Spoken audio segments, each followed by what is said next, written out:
এর যে ছেলে মেয়েরা ছাত্র ছাত্রীরা তারা খুব অসুবিধার সম্মুখীন হবে। তারা পাস করতে পারবে কিনা এটাই সন্দিহান। তারা অভ্যস্ত নেই, বিশেষ করে হিন্দির সঙ্গে তাদের কোনো অভ্যস্ত নেই। এই অবস্থায় যে সিদ্ধান্ত সিবিএসই বোর্ড নিয়েছে বা রাজ্য সরকার নিয়েছে সেটাকে আমরা তীব্র ধিক্কার জানাচ্ছি এবং প্রতিবাদ জানাচ্ছি। কোনোভাবে যেন হিন্দি এবং ইংরেজিতে পরীক্ষা নেওয়া হয়, তার সঙ্গে বাংলার স্থান অবশ্যই দিতে হবে। আপনারা জানেন যে ত্রিভাষা সূত্র অনুযায়ী ভারতবর্ষের মধ্যে হিন্দি ইংরেজি অবশ্যই থাকবে, কিন্তু আঞ্চলিক ভাষাকে প্রাধান্য দিতে হবে। আমাদের এটাই দাবি, হিন্দিতে হোক ইংরেজিতে হোক আমাদের কোনো অসুবিধা নেই, যারা দিতে চায় তারা দেবে। কিন্তু যারা, এটা বাস্তব সত্য, যাদের একটু অর্থনৈতিক অবস্থা ভালো তারা আজকে প্রাইভেট স্কুলের দিকে যাচ্ছে, কারণ সরকারি স্কুলের হালচাল আপনারা সবাই জানেন। এই অবস্থার মধ্য দিয়ে গরিব ছেলে মেয়েদের উপর আবার সরকার 1200 থেকে 1400 টাকা চাপিয়ে দিচ্ছে। এটা অত্যন্ত বেদনাদায়ক বিষয়। আমরা বলতে চাই, কোনো প্রকারের বিদ্যাজ্যোতি প্রকল্পের মধ্য দিয়ে ছাত্রছাত্রীদের কাছ থেকে কোনো পয়সা নেওয়া চলবে না। শিক্ষাকে সর্বপ্রকার অবৈতনিক গড়ে তুলতে হবে, এটাই আমার আপনাদের কাছে আমি বলতে চাই। শুধু এটা নয়, আপনারা জানেন যে সরকারি এবং বেসরকারি কাজকর্মের মধ্যে বাংলা ভাষাকে প্রাধান্য দেওয়া হচ্ছে না সঠিকভাবে। আপনি ব্যাংকে যান, রেলওয়ে স্টেশনে যান, আপনি পোস্ট অফিসে, সর্বত্র দেখবেন আজকে হিন্দি এবং ইংরেজি ছড়াছড়ি। এমনকি ফর্ম ফিল আপটা পর্যন্ত আজকে বাংলায় করা যাচ্ছে না ব্যাংক এবং পোস্ট অফিসের মধ্যে। এই অবস্থার মধ্য দিয়ে আমরা সবার কাছে, বিশেষ করে ত্রিপুরার জনসাধারণের কাছে আমরা আহ্বান রাখতে চাই, যেখানে 100% মানুষ বাংলা বুঝে, বাংলা বলতে পারে, সেইখানে যেন বাংলা ভাষার প্রচার প্রসারের স্বার্থে বাংলার সাইনবোর্ড, সমস্ত কিছু সরকারি বেসরকারি সমস্ত স্তরের সাইনবোর্ড গুলা যেন বাংলায় করা হয়। বাইরের লোক যারা হিন্দি জানে না তাদের সাথে যদি ইংরেজি রাখা হয় কোনো অসুবিধা নেই, কিন্তু পাশাপাশি বাংলা যেন অবশ্যই রাখা হয়। যদি বৈজ্ঞানিক কাজে যদি আমরা বাংলাকে ব্যবহার না করি, একদিন বাংলা এবং বাঙালি ধূলিসাৎ হয়ে যাবে। এবং এটা একটা পরিকল্পনা। আমরা ভারতবর্ষের স্বাধীনতার প্রাক লগ্নে থেকে আমরা দেখেছি বাংলাকে এবং বাঙালিকে দাবিয়ে রাখার জন্য বারবার হিন্দি সাম্রাজ্যবাদীরা চক্রান্ত শুরু করেছে এবং আজও তা অব্যাহত। তাই আমি সমস্ত জনগণের কাছে আহ্বান রাখতে চাই, বাংলা এবং বাঙালিকে বাঁচানোর স্বার্থে বাংলা ভাষার ব্যাপক প্রয়োগ যেন সবাই করে। আর আরেকটা দাবি আপনাদের সামনে বলতে চাই, যে সমস্ত স্কুলগুলোকে ইংরেজি মাধ্যম স্কুলে রূপান্তরিত করা হয়েছে, সেই সমস্ত স্কুলের মধ্যে পর্যাপ্ত পরিমাণে শিক্ষক নেই যারা ইংরেজিতে ভালো পড়াতে পারবে। এটা বাস্তব সত্য। কিছু শিক্ষক নিশ্চয়ই আছেন, কিন্তু সেই রকম ভাবে তাদেরকে ট্রেন্ড শিক্ষক নিয়োগ করতে হবে। আজকে আমরা দেখছি বিভিন্ন স্কুলের মধ্যে শিক্ষক নেই, তো শিক্ষক আছে তো অন্যান্য স্কুলের পরিকাঠামো নেই। সমস্ত স্কুলের মধ্যে যেন পর্যাপ্ত পরিমাণে পরিকাঠামো গঠন করা হয় এবং শিক্ষক নিয়োগ করা হয়, এটাও আমরা আজকে আপনাদের মধ্য দিয়ে আমরা বার্তা দিতে চাই। আমরা বাঙালি ছাত্র যুব সমাজের পক্ষ থেকে আজকে আমরা একটা প্রেস মিটের আয়োজন করেছি। আপনারা জানেন যে বিগত 26শে জুলাই আমাদের সিবিএসই বোর্ডের যিনি ডিরেক্টর ডক্টর জোসেফ ম্যানুয়েল, তিনি একটা সামিটের মধ্যে আলোচনা করেছেন। আপনারা জানেন যে রামকৃষ্ণ বিদ্যালয়ে তিনি আলোচনা করতে গিয়ে বলেছেন যে নতুন যে শিক্ষাবর্ষ চলছে, সেই শিক্ষাবর্ষে যে সমস্ত স্কুলগুলো সিবিএসই বোর্ডের আওতাধীন, সমস্ত ছাত্রছাত্রীদেরকে ইংরেজি এবং হিন্দিতে পরীক্ষা দিতে হবে। কোনো প্রকারের বাংলার স্থান এখানে থাকবে না। কিন্তু আপনারা জানেন যে বিদ্যাজ্যোতি প্রকল্পের আওতাধীন আমাদের এই ত্রিপুরা রাজ্যের প্রায় 73টা বাংলা মিডিয়াম স্কুলকে ইংরেজি মিডিয়াম স্কুলে রূপান্তরিত করা হয়েছে। অথচ সেই সমস্ত ছেলে মেয়েরা তারা নার্সারি স্তর থেকে বাংলা মাধ্যমে তাদের পঠন পাঠন তারা করে এসছে। হঠাৎ করে তাদেরকে বিদ্যাজ্যোতি প্রকল্পের মধ্য দিয়ে তাদেরকে সিবিএসই বোর্ডের আওতায় তাদেরকে ঠেলে দেওয়া হয়েছে এবং তাদেরকে বাধ্য করা হচ্ছে হিন্দি এবং ইংরেজিতে পরীক্ষা দেওয়ার জন্য। এই অবস্থায় ত্রিপুরা রাজ্যের যে ছেলে মেয়েরা ছাত্র ছাত্রীরা তারা খুব অসুবিধার সম্মুখীন হবে। তারা পাস করতে পারবে কিনা এটাই সন্দিহান। তারা অভ্যস্ত নেই, বিশেষ করে হিন্দির সঙ্গে তাদের কোনো অভ্যস্ত নেই। এই অবস্থায় যে সিদ্ধান্ত সিবিএসই বোর্ড নিয়েছে বা রাজ্য সরকার নিয়েছে সেটাকে আমরা তীব্র ধিক্কার জানাচ্ছি এবং প্রতিবাদ জানাচ্ছি। কোনোভাবে যেন হিন্দি এবং ইংরেজিতে পরীক্ষা নেওয়া হয়, তার সঙ্গে বাংলার স্থান অবশ্যই দিতে হবে। আপনারা জানেন যে ত্রিভাষা সূত্র অনুযায়ী ভারতবর্ষের মধ্যে হিন্দি ইংরেজি অবশ্যই থাকবে, কিন্তু আঞ্চলিক ভাষাকে প্রাধান্য দিতে হবে। আমাদের এটাই দাবি, হিন্দিতে হোক ইংরেজিতে হোক আমাদের কোনো অসুবিধা নেই, যারা দিতে চায় তারা দেবে। কিন্তু যারা বাংলার মাধ্যমে পড়াশোনা করছে, যারা বাংলায় পরীক্ষা দিতে চায়, তাদের কেন বাংলায় পরীক্ষা নেবে না সিবিএসই বোর্ড? এই অবস্থার মধ্য দিয়ে আমি আপনাদের মধ্য দিয়ে জানান দিতে চাই সরকার এবং সিবিএসই বোর্ড দুজনকেই যেন বাংলায় পঠন পাঠনের ব্যবস্থা করা হয়।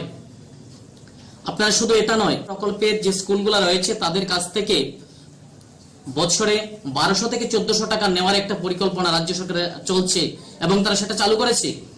কেন সেটা হবে? আপনারা জানেন যে 90% মানুষ দরিদ্র শ্রেণীর নিচে যারা বসবাস করছে, তাদের ছেলেমেয়েরাই আজকে সরকারি স্কুলে পড়াশোনা করছে। এটা বাস্তব সত্য। যাদের একটু অর্থনৈতিক অবস্থা ভালো, তারা আজকে প্রাইভেট স্কুলের দিকে যাচ্ছে, কারণ সরকারি স্কুলের হালচাল আপনারা সবাই জানেন। এই অবস্থার মধ্য দিয়ে গরিব ছেলে মেয়েদের উপর আবার সরকার 1200 থেকে 1400 টাকা চাপিয়ে দিচ্ছে। এটা অত্যন্ত বেদনাদায়ক বিষয়।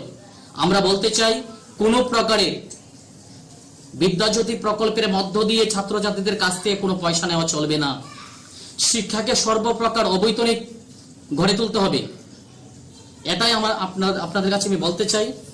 শুধু এটা নয়, আপনারা জানেন যে সরকারি এবং বেসরকারি কাজকর্মের মধ্যে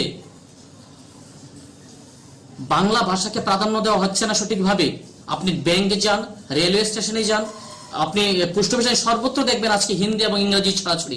এমনকি ফর্ম ফিল আপটা পর্যন্ত আজকে বাংলায় করা যাচ্ছে না ব্যাংক এবং পোস্ট অফিসের মধ্যে। এই অবস্থার মধ্য দিয়ে আমরা সবার কাছে, বিশেষ করে ত্রিপুরার জনসাধারণের কাছে আমরা আহ্বান রাখতে চাই, যেখানে 100% মানুষ বাংলা বুঝে, বাংলা বলতে পারে, সেইখানে যেন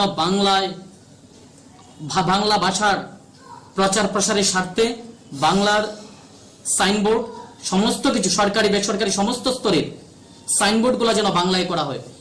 বাইরের লোক যারা হিন্দি জানে না, তাদের সাথে যদি ইংরেজি রাখা হয় কোনো অসুবিধা নেই, কিন্তু পাশাপাশি বাংলা যেন অবশ্যই রাখা হয়। যদি ব্যবহারিক কাজে যদি আমরা বাংলাকে ব্যবহার না করি, একদিন বাংলা এবং বাঙালি ধূলিসাৎ হয়ে যাবে। এবং এটা একটা পরিকল্পনা। আমরা ভারতবর্ষের স্বাধীনতার প্রাক লগ্নে থেকে আমরা দেখেছি বাংলাকে এবং বাঙালিকে দাবিয়ে রাখার জন্য বারবার হিন্দি সাম্রাজ্যবাদীরা চক্রান্ত শুরু করেছে এবং আজও তা অব্যাহত।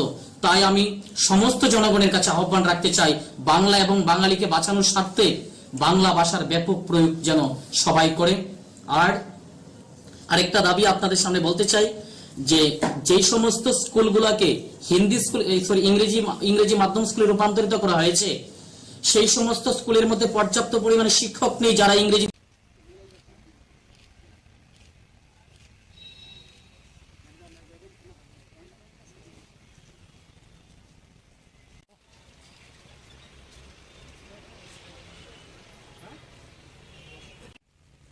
পশ্চিম থানাতে আপনারা তো জানেন যে এইভাবে যে ফেক পিআরটিসি বানানো হচ্ছে ত্রিপুরাতে। আমি একটা মামলা করেছিলাম, আপনারা তো গত 22 তারিখে আমরা মামলাটা করেছিলাম। গতকালকে আমার সাথে যোগাযোগ করেছে পশ্চিম থানা থেকে, আমাকে বলেছে ইনকোয়ারির জন্য আসার জন্য। তো আজকে আমরা কথা বললাম এবং সব তথ্য আমি দিলাম।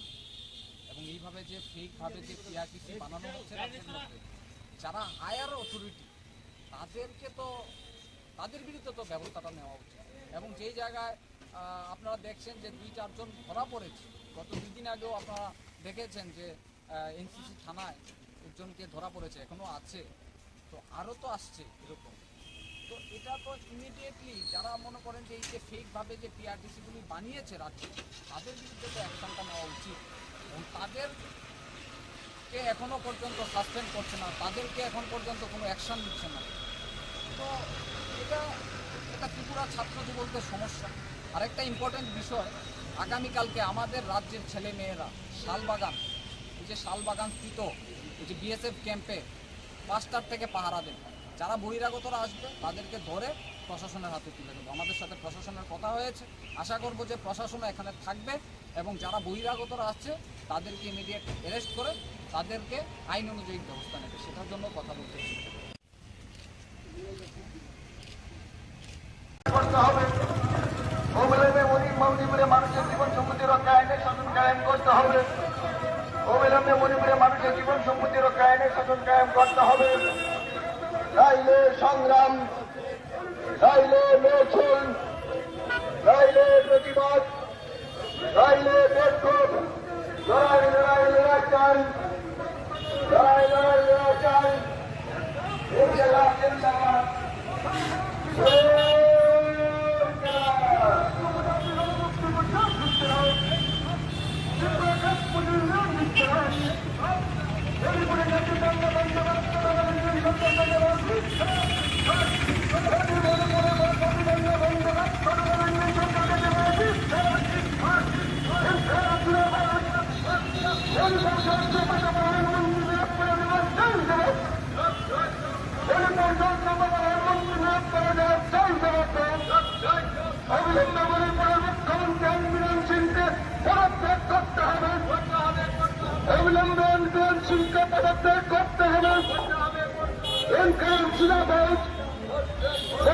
শান্তি পুনঃস্থাপন গঠন করতে হবে। জনতার শান্তি পুনঃস্থাপন করতে হবে। ত্রিপুরা কাপ পুজোর অংশগ্রহণকারী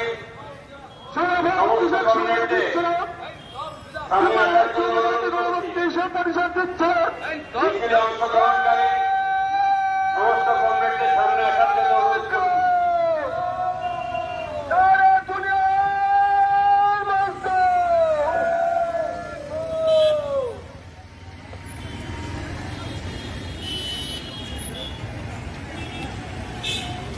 কমরেড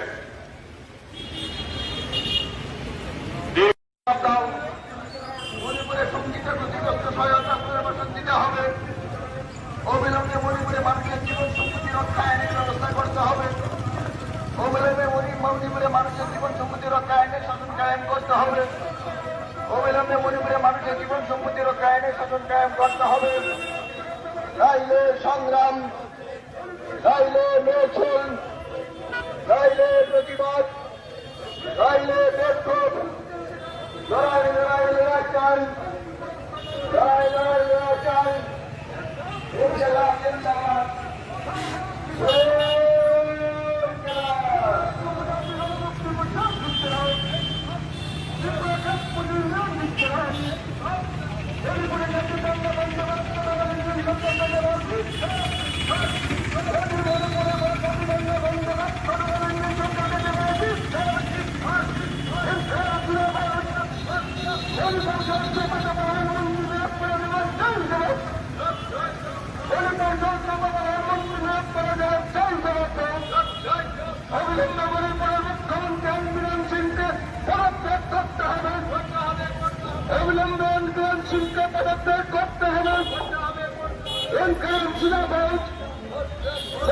শান্তি পুনঃস্থাপন গঠন করতে হবে।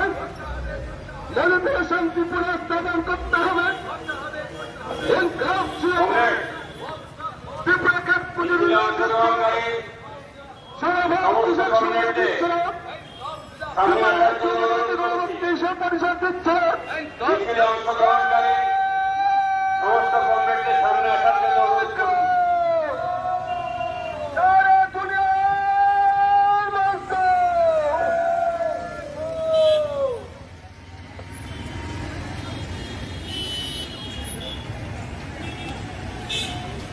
কমরেড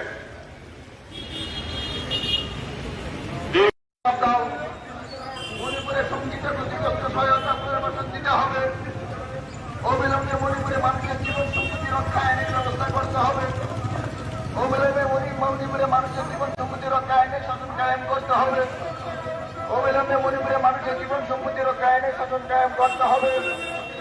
রাইলে সংগ্রাম, রাইলে মিছিল, রাইলে প্রতিবাদ, রাইলে বিক্ষোভ, লড়াই লড়াই লড়াই চাই, লড়াই লড়াই লড়াই চাই। ইনশাআল্লাহ জিন্দাবাদ।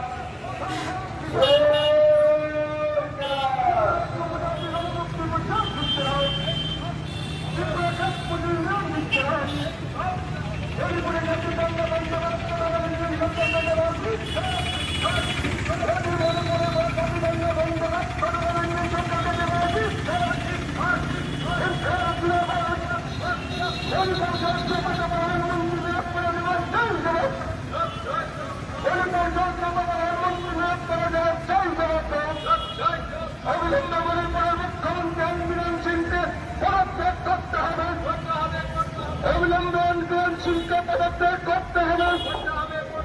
ইনকাম শিলাবাজ মণিপুরে শান্তি পুনঃস্থাপন গঠন করতে হবে। মণিপুরে শান্তি পুনঃস্থাপন করতে হবে। ইনকাম শিলাবাজ ত্রিপুরাকাত পুনর্নির্মাণ সারা ভারত কৃষক সমিতি দিচ্ছে না। পরিষদ দিচ্ছে মিছিলে অংশগ্রহণকারী সমস্ত কমরেডদের সামনে আসার জন্য অনুরোধ করছি।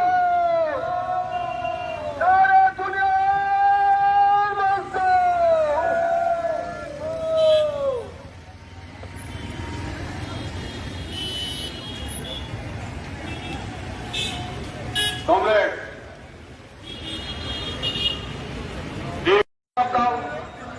মণিপুরের সঙ্গীতের ক্ষতিগ্রস্ত সহায়তা আপনার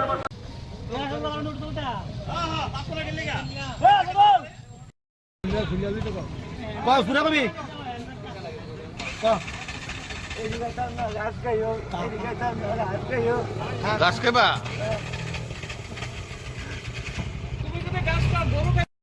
বালা করেছিস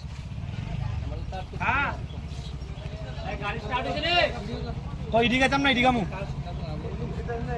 আতলো এটা আতলো এক হাতে এটা গাছ লো এতে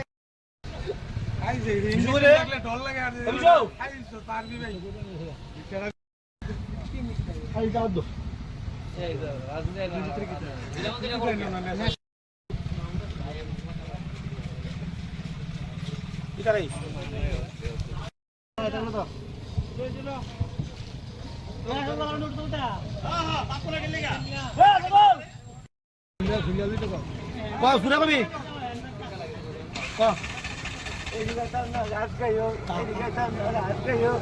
গাছ কেবা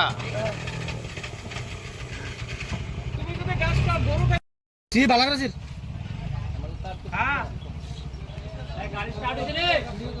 ইডিকে চাম না ইডিকামু আতলো এটা আতলো এক হাতে এটা গাছ লো এতে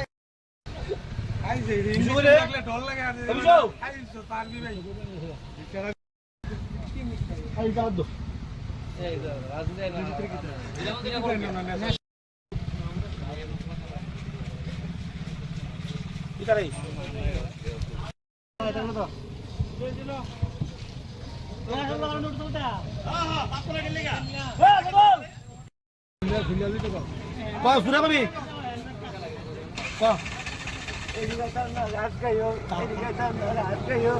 গাছ কেবা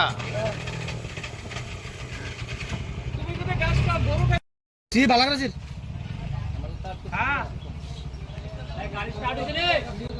ইডিকে চাম না ইডিকামু আতলো এটা আতলো এক হাতে এটা গাছ লো এতে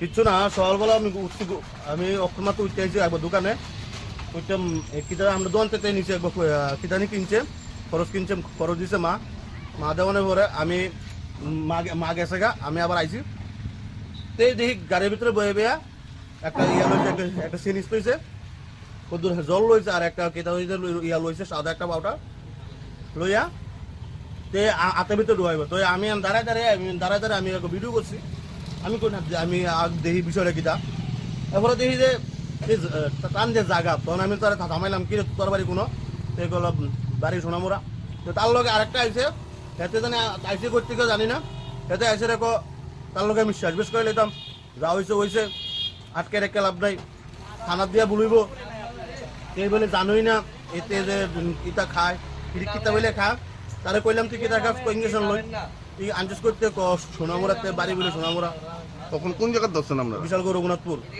কি নাম হ্যাঁ নাম তো জানি না এটা আমার বাড়ি এটা আমার দোকানের সামনে ধরছে আমরা সবাই এলাকা দর্শন আমি ধরছি এখন সবাই ডাক দিয়েছি ফোন করছি তন্টুকা ফোন করছি রাজারে ফোন করছি ফোন করে এসে আমি করছি পুলিশে ফোন করছেন ফোন করছে পুলিশে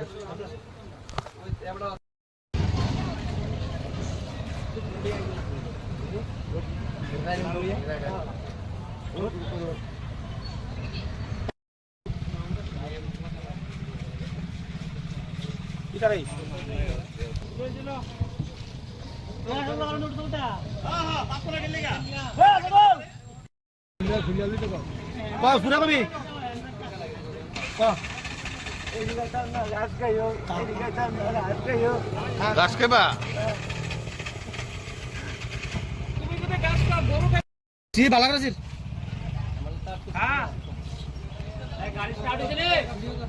ইদিকে যাম না ইদিকে মু আতলো আতলো একাতে এটা গাছ লয় এতে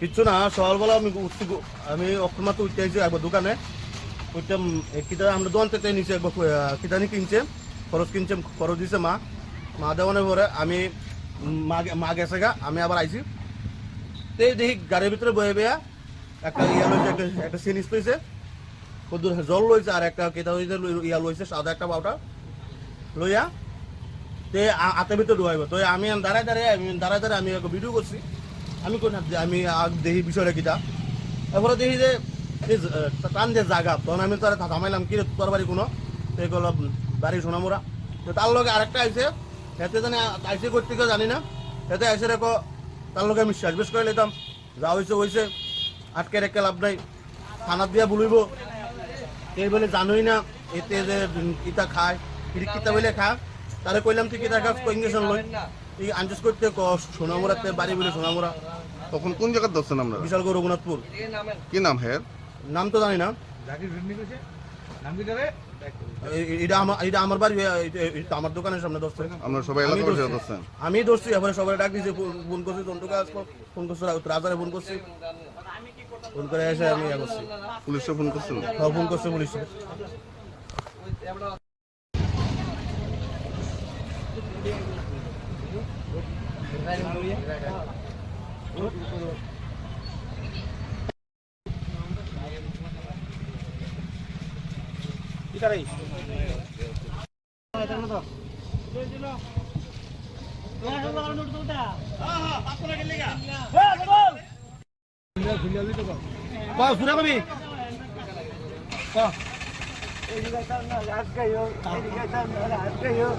গাছ খাইবা?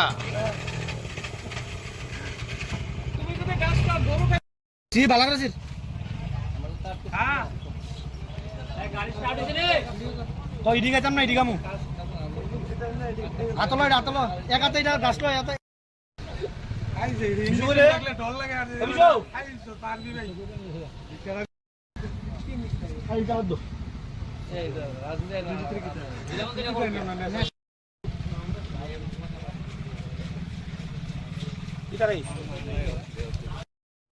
কিচ্ছু না, সকালবেলা আমি উঠছি, আমি অক্ষমাত্র উঠতে আইছি একবার দোকানে ওইটা কিতা আমরা দোকান থেকে নিচে একবার কিতানি কিনছে, খরচ দিছে মা দেওয়ানোর পরে আমি মা গেছে গা, আমি আবার আইছি।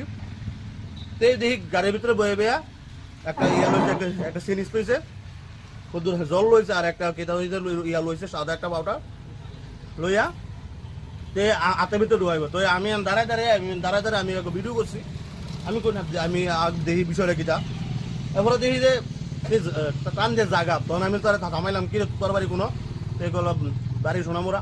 তো তার লগে আরেকটা আইসে, এতে জানি আইসে করতে কেউ জানি না, এতে আইসে রেখো তার লগে আমি সাজবেশ করে নিতাম, যা হয়েছে আটকে রেখে লাভ নাই, থানার দিয়া বলিব এই বলে জানোই না এতে যে কিতা খায় কিতা বলে খা, তারে কইলাম তুই কিতা খা ইঞ্জেকশন লই, এই আনজেস করতে সোনামুরাতে বাড়ি বলে সোনামুরা।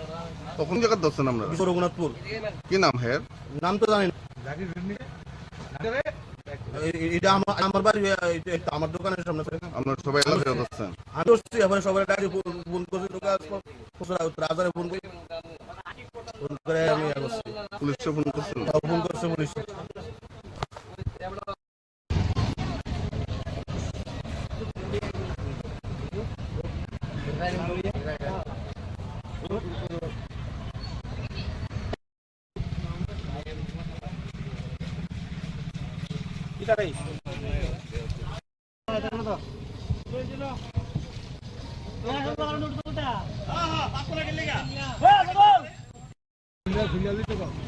শুনে কবি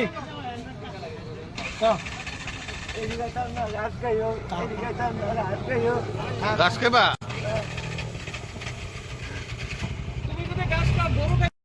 ভালো করে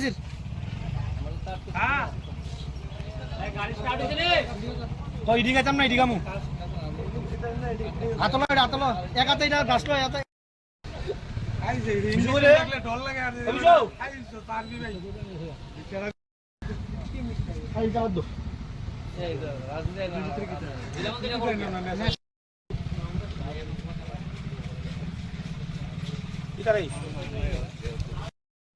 কিচ্ছু না সকালবেলা আমি অক্ষমাত্র উঠতে আইছি একবার দোকানে উঠতাম কিতা আমরা দোকান থেকে নিচে একবার কিতানি কিনছে খরচ দিছে মা দেওয়ানোর পরে আমি মা গেছে গা আমি আবার আইছি তে দেখি গাড়ির ভিতরে বয়ে বেয়া একটা ইয়া লইছে একটা সিনিস লইছে কদ্দুর জল লইছে আর একটা কেতা হইছে ইয়া লইছে সাদা একটা পাউডার লইয়া তে হাতের ভিতরে ঢুকাইব তো আমি দাঁড়ায় আমি একটা ভিডিও করছি আমি কই না যে আমি দেখি বিষয়টা কিটা এরপরে দেখি যে টান যে জায়গা তখন আমি তারা থামাইলাম কি তোর বাড়ি কোনো এগুলো বাড়ি সোনামুরা তো তার লগে আরেকটা আইছে হেতে জানি আইসে করতে কেউ জানি না হেতে আইসে রেখো তার লগে আমি শেষ বেশ করে নিতাম যা হয়েছে আটকে রেখে লাভ নাই থানার দিয়া বলিব এই বলে জানোই না এতে যে কিতা খায় কিতা বলে খা তারে কইলাম তুই কিতা খা ইঞ্জেকশন লই তুই আঞ্জেস করতে সোনামুরাতে বাড়ি বলে সোনামুরা তখন কোন জায়গায় ধরছেন আপনারা বিশাল গৌর রঘুনাথপুর কি নাম হের নাম তো জানি না এটা আমার বাড়ি এটা আমার দোকানের সামনে ধরছে আপনারা সবাই এলাকা বসে ধরছেন আমি ধরছি এবারে সবাই ডাক দিয়েছি ফোন করছি জন্টুকে ফোন করছি রাজারে ফোন করছি ফোন করে এসে আমি ইয়া করছি পুলিশে ফোন করছেন ফোন করছে পুলিশে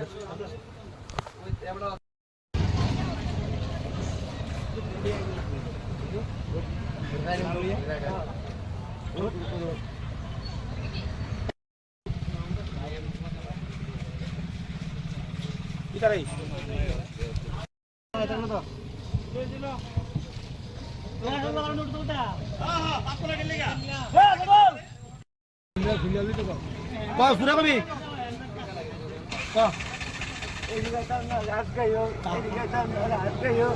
গাছ খাইবা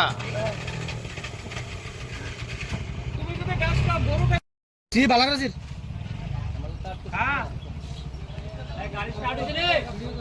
এদিকে যাম না এদিকে আমু আতলো এক হাতে এটা গাছ লো এতে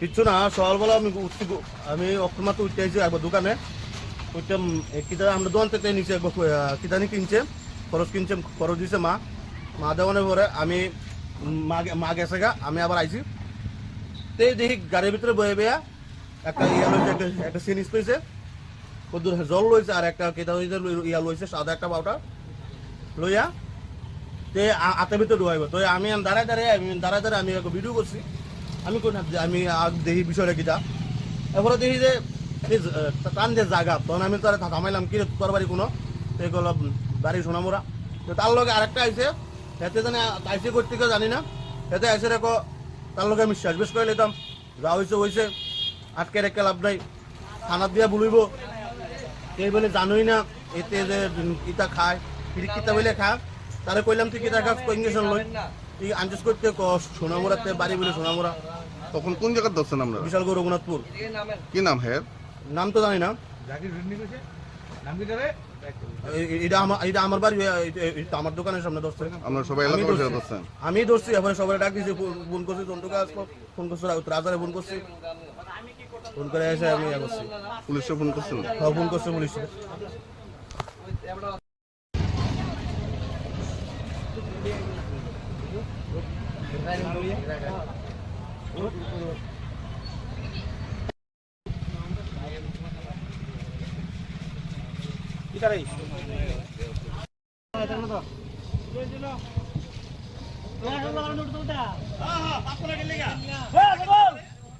যে ঘটনা ঘটিয়েছে পৃথিবীর ইতিহাসে, এমনকি নাৎসি যে আক্রমণ হয়েছিল, অত্যাচার হয়েছিল, তাও হার মানিয়েছে।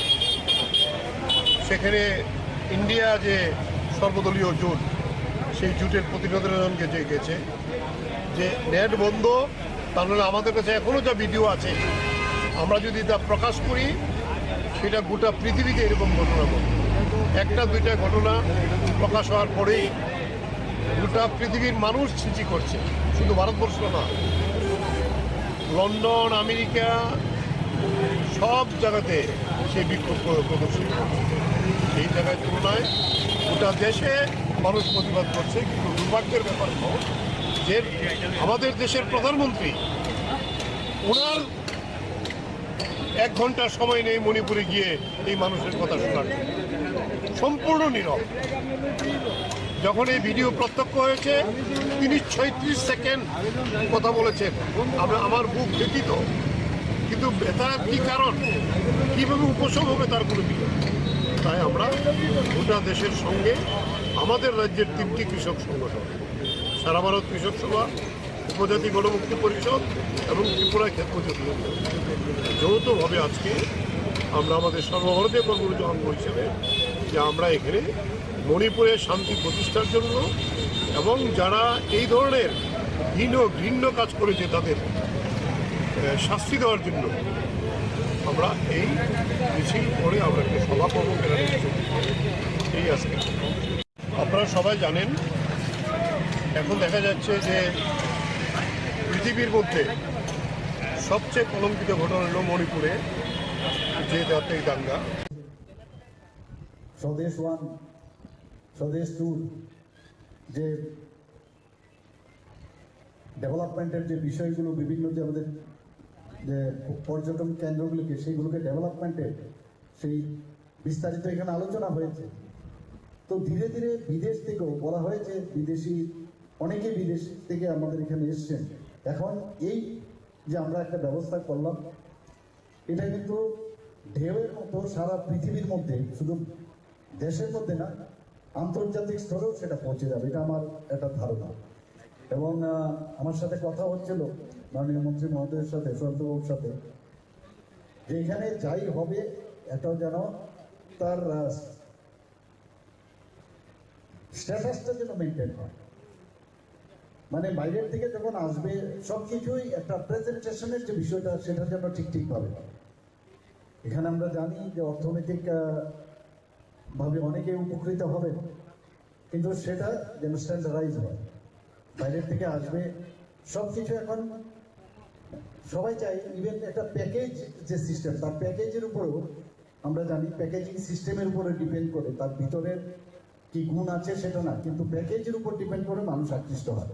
তো এখানে যে স্টল বা যাই হবে তার একটা স্ট্যান্ডার্ডাইজেশন থাকবে। আমরা এই কথাটা আমরা আলোচনা করেছিলাম যে এই প্ল্যাটফর্মে আমাদের ত্রিপুরার যারা গান বাজনার সাথে জড়িত, ইভেন যারা কবি সম্মেলন, এখানে বিভিন্ন সময় একটা যদি রোস্টার করে আমরা করতে পারি, তাদেরও কিন্তু একটা প্ল্যাটফর্ম চলে আসবে। তার প্রতিভা বিকাশের একটা কেন্দ্র এখানে হবে। আমার এটাও কথা হয়েছিল যে এখানে আমাদের পুলিশ ব্যান্ড আছে, আগে এখানে কথা হয়েছিল যে এরকম এখানে পুলিশ ব্যান্ড তাদের ব্যান্ড বাজাবে। তো এইগুলো আমরা রাখার চিন্তা ভাবনা করছি। এবং বিভিন্নভাবে আরও কি ইনোভেটিভ ত্রিপুরার যে কথাটা হয়েছে এখানে, যে ত্রিপুরার যে আমাদের 19 ট্রাইবস আছে, 19 ট্রাইবসের যে পোশাক আশাক, সেটাকে পরে তার পোশাক পরিধান করে একটা ফটো তোলা। আমরা শ্রীনগর, কাশ্মীরে যখন গেছি সেখানে আমরা দেখতাম, এবং অন্যান্য জায়গায় আছে। তো ত্রিপুরাতে এই পোশাক পরে ফটো তুললে এখানের একটা ব্যবস্থা আমরা রাখতে পারি, এবং তাতে করেও একটা এখানের যারা আমাদের আর্থসামাজিক উন্নয়ন, তাদের মধ্যে আমাদের এসএইচজি গ্রুপ যারা আছে, তাদেরকেও আমরা এখানে ব্যবস্থা আসার জন্য আমরা ব্যবস্থা করতে পারি। মানে সব দিক দিয়ে আমাদের ত্রিপুরা সরকার, আমাদের পর্যটন দপ্তর থেকে আরম্ভ করে আইসিএ ডিপার্টমেন্ট থেকে আমরা চেষ্টা করছি, মানুষের বিনোদন তো থাকবেই, কিন্তু পাশাপাশি এখান থেকে অনেক কিছু শেখারও বিষয় আছে। যেটা আমি বললাম যে প্রতি সপ্তাহে, এটা তো আমাদের লোকাল, বাইরের থেকেও এইভাবে আসবে মানুষ, কিন্তু এতে করে মানসিক শান্তি আসবে। এবং এক সপ্তাহ যে 5 দিনের পরে যে স্যাটারডে সানডের পর যখন আবার মানডে আসবে, তখন কিন্তু কাজের যে প্রেরণা সেটা আরো বেশি করে পাবে। এটা আমার ধারণা। এখানে কথা হয়েছে যে কোনো জায়গায় শান্তি শৃঙ্খলা যদি ঠিক না থাকে তাহলে সেটা ডেভেলপমেন্ট হয় না। আমি এখানে পুলিশ আধিকারিকরা আছেন, ওনাদেরকে আমি বলবো। তাছাড়া আমার সেইভাবে ওনাদেরকে বলা হয়েছে যে কোনো অবস্থায় কোনো জায়গায় যেন কোনো রকম অঘটনের ঘটনা যেন না হয়। শান্তি শৃঙ্খলা অবশ্যই বজায় রাখতে হবে, কারণ একটা ঘটনা হলেই সেটা কিন্তু পরবর্তী সময়ে পর্যটক যারা আছে বাইরের দিকে খবর নেই, তারা কিন্তু আসা বন্ধ করে দেয়। তো সেই দিকটা আমরা এরকম বলেছি যে পর্যটক পুলিশ আমরা ডিক্লেয়ার করেছিলাম। তো আমরা যেহেতু আমরা প্রায় 6000-এর মতো স্পেশাল এক্সিকিউটিভ নেব, হয়তোবা তাদেরকেও আমরা এর কাজে আমরা নিয়োজিত করতে পারি। এখানে সিভিল ড্রেসে বলা হয়েছে যে পুলিশ বাহিনী থাকবে। তো এইরকম ব্যবস্থাপনা এখানে হবে। এখানে দুটো যে লেক আছে সেখানেও বোটিং এর ব্যবস্থা করা হয়েছে। লাইট অ্যান্ড সাউন্ডের মাধ্যমে ত্রিপুরার মহারাজাদের সমস্ত ইতিহাস এখানে জানান দেবে। তো সব মিলে এখানের এই জায়গায় একটা অদ্ভুত একটা সুন্দর একটা পরিবেশ এখানে সৃষ্টি হবে, এটা আমি নিশ্চিত। তো আজকে এখানে বিস্তরভাবে আলোচনা হয়েছে। আমাদের বিভিন্ন যেসব পর্যটন কেন্দ্রগুলো আছে তার সম্পর্কেও এখানে আলোচনা হয়েছে, এবং আমরা সেখানে যেভাবে পর্যটনের এরিয়াগুলো যেভাবে ডেভেলপ করা উচিত সেইভাবে কিন্তু আমরা ত্রিপুরা সরকার এবং পর্যটন দপ্তর থেকে আমরা সেইভাবে ডেভেলপ করেছি। কিন্তু এখান থেকে কিন্তু তারা কিন্তু ওইসব কেন্দ্রেও যাবে যারা বিদেশ থেকে বা বাইরের থেকে আমাদের অন্যান্য প্রদেশ থেকে আসবে, তারাও কিন্তু বাইরে যাবে। এবং আমি নিশ্চিত যে আগামী দিন এই যে একটা ইনোভেটিভ আইডিয়া পর্যটন দপ্তর নিয়েছে, এটা ফলপ্রসূ হবে, এবং আমি তার সাফল্য কামনা করে আমি আমার বক্তব্য এখানে শেষ করছি। নমস্কার, জয় হিন্দ। অসংখ্য ধন্যবাদ এবং আন্তরিক কৃতজ্ঞতা জ্ঞাপন করছি আজকের অনুষ্ঠানে মাননীয় উদ্বোধক তথা প্রধান অতিথি রাজ্যের মাননীয় মুখ্যমন্ত্রী শ্রদ্ধেয় প্রফেসর ডক্টর মানিক সাহা মহোদয়কে। এবারে ধন্যবাদ সূচক বক্তব্য রাখবেন পর্যটন দপ্তরের মাননীয় অধিকর্তা শ্রী তপন কুমার দাস মহাশয়।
हमारा दिल्ली का मीटिंग बहुत ही अच्छा गया है।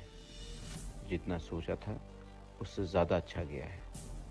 हमने और IPFT ने दोनों अपना डिमांड रखा है और हमने अब दोनों ने कॉम्प्रोमाइज़ नहीं किया है।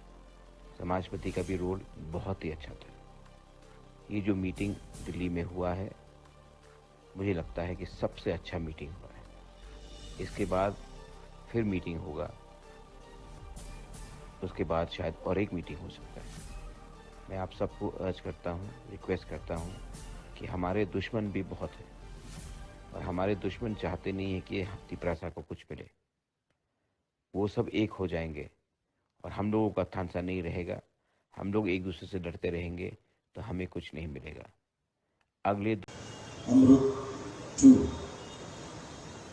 যে প্রকল্পের যে উদ্বোধন আজকে এখানে তো আগে হয়ে গেল, সেই উপলক্ষে এখানে মঞ্চে আসীন আছেন আমাদের সবার প্রিয় আগরতলা মিউনিসিপ্যাল কর্পোরেশনের মাননীয় মেয়র সাহেব Shri Dipak Majumdar, corporator ward number 33 এবং আমাদের সবার পরিচিত মুখ শ্রী অভিজিৎ মল্লিক মহোদয়, secretary urban government of Tripura Shri Abhishek Singh মহোদয়, Shri Rajat Pan director urban development ডিপার্টমেন্টের, এবং Shyamalendu Bhowmik chief engineer urban development ডিপার্টমেন্টের এবং ত্রিপুরা জল বোর্ডের।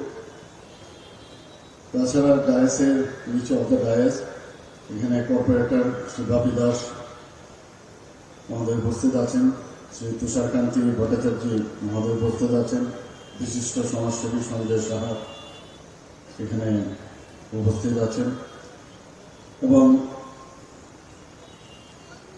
অন্যান্য আরও যারা এখানে এই ডিপার্টমেন্টের সাথে যুক্ত সমস্ত আধিকারিক এবং কর্মচারী বৃন্দ এবং এই এলাকার বিশিষ্ট ব্যক্তিবৃন্দ এবং আমার মিডিয়া বন্ধুরা, সবাইকে আমি আজকের এই শুভ মুহূর্তে আমি শুভেচ্ছা জানাচ্ছি।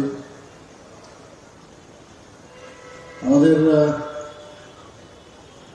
যে বলছে ডাবল ইঞ্জিনের সরকার সবসময় আমরা বলি, কিন্তু এখন আমরা দেখছি এখানে আমাদের যে আরবান এরিয়ার থেকে আরম্ভ করে সমস্ত নগর পঞ্চায়েত, মিউনিসিপ্যালিটি এবং আগরতলা মিউনিসিপ্যাল কর্পোরেশনের সব জায়গায় কিন্তু আমাদের সরকার, মিনি সরকার এগুলো রয়েছে। এবং আপনি চিন্তা করুন, যারা আমাদের ওয়ার্ডের যারা কর্পোরেটররা আছেন বা মেম্বাররা আছেন বিভিন্ন জায়গায়, তারা কিন্তু মানুষের দ্বারা নির্বাচিত প্রতিনিধি। কিন্তু দেখুন প্রধানমন্ত্রী, মাননীয় প্রধানমন্ত্রী যেভাবে একের পর এক সাহায্য করছেন, ত্রিপুরা সরকারকে যেমন রাজ্য সরকারকে সাহায্য করছেন, আমরা সমস্ত মিউনিসিপ্যালিটি এরিয়াকে তাদেরকে আমরা সাহায্য করছি। এখানকার যারা কর্পোরেটর বা প্রতিনিধি তারা কিন্তু সেইভাবে মানুষের কাছে বুঝতে পারছে যে সমস্যাগুলো, সেই সমস্যাগুলো তাদের পক্ষে ইজি হয়ে যাচ্ছে সামনে নিয়ে যাওয়া। জল আমাদের জন্য অত্যন্ত ইম্পর্টেন্ট বিষয়। যার বাড়িতে জল নেই সে বুঝতে পারে যে জলের কি প্রয়োজন। এখানে আজকে 51টা ওয়ার্ডের মধ্যে প্রায় 26টা ওয়ার্ড এখানে আজকের এই অমৃত ট্যুর যে উদ্বোধন হলো তার মাধ্যমে সেটা কাভারেজ হলো। বাকি ওয়ার্ডগুলো আমি খবর নিয়েছি যে বাকি ওয়ার্ডগুলো অলরেডি কাভারেজ আছে ডিডব্লিউএস এর মাধ্যমে, এবং সেইভাবে এখানে বিশুদ্ধ জল, পানীয় জল দেওয়া হচ্ছে। এখানে যেভাবে জলকে ডিপ টিউবওয়েলের মাধ্যমে জলকে পরিশোধিত করে মানুষের ঘরে ঘরে পৌঁছাবে এবং তার গুরুত্ব অনুধাবন করে যে জলকে অপচয় যেন না হয় সেই বিষয়টা এখানে আমি যারাই আছেন তাদেরকে আমি আবেদন করব সেই দিকে আপনারা নজর রাখবেন। আমরা বিভিন্ন জায়গায় ইনোভেটিভ যে আইডিয়া, তার মাধ্যমে ছড়ার জলকে আটকে ড্যামের মধ্যে রেখে তাকে পরিশোধিত করে পাহাড় পর্বত এলাকায় সেখানে আমরা পরিশোধিত জল দেওয়ার ব্যবস্থা করেছি। বিভিন্ন জায়গায় বিভিন্ন ডায়ার যে টিউবওয়েল সেখানে লাগানোর পর ডিপ টিউবওয়েল লাগিয়ে আমরা বিভিন্ন জায়গায় জলের যাতে কোনো সমস্যা না হয় সেই দিকে আমরা নজর রাখছি। এবং আপনারা সবাই জানেন যে 3% আমাদের ডিডব্লিউএস এর যে প্রতিটা ঘরে জল দেওয়ার যে বিষয় 3% থেকে আমরা শুরু করেছি, এখন প্রায় 64% আমরা 100% এর দিকে আমরা যাচ্ছি, যাতে তার সমস্ত মানুষ সেই জলের সুবিধা পায়। এখানেও যা শুনলাম 58% এখানে এতদিন ধরে মানুষ জল পাচ্ছিল, তো এইবারের এই প্রকল্পের কারণে প্রায় সেটা 72% কাভারেজে আসবে। যে আমাদের এই সরকার এবং আমাদের মিউনিসিপ্যালিটি, সবাইকে নমস্কার, শুভ সকাল। অমৃত 2 যে প্রকল্পের যে উদ্বোধন আজকে এখানে তো আগে হয়ে গেল, সেই উপলক্ষে এখানে মঞ্চে আসীন আছেন আমাদের সবার প্রিয় আগরতলা মিউনিসিপ্যাল কর্পোরেশনের মাননীয় মেয়র সাহেব Shri Dipak Majumdar, corporator ward number 33 এবং আমাদের সবার পরিচিত মুখ শ্রী অভিজিৎ মল্লিক মহোদয়, secretary urban government of Tripura Shri Abhishek Singh মহোদয়, Shri Rajat Pan, director urban development ডিপার্টমেন্টের, এবং Shyamalendu Bhowmik, chief engineer urban development ডিপার্টমেন্টের এবং ত্রিপুরা জল বোর্ডের। তাছাড়া ডায়াসের নিচে অফ দ্য ডায়াস এখানে কর্পোরেটর শ্রী বাপি দাস মহোদয় উপস্থিত আছেন, শ্রী তুষারকান্তি ভট্টাচার্য মহোদয় উপস্থিত আছেন, বিশিষ্ট সমাজসেবী সঞ্জয় সাহা এখানে উপস্থিত আছেন, এবং অন্যান্য আরও যারা এখানে এই ডিপার্টমেন্টের সাথে যুক্ত সমস্ত আধিকারিক এবং কর্মচারীবৃন্দ এবং এই এলাকার বিশিষ্ট ব্যক্তিবৃন্দ এবং আমার মিডিয়া বন্ধুরা, সবাইকে আমি আজকের এই শুভ মুহূর্তে আমি শুভেচ্ছা জানাচ্ছি।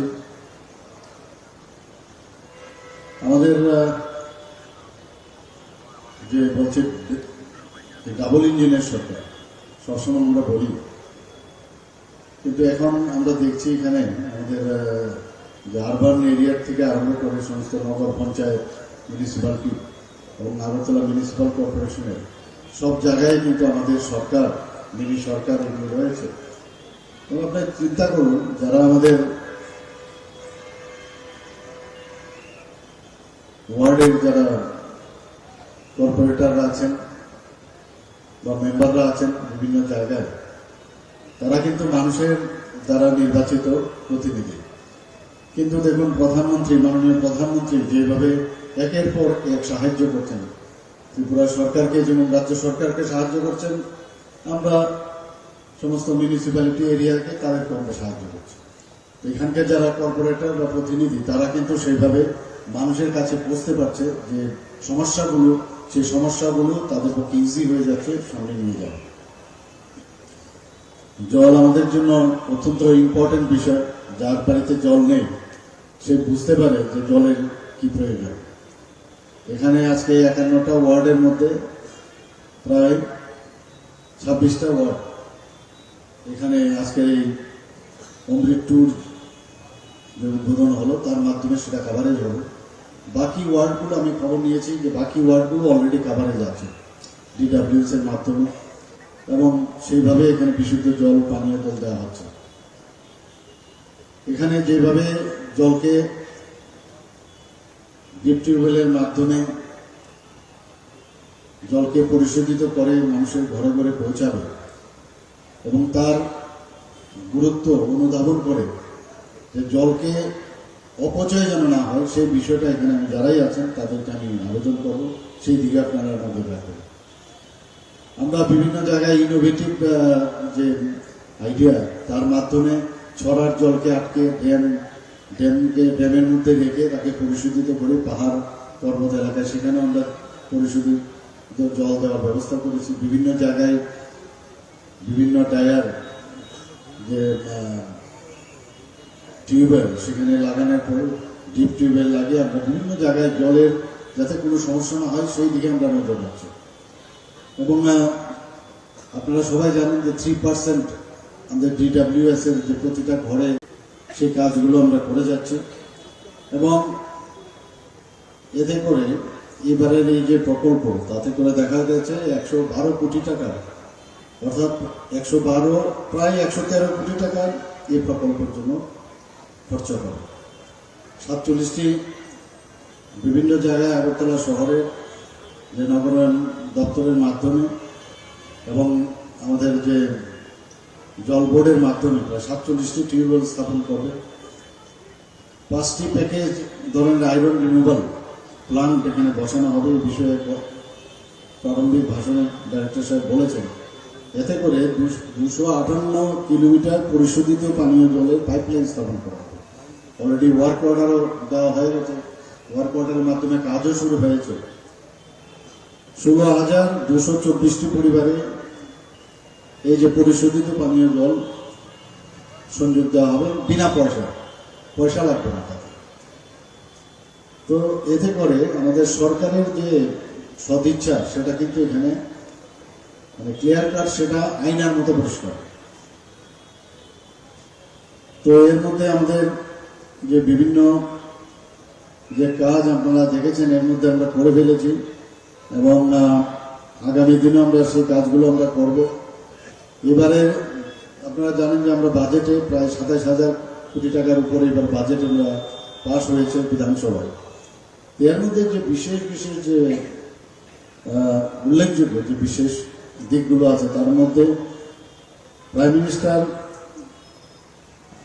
যে এওয়াই প্রকল্প রূপায়ণে আমরা আরবানে বেস্ট পারফর্মিং স্টেট হিসেবে আমরা পুরস্কৃত হয়েছে। আপনারা নিজেরা জানেন, মাননীয় রাষ্ট্রপতি শ্রীমতী দ্রৌপদী মুর্মু আমাদের স্বচ্ছ সর্বেক্ষণ সার্ভে 2022 অনুসারে ছোট স্টেটগুলোর মধ্যে most clean state in India বলে আমাদেরকে পুরস্কার করেছেন। ইন্ডিয়া স্বচ্ছতা লীগের অধীনে স্পেশাল মেনশন 3 লাখ থেকে 10 লাখ ক্যাটাগরিতে আগরতলা পুর নিগমকে পুরস্কৃত করা হয়েছে। আমি এর জন্য পুর নিগমকে ধন্যবাদ দেব। একটা মুখ্যমন্ত্রী স্যাটেলাইট টাউন ডেভেলপমেন্ট স্কিম আমরা এবার, যেটা আমি বললাম যে এবার বাজেটে আমরা রেখেছি, তাতে 500 কোটি টাকা আমরা রেখেছি। 5 বছরে তা খরচ হবে। তো আগরতলাতে হবে স্যাটেলাইট টাউন। স্যাটেলাইট টাউন মানে আগরতলা শহরের পার্শ্ববর্তী কোনো একটা জায়গায় আমরা ঠিক করবো, সেখানে টাউনশিপ আমরা করবো। তাতে করে 5 বছরে 500 কোটি টাকা খরচ হবে আগরতলা, উদয়পুর এবং ধর্মনগর।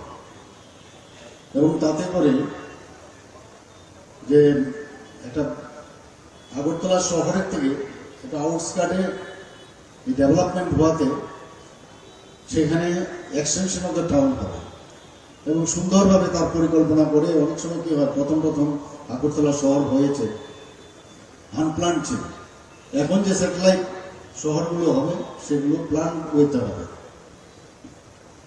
আমরা সুয়েজ ট্রিটমেন্ট, এই মেট্রোর মধ্যে কিন্তু সুয়েজ ট্রিটমেন্ট প্ল্যান্টও আছে, বিভিন্ন জলাশয় ঠিক রাখার সেই বিষয়গুলো আছে।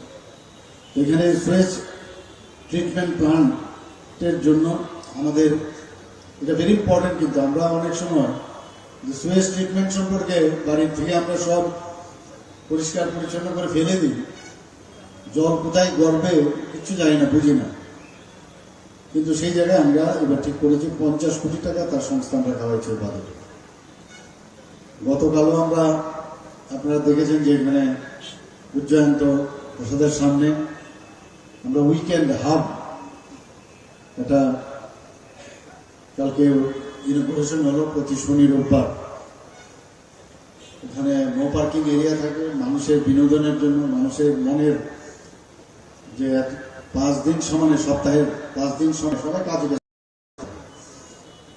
রাত থেকে শনিবার রোববার যেখানে যাবে তার মানসিক এবং শারীরিক সব দিক দিয়ে আমাদের একটা রিল্যাক্সেশন, পর্যটকরাও আসবে বাইরে থেকে। আমরা সেই অবস্থার দিকে আমরা কাজ করছি এবং যারা এতে করে পর্যটক বাইরের থেকে আসে শহরে যাতে বাইরে, তার জন্য 10 কোটি টাকা আমরা এই বাজেটে রেখেছি। 8.45 কোটি টাকা 19টি ভিন্ন শহরে সোলার হাই লাইন সিস্টেম স্থাপন। আমরা মুখ্যমন্ত্রী নগরোন্নয়ন নামে একটি নতুন প্রকল্প আমরা ঘোষণা করেছি। মধ্যে এই 5 বছরে কে অন্তর্ভুক্ত করেছে 1,500 কোটি জন্য 2023-24 বছরে 120 কোটি টাকা সংস্থান রাখা হয়েছিল।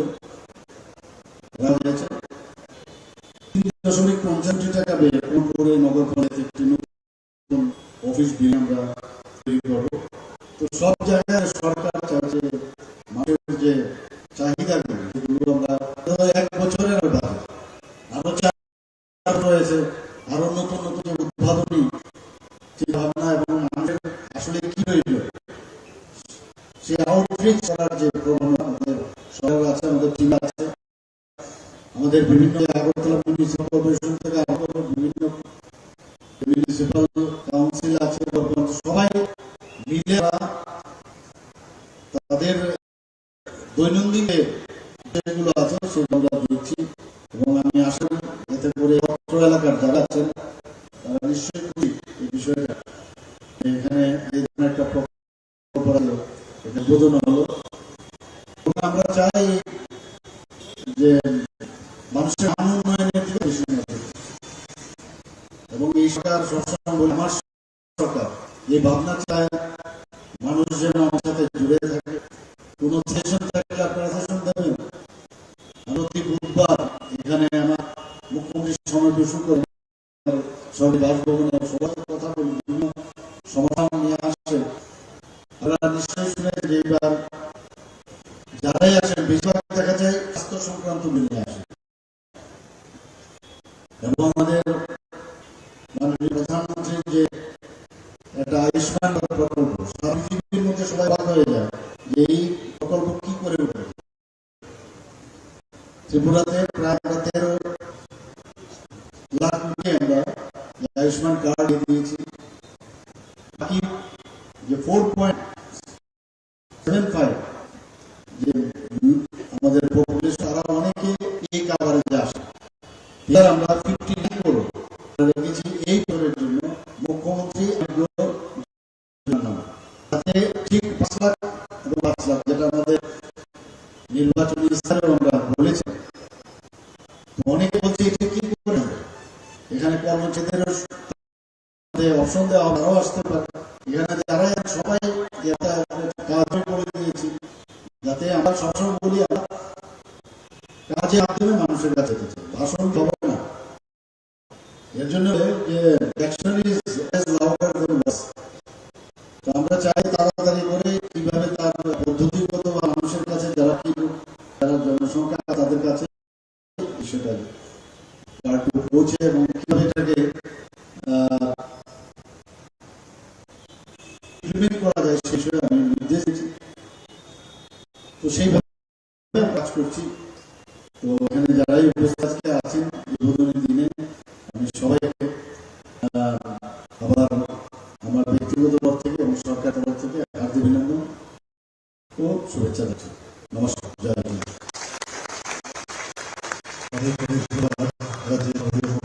আজকের এই অনুষ্ঠানের প্রধান অতিথি প্রফেসর ডক্টর মানিক সাহা মহোদয়কে মূল্য বক্তব্য রাখার জন্য সবাইকে নমস্কার,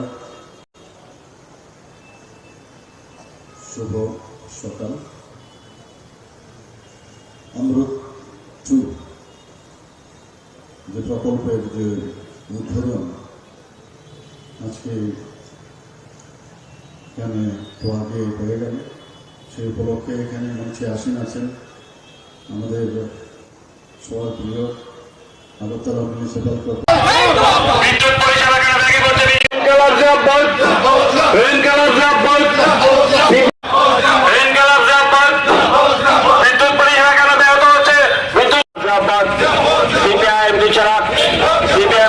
বিদ্যুৎ দপ্তর বিজেপি সরকার জবাব চাই, জবাব দাও।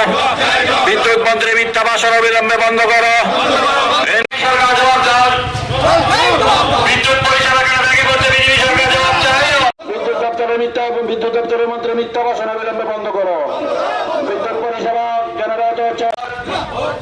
বিদ্যুৎ বেসরকারীকরণের বিরুদ্ধে আজকের অভিযানে দলে দলে যোগ দিন।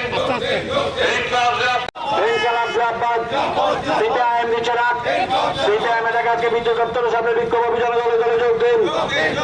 বিজেপি সরকার জবাব চাই, জবাব দাও। পরিষেবা কেন ব্যাগে পড়ছে বিজেপি সরকার জবাব চাই, জবাব দাও। নিয়ে মন্ত্রী বাহাদুরের মিথ্যে বক্তব্য চলছে না, চলবে না। বিদ্যুৎ সংক্রান্ত এখানে নতুন করে মানুষকে কায়দা করে প্রতারিত করতে চাইছে। এই প্রতারণার বিরুদ্ধে এই আমাদের রাজ্যের মানুষের উপর যে আক্রমণ, এই আক্রমণের বিরুদ্ধে চলুন আমরা সবাই মিলে একসাথে প্রতিবাদ করি, প্রতিরোধ করি। এটা লাল ঝান্ডার প্রশ্ন না, এটা তেরঙ্গা ঝান্ডার প্রশ্ন না, এটা গেরুয়া ঝান্ডার প্রশ্ন না। দলমত নির্বিশেষে সবাই মিলে আমাদের রাজ্যের এই বিদ্যুৎ পরিকাঠামো ভেঙে পড়ার বিরুদ্ধে, বিদ্যুৎ পরিষেবা বিঘ্নিত হওয়ার বিরুদ্ধে, বিদ্যুৎ বেসরকারীকরণ করার বিরুদ্ধে এবং বিদ্যুৎ মাসুল অত্যাধিক হারে বৃদ্ধি করার যে ষড়যন্ত্র, সেই ষড়যন্ত্রের বিরুদ্ধে সবাই মিলে আমরা লড়াই করি। লড়াই ছাড়া আমাদের কাছে কোনো বিকল্প নাই। এই আহ্বান নিয়েই আমরা আজকে এখানে এই বিক্ষোভ কর্মসূচিতে সামিল হয়েছি। উপস্থিত আমাদের এই এলাকার সুধী সজ্জন মন্ডলী, মা বোন এবং বন্ধুগণ, পথ দিয়ে যারা যাচ্ছেন, শ্রদ্ধেয় পথচারীরা, সবাইকে আমাদের সিপিআইএম এর পক্ষ থেকে অভিনন্দন জানাচ্ছি, লাল সালাম জানাচ্ছি। আপনারা জানেন প্রখর এই রৌদ্রের তাপের মধ্যেও আমরা সিপিআইএম এর পূর্ব আগরতলা, দক্ষিণ আগরতলা, মধ্য আগরতলা এবং শহর আগরতলা এই এলাকার বন্ধুরা জরুরি ভিত্তিতে আজকে আমাদের রাজ্যের বিদ্যুৎ দপ্তরের যে হেডকোয়ার্টার, এই হেডকোয়ার্টারের সামনে বিক্ষোভ কর্মসূচিতে সামিল হয়েছি। আমাদের এই বিক্ষোভ না কোনো ব্যক্তির বিরুদ্ধে না, রাজনীতি করার জন্য না। আপনারা লক্ষ্য করেছেন আমাদের রাজ্যে 2018 সালে বিজেপি সরকার প্রতিষ্ঠার পর ত্রিপুরা রাজ্যের সব ক্ষেত্রের সাথে সাথে বিদ্যুৎ দপ্তরেরও শোচনীয় অবস্থা। বিদ্যুৎ দপ্তর আজকে আমরা লক্ষ্য করছি, বিশেষ করে 2023 সালে বিজেপি সরকার প্রতিষ্ঠার পর আমাদের রাজ্যের সবচেয়ে যিনি সাংবাদিকদের ডেকে কথা বলেন, সবচেয়ে যিনি বেশি ভাষণ দিয়ে ঘুরে বেড়ান, এই ভদ্রলোক বিদ্যুৎ দপ্তরের মন্ত্রিত্ব পেয়েছেন। কিন্তু আমরা লক্ষ্য করছি এই বিদ্যুৎ দপ্তরের অবস্থা অসহনীয় অবস্থায় দাঁড়িয়েছে। কথা নেই, বার্তা নেই। দিনে 5 থেকে 7 বার সেখানে বিদ্যুৎ চলে যাচ্ছে। বিদ্যুৎ এমন আচরণ করছে, বিভিন্ন বিদ্যুতের যে জিনিসপত্র, যন্ত্রপাতি, সেগুলো জনসাধারণের ঘরে নষ্ট হয়ে যাচ্ছে। বিদ্যুৎ মন্ত্রীকে সাংবাদিকরা জিজ্ঞেস করলে উনি বলছেন এটা লোডশেডিং না, এটা নাকি পাওয়ার কাট। আমরা পাওয়ার কাটও বুঝি না, লোডশেডিংও বুঝি না। আমরা বিদ্যুতের পরিষেবা চাই। এই বিদ্যুতের পরিষেবা পাওয়ার জন্য আমরা আজকে এখানে উপস্থিত হয়েছি। গোটা রাজ্যে বিদ্যুতের পরিকাঠামো ভেঙে পড়েছে। আপনারা লক্ষ্য করেছেন ওই কুমারঘাটে, সেখানে উল্টো রথের দিন বিদ্যুৎ দুর্ঘটনায় আজকে পর্যন্ত 10 জনের প্রাণহানি ঘটেছে। বিদ্যুৎ দপ্তরকে তার দায়ভার নিতে হবে না? আজকে পর্যন্ত বিদ্যুৎ দপ্তর থেকে তার কোনো স্পষ্টীকরণ নেই। ওই মনুতে বিদ্যুতের ট্রান্সফরমার ভেঙে নদীতে পড়েছে, মানুষের বাড়িঘর আক্রান্ত, মানুষ আক্রান্ত। বিদ্যুৎ দপ্তর নীরব ভূমিকা পালন করছে। আমরা লক্ষ্য করেছি, আপনারাও লক্ষ্য করেছেন। এটা আমার বক্তব্য না, আমি আগেই বলেছি আমরা রাজনীতি করার জন্য এখানে আসিনি। আমরা লক্ষ্য করেছি 2018 সালের আগে রাজ্য যখন বামফ্রন্ট সরকার ছিল, বিদ্যুৎ ক্ষেত্রে প্রায় বিপ্লব সংগঠিত হয়েছিল। আমাদের রাজ্যে তৎকালীন বিধানসভার মধ্যে আমাদের বিধায়করা, রাস্তার মধ্যে সাধারণ মানুষ লড়াই করে আমাদের রাজ্যে সেদিন পালাটানা প্রতিষ্ঠিত করেছিল। আমাদের রাজ্যে মনারচক প্রতিষ্ঠিত হয়েছিল। আমাদের রাজ্যের বর্মনা তাপবিদ্যুৎ কেন্দ্রকে আধুনিকীকরণ করা হয়েছিল। আমাদের রাজ্যে বিদ্যুতে স্বয়ংসম্পূর্ণ হয়েছিল। শুনলে খুশি হবেন, আমাদের রাজ্যের বিদ্যুৎ আমাদের দেশ ছেড়ে বাইরে পর্যন্ত সেখানে রপ্তানি করার অবস্থা তৈরি হয়েছিল এবং আমাদের রাজ্য বিদ্যুৎ থেকে সেখানে আয় করা শুরু করেছিল। কিন্তু বামপন্থী সরকার গোটা রাজ্যে বিদ্যুতের যে উজ্জ্বল ছবি তৈরি করেছিল, এই উজ্জ্বল ছবি আজকে সম্পূর্ণভাবে ম্রিয়মান। এটা অসহনীয় অবস্থা গোটা রাজ্য জুড়ে।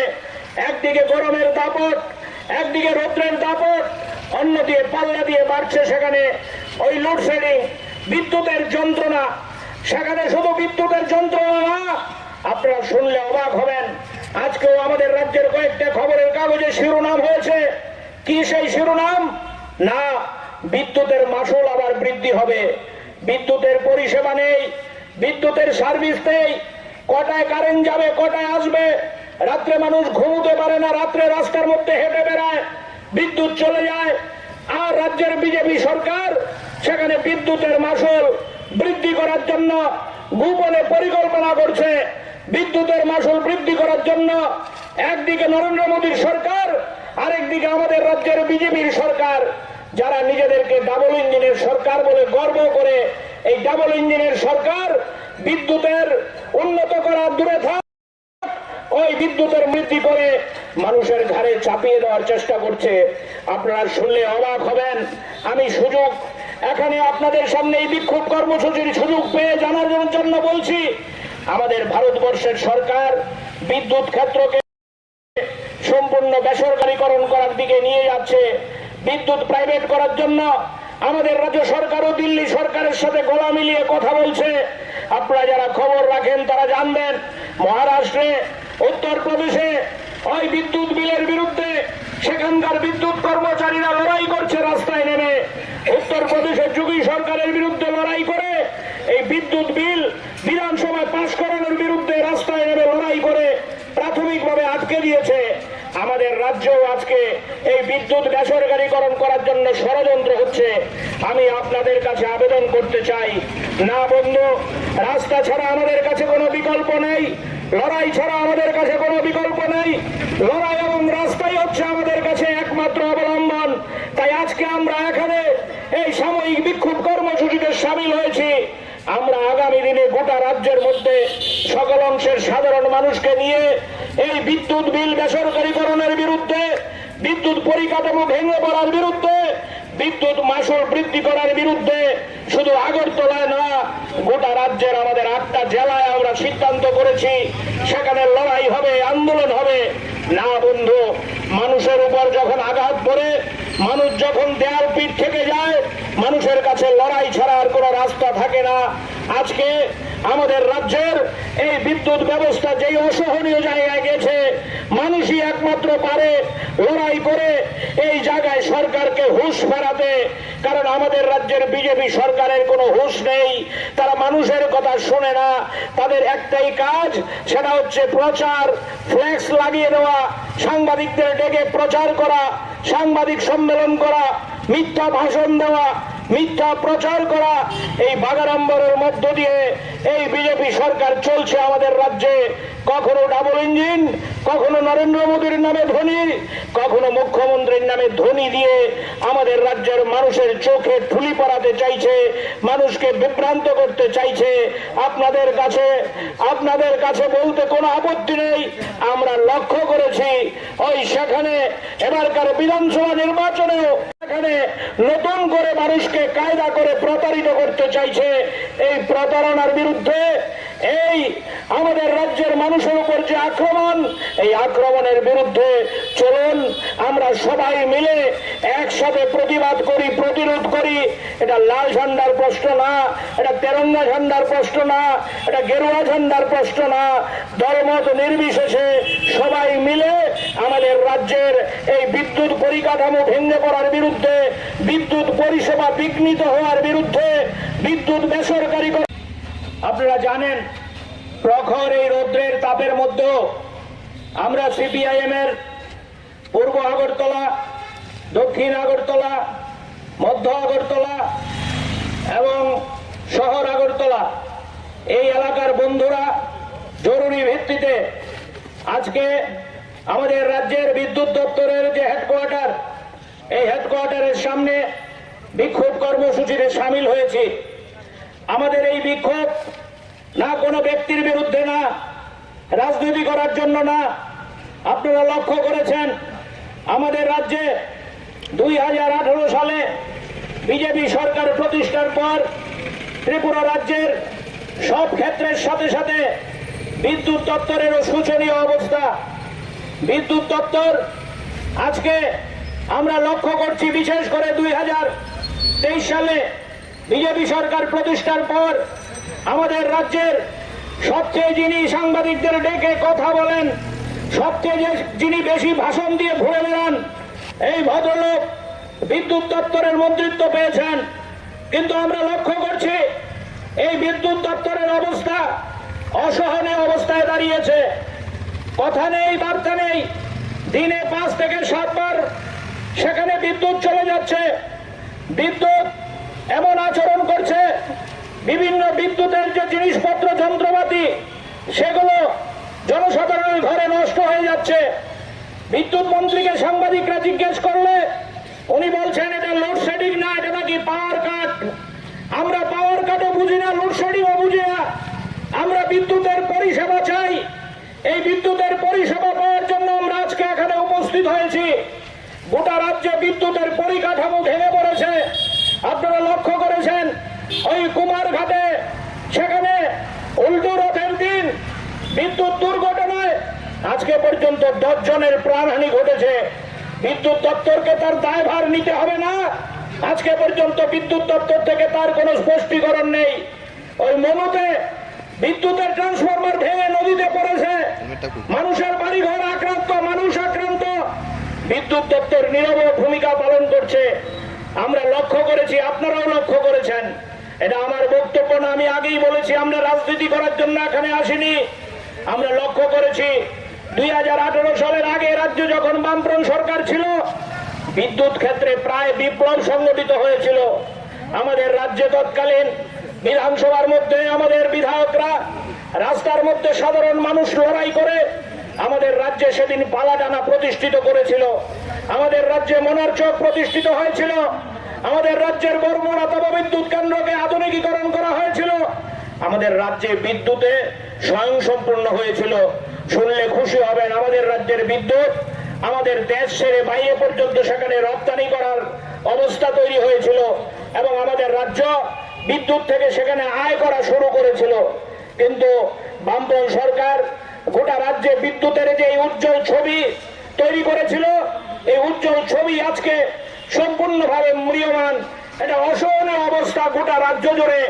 একদিকে গরমের দাপট, একদিকে রৌদ্রের দাপট, অন্যদিকে পাল্লা দিয়ে বাড়ছে সেখানে ওই লোডশেডিং, বিদ্যুতের যন্ত্রণা। সেখানে শুধু বিদ্যুতের যন্ত্রণা না, আপনারা শুনলে অবাক হবেন, আজকেও আমাদের রাজ্যের কয়েকটা খবরের কাগজে শিরোনাম হয়েছে। কি সেই শিরোনাম?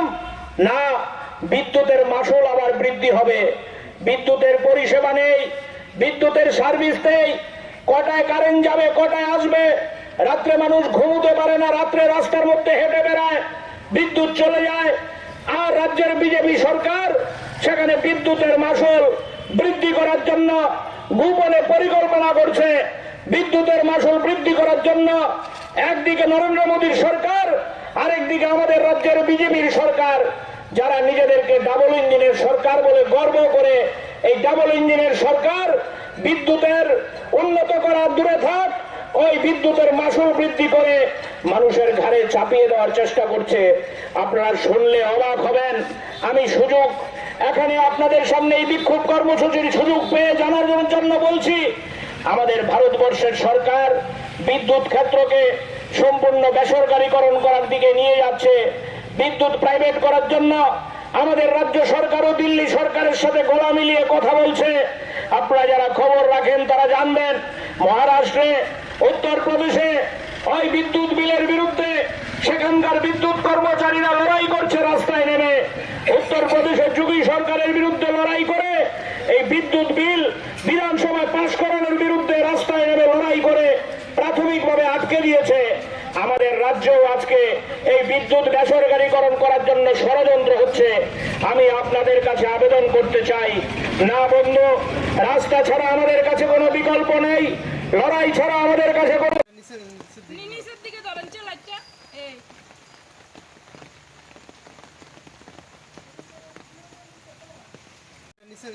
এই নিচের দিকে ধরেন চেলাইটা এই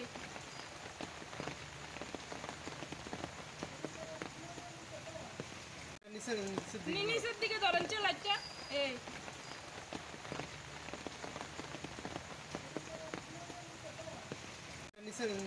নিচের দিকে ধরেন চেলাইটা এই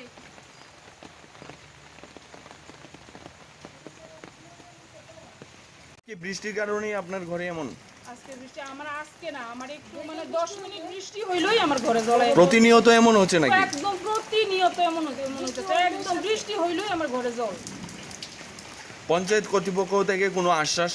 কোনো আশ্বাস নাই, কিচ্ছু আশ্বাস তারা দেয় না। তারা কয় আইলে কাজ করাইবো। আমার কবে কাজ আইবো, কবে কাজ করাইবো, কবে আমরা শান্তি পাবো? এদিকে কি আপনার বাড়িতে এমন হচ্ছে না পার্শ্ববর্তী? প্রতিটি বাড়িতে, প্রতি বাড়িতে।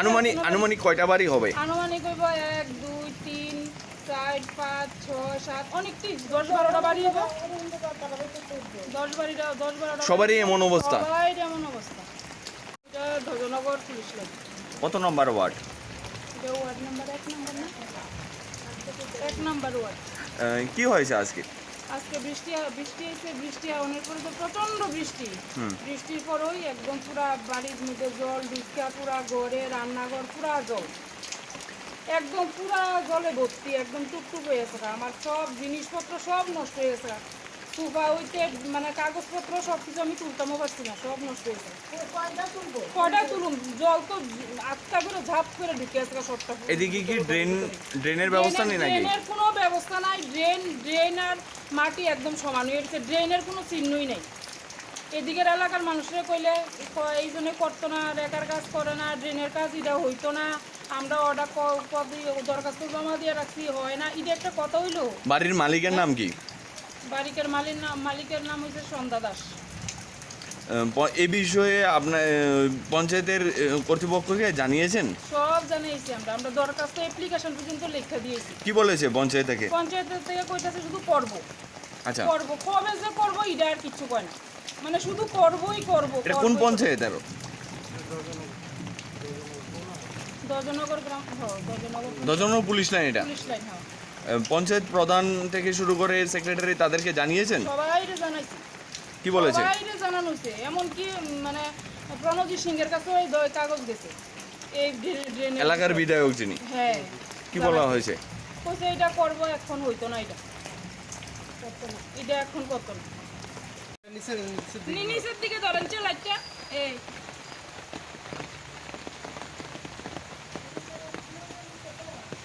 কি বৃষ্টির কারণে আপনার ঘরে এমন? আজকে বৃষ্টি আমার আজকে না, আমার একটু 10 মিনিট বৃষ্টি হইলেই আমার ঘরে জল আইবে। প্রতিনিয়ত এমন হচ্ছে নাকি? একদম প্রতিনিয়ত এমন হচ্ছে, একদম বৃষ্টি হইলেই আমার ঘরে জল। পঞ্চায়েত কর্তৃপক্ষ থেকে কোনো আশ্বাস?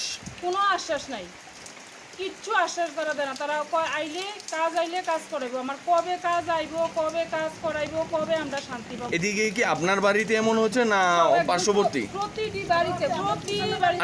আনুমানিক কয়টা বাড়ি হবে? আনুমানিক হইব 1 2 3 4 5 6 7 অনেকটি 10-12টা বাড়ি হবে। 10-12টা। সবারই এমন অবস্থা? সবারই এমন অবস্থা। এটা ধজনগর পুলিশ লাইন। কত নম্বর ওয়ার্ড? এটা ওয়ার্ড নাম্বার 1 নম্বর না? 1 নম্বর ওয়ার্ড। কি হয়েছে আজকে? আজকে বৃষ্টি হয়েছে, বৃষ্টি হওয়ার পরে তো প্রচন্ড বৃষ্টি।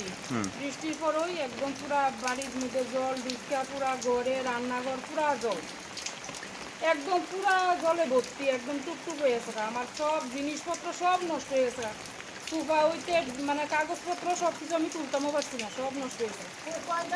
কয়টা তুলুম? জল তো আটকা করে ঝাপ করে ঢুকে আছে সবটা। এদিকে কি ড্রেনের ব্যবস্থা নেই নাকি? ড্রেনের কোনো ব্যবস্থা নাই। ড্রেন আর মাটি একদম সমান হয়ে গেছে, ড্রেনের কোনো চিহ্নই নেই। থেকে শুরু করে সেক্রেটারি তাদেরকে জানিয়েছেন? সবাইরে জানাইছি। কি বলেছে? সবাইরে জানানো হয়েছে, এমনকি প্রণজিৎ সিংহের কাছে ওই কাগজ গেছে। এই ড্রেনের এলাকার বিধায়ক যিনি, হ্যাঁ, কি বলা হয়েছে? কইছে এটা করব, এখন হইতো না, এটা করতো না, এটা এখন করতো না। নিচের দিকে ধরেন লাইটটা। এই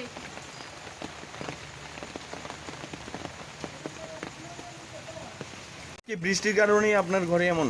আজকে বৃষ্টি আমার আজকে না, আমার একটু 10 মিনিট বৃষ্টি হইলেই আমার ঘরে জল আইবে। প্রতিনিয়ত এমন হচ্ছে নাকি? একদম প্রতিনিয়ত এমন হচ্ছে, একদম বৃষ্টি হইলেই আমার ঘরে জল। পঞ্চায়েত কর্তৃপক্ষ থেকে কোনো আশ্বাস? কোনো আশ্বাস নাই, কিচ্ছু আশ্বাস তারা দেয় না। তারা কয় আইলে কাজ করাইবো। আমার কবে কাজ আইবো, কবে কাজ করাইবো, কবে আমরা শান্তি পাবো? এদিকে কি আপনার বাড়িতে এমন হচ্ছে না পার্শ্ববর্তী? প্রতিটি বাড়িতে, প্রতি বাড়িতে। আনুমানিক কয়টা বাড়ি হবে? আনুমানিক হইব 1 2 3 4 4, 5, 6, 7 অনেকটি 10-12টা বাড়ি হবে। 10-12টা সবারই এমন অবস্থা? সবাই এমন অবস্থা। এটা ধ্বজনগর পুলিশ লাইন। কত নম্বর ওয়ার্ড? এটা ওয়ার্ড নাম্বার 1 নম্বর না? 1 নম্বর ওয়ার্ড। কি হয়েছে আজকে? আজকে বৃষ্টি হয়েছে, বৃষ্টি হওয়ার পরে তো প্রচন্ড বৃষ্টি। বৃষ্টির পরেই একদম পুরা বাড়ির মধ্যে জল ঢুকা, পুরা ঘরে রান্নাঘর পুরা জল, একদম পুরা জলে ভর্তি, একদম টুকটুক হয়ে গেছে। আমার সব জিনিসপত্র সব নষ্ট হয়ে গেছে। সোফা হইতে মানে কাগজপত্র সব কিছু আমি তুলতামও পারছি না, সব নষ্ট হয়েছে। কয়টা তুলুম, জল তো আটটা করে ঝাপ করে ঢুকে গেছে সবটা। এদিকে কি ড্রেনের ব্যবস্থা নেই নাকি? ড্রেনের কোনো ব্যবস্থা নাই। ড্রেন আর মাটি একদম সমান হয়ে গেছে, ড্রেনের কোনো চিহ্নই নেই। এদিকের এলাকার মানুষরা কইলে এই জন্য করতো না, রেখার কাজ করে না, ড্রেনের কাজ এটা হইতো না, আমরা অর্ডার দরখাস্ত জমা দিয়ে রাখছি, হয় না, এটা একটা কথা হইলো। বাড়ির মালিকের নাম কি? মালিকের নাম হচ্ছে সন্ধ্যা দাস। আচ্ছা চলো। নমস্কার।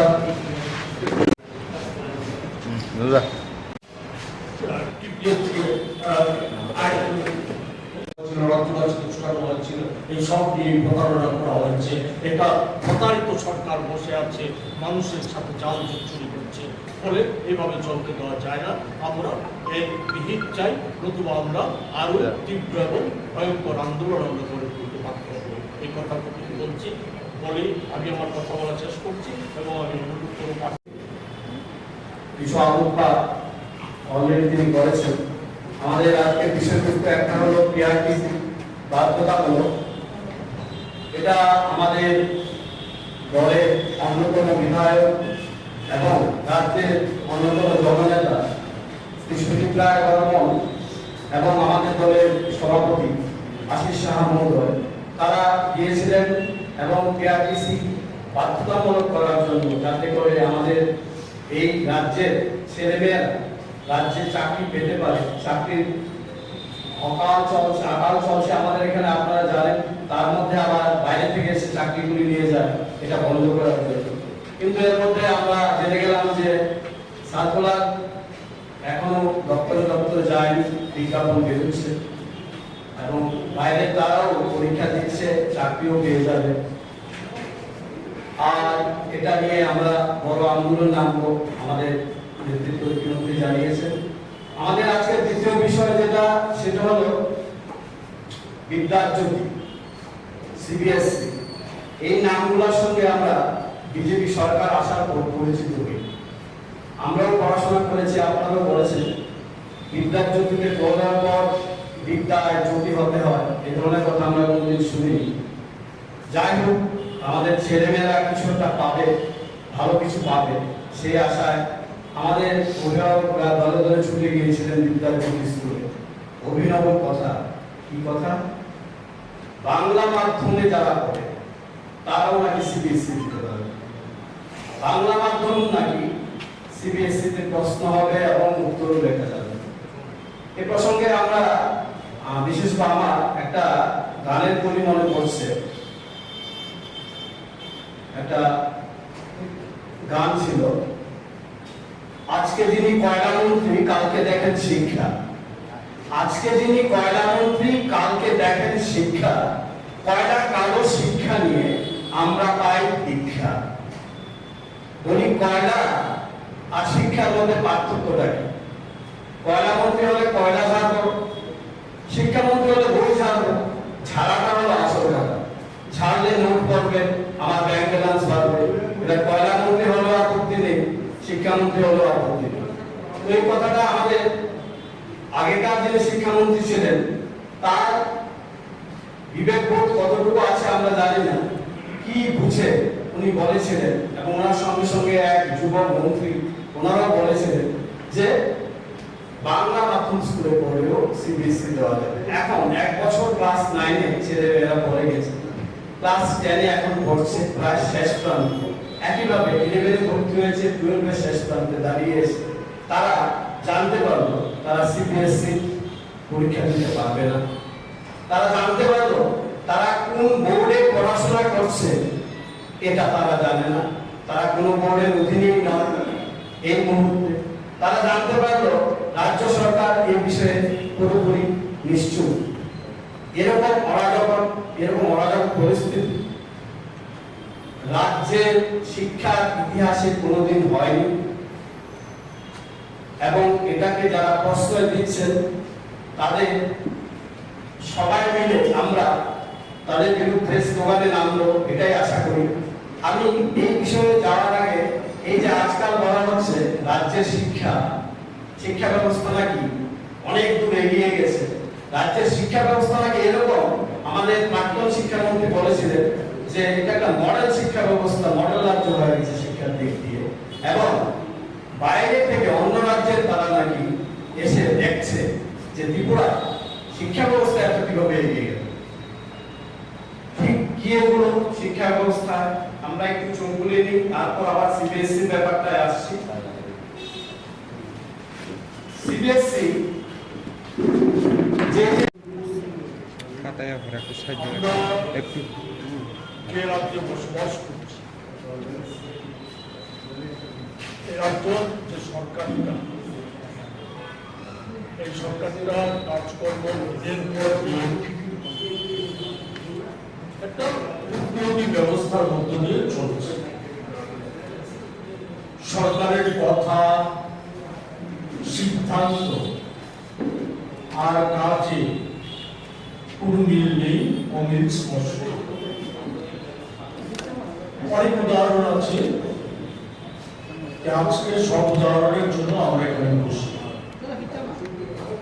আমরা প্রধানত দুটো বিষয় নিয়ে আলোচনার জন্য আজকে আপনাদের এখানে সমবেত করেছি। একটা বিষয় হচ্ছে এই যে সম্প্রতি কিছুদিন আগে রাজ্য সরকারের ক্যাবিনেট মন্ত্রিসভা ঘটা করে সিদ্ধান্ত নিয়েছে যে এখন থেকে সরকারি চাকুরিতে পিআরটিসি বাধ্যতামূলক। শুধু সরকারি দপ্তর নয়, সরকার অধিকৃত অন্যান্য সংস্থায় কি পার্মানেন্ট, কি ডিআরডব্লিউ, কি কন্ট্রাকচুয়াল, সব ক্ষেত্রেই পিআরটিসি বাধ্যতামূলক বলে সরকার সিদ্ধান্ত নিয়েছে। সরকারের এই সিদ্ধান্ত এক বাক্যবাগীশ মন্ত্রী উল্লেখ করেছিল জানাতে গিয়ে, সর্বসাধারণকে জানাতে গিয়ে, ঐতিহাসিক সিদ্ধান্ত।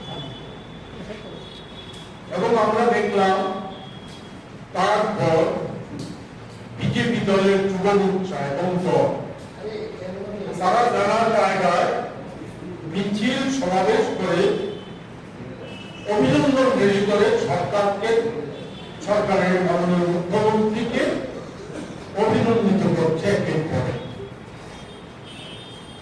কার্যত ঘটনা কি? ঘটনা হচ্ছে এখন পর্যন্ত শুধু পিডব্লিউডি দপ্তরে যে কয়েকজন ইঞ্জিনিয়ার নেওয়ার কথা ছিল, নোটিফিকেশন হয়েছিল টিপিএসসির মাধ্যমে, পিআরটিসি বাধ্যতামূলক না করাতে সরকারের সিদ্ধান্ত ছিল এগুলিকে বাতিল করে পুনর্নিয়োগের ব্যবস্থা, এটা বাতিল হয়েছে। কিন্তু কি কারণে জানি না, এটা একেবারে নিন্দনীয়। সংবাদ মাধ্যমে বেরিয়েছে যে সরকার সিদ্ধান্ত নিয়েছে, ক্যাবিনেটের সিদ্ধান্ত নিয়েছে। যেমন সরকারি অনেক সিদ্ধান্তকে মান্যতা দেওয়া হয়, সরকারি সিদ্ধান্ত, সরকারি ঘোষণা, এমনকি বিধানসভার যে সিদ্ধান্ত, সেই সিদ্ধান্তকে মান্যতা দেওয়া হয়। এই জিনিস চলে আসছে। এটা ক্যাবিনেটের সিদ্ধান্ত নেওয়ার পর যে নোটিফিকেশন করতে হয়, সংবাদ মাধ্যমে খবর বেরিয়েছে, সরকারের কোনো বক্তব্য নেই সেই সম্পর্কে খবর বেরিয়েছে যে নোটিফিকেশনটা এখনো হয়। সেখানে বিভিন্ন দপ্তর খেয়াল করছে মতো, যেমন ডেন্টাল কলেজ করেছে, বিদ্যুৎ নিগম করেছে, সেগুলি করেছে, খেয়াল করছে মতো করছে। টিপিএসসি সামনে আরো অনেক টিপিএসসি পরীক্ষা দেওয়ার সুযোগ করে দিচ্ছে, সেক্ষেত্রেও নিশ্চয়ই যে বিআরটিসি বাধ্যতামূলক না, সেই সিদ্ধান্তই কার্যকরী হবে। এতে আমরা উদ্বিগ্ন। এটা চলতে দেওয়া যায় না। এই টুকলুকি রাজত্ব এর চলতে দেওয়া যায় না। এই কোন রাজ্যে আমরা বসবাস করছি? কি অবস্থা! শুধু সরকারি সিদ্ধান্ত না, ক্যাবিনেট সিদ্ধান্ত না, বিধানসভার বাজেট বাস্তবায়িত হয় না। এখনো খবর বেরিয়েছে, এখনো বাজেটে, গত বাজেটে 355 কোটি টাকা শুধু একটা দপ্তর, বিদ্যালয় দপ্তরে অব্যাহত হয়ে পড়ে আছে। এটা কি রাজ্য চলছে? কি কমফর্ট দেওয়া আছে? মন্ত্রীরা ব্যস্ত আখের গোছানোর জন্য, নিজেদের আখের গোছানোর জন্য, সম্পত্তি বিস্তার ঘটানোর জন্য মুখ্যমন্ত্রী থেকে শুরু করে মন্ত্রীরা ব্যস্ত। দলীয় ভাবে তারা বিরোধীদের কোণঠাসা করে দিয়ে সেখানে দলীয় পদ যাতে সুরক্ষা করা যায় তার জন্য তারা ব্যস্ত। সরকারি কাজকর্ম ভুল্লায় যায়, সরকারি সিদ্ধান্ত সম্পর্ক ভুল্লায় যায়। একটার পর একটা দপ্তর আজকে যে ভয়ঙ্কর অবস্থা সৃষ্টি হচ্ছে। আমার পাশে আছে পার্থ আচার্য মহাশয়, প্রদেশ কংগ্রেসের নেতা। উনি বললেন, একটা বিষয় নির্দিষ্টভাবে বললেন, আমি শুধু উল্লেখ করতে চাই যেসব আপনারা অবগত আছে যে সিবিএসসিতে বিদ্যাজ্যোতি প্রকল্পে ইংরেজি মাধ্যম স্কুলকে আগে যুক্ত করা হয়েছিল, তারপর বাংলা মাধ্যমে 73টা স্কুলকে যুক্ত করা হয়েছিল। তখন আরেক ভাগ্যবাদী বড় ভাগ্যবাদী তৎকালীন শিক্ষামন্ত্রী উনি ঘোষণা করেছিলেন বাংলা মিডিয়ামের যে সমস্ত স্কুল সেখানে সিবিএসইতে যুক্ত করা হচ্ছে তারা বোর্ডের পরীক্ষা বাংলা মাধ্যমে দিতে পারবে।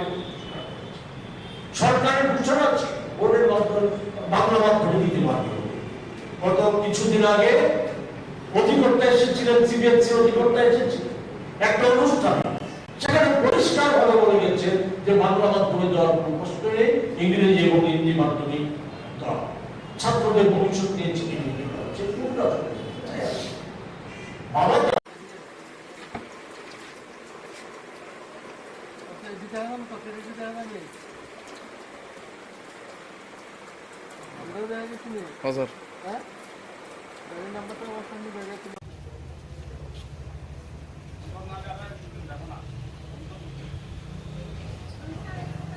গতকাল রাতে স্পেশাল ভেহিকেল চেকিংয়ের সময় আমি ইন্সপেক্টর সুকান্ত ত্রিপুরা সঙ্গে আমাদের সঙ্গে এসডিপিও বিলোনিয়া ছিল, মোটায় আমাদের ভেহিকেল চেকিং ছিল। ভেহিকেল চেকিংয়ের সময় আমরা একটা আল্টো 800 গাড়ি যার নাম্বার TR08D0487 গাড়িকে সিগন্যাল দেই দাঁড়ানোর জন্য, কিন্তু গাড়িটি আমাদের সিগন্যাল ভায়োলেট করে দৃশ্যমুখের দিকে চলে যায়। তখন আমরা গাড়ির পিছনে ধাওয়া করে গজারিয়া দেবীপুর থেকে গাড়িটিকে আমরা ডিটেন করি, কিন্তু গাড়ির ড্রাইভার পালিয়ে যায়। গাড়ি থেকে আমরা মোট 3 কার্টন 235 বোতল ফেন্সিডিল উদ্ধার করি এবং এই ব্যাপারে আমরা একটা স্পেসিফিক বিলোনিয়া থানাতে কেস রেজিস্টার করি যার number 51/2023 under section 21C 25 29 of NDPS act. যার বাজার মূল্য কত হবে? বাজার মূল্য আনুমানিক 1.5 লাখ টাকা হবে।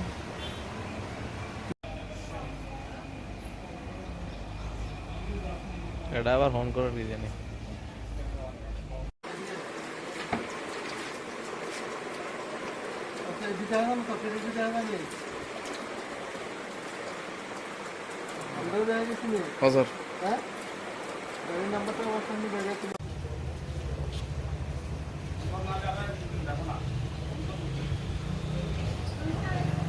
গতকাল রাতে স্পেশাল ভেহিকেল চেকিংয়ের সময়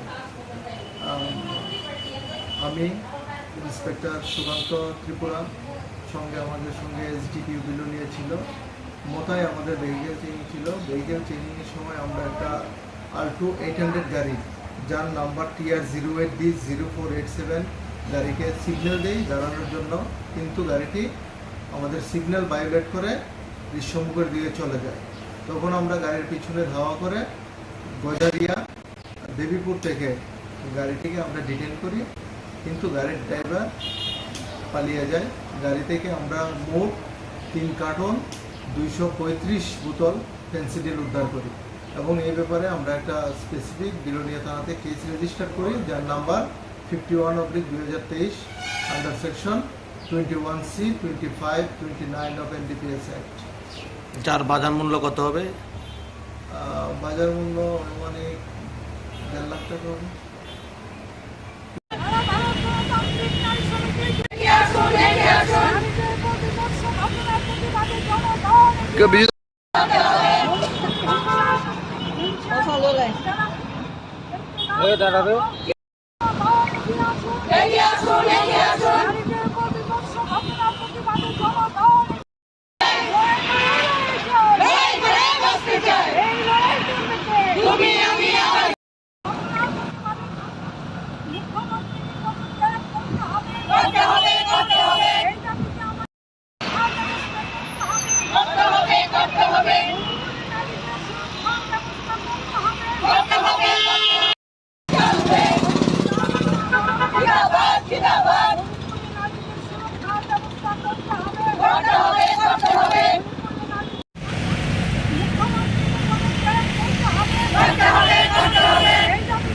দে ডুবি চাবি চাবি চাপ কি করে ডুবি চা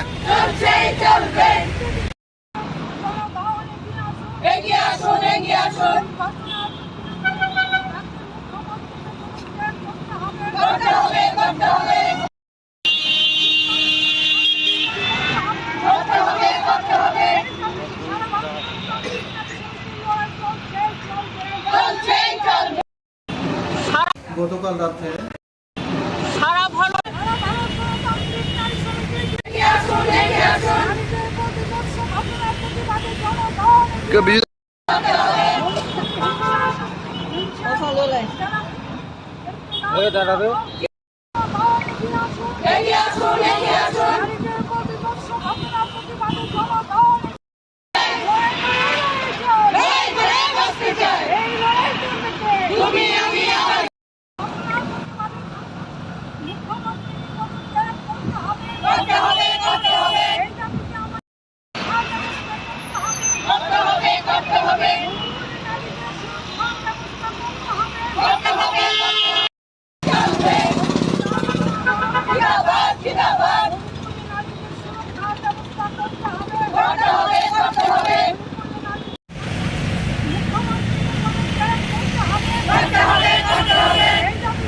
দে ডুবি চাবি চাবি চাপ কি করে ডুবি চা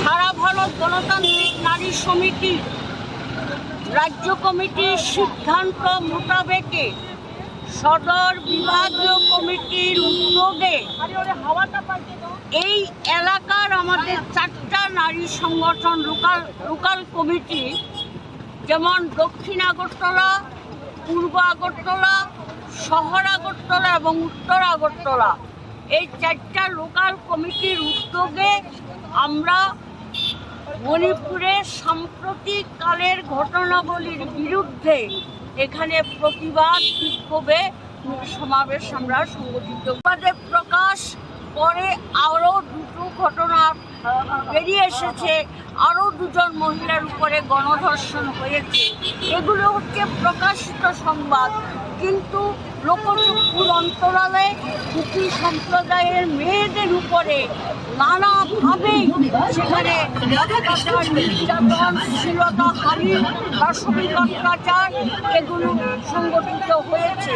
তাছাড়াও গোটা কুকি সম্প্রদায় মানুষদের উপরে বিজিবির দুর্বৃত্ত বাহিনী সহ রাষ্ট্রীয় পুলিশের যোগসাজশে সেখানে ভাঙচুর, বাড়িঘরে হামলা, মারধর করা, বাড়ি পুড়িয়ে দেওয়া এবং নানা ধরনের অমানবিক নির্যাতন সেখানে সংগঠিত হচ্ছে।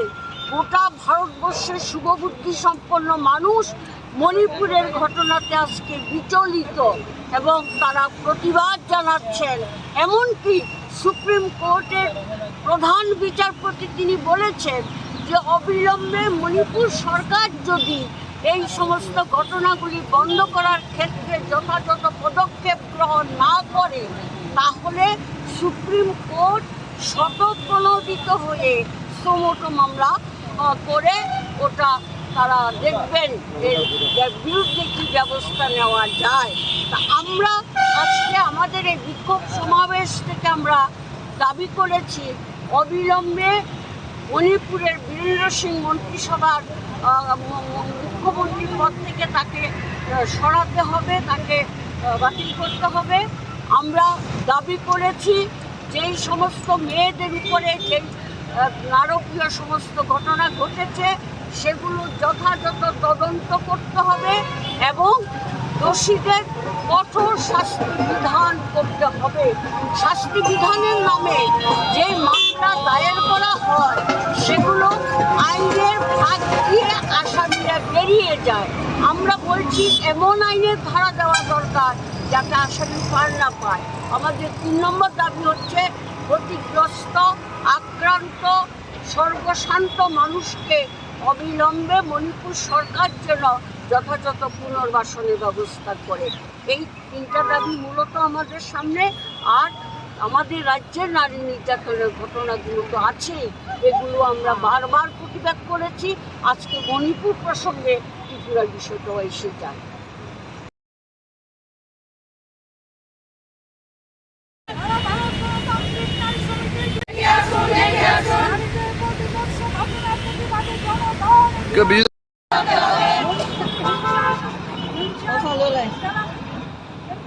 দাঁড়াবে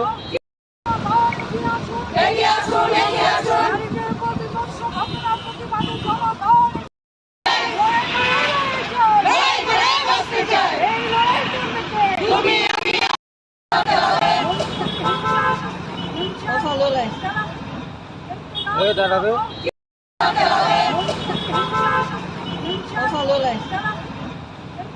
দাঁড়াবে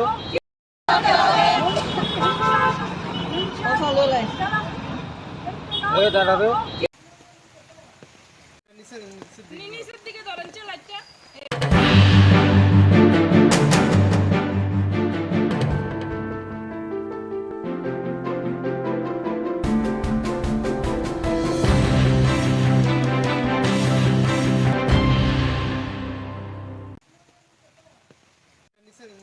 নিচের দিকে ধরেন লাইটটা।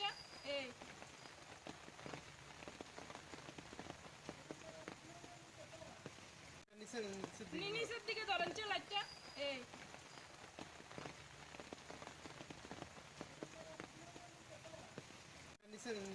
নিচের দিকে ধরেন লাইটটা।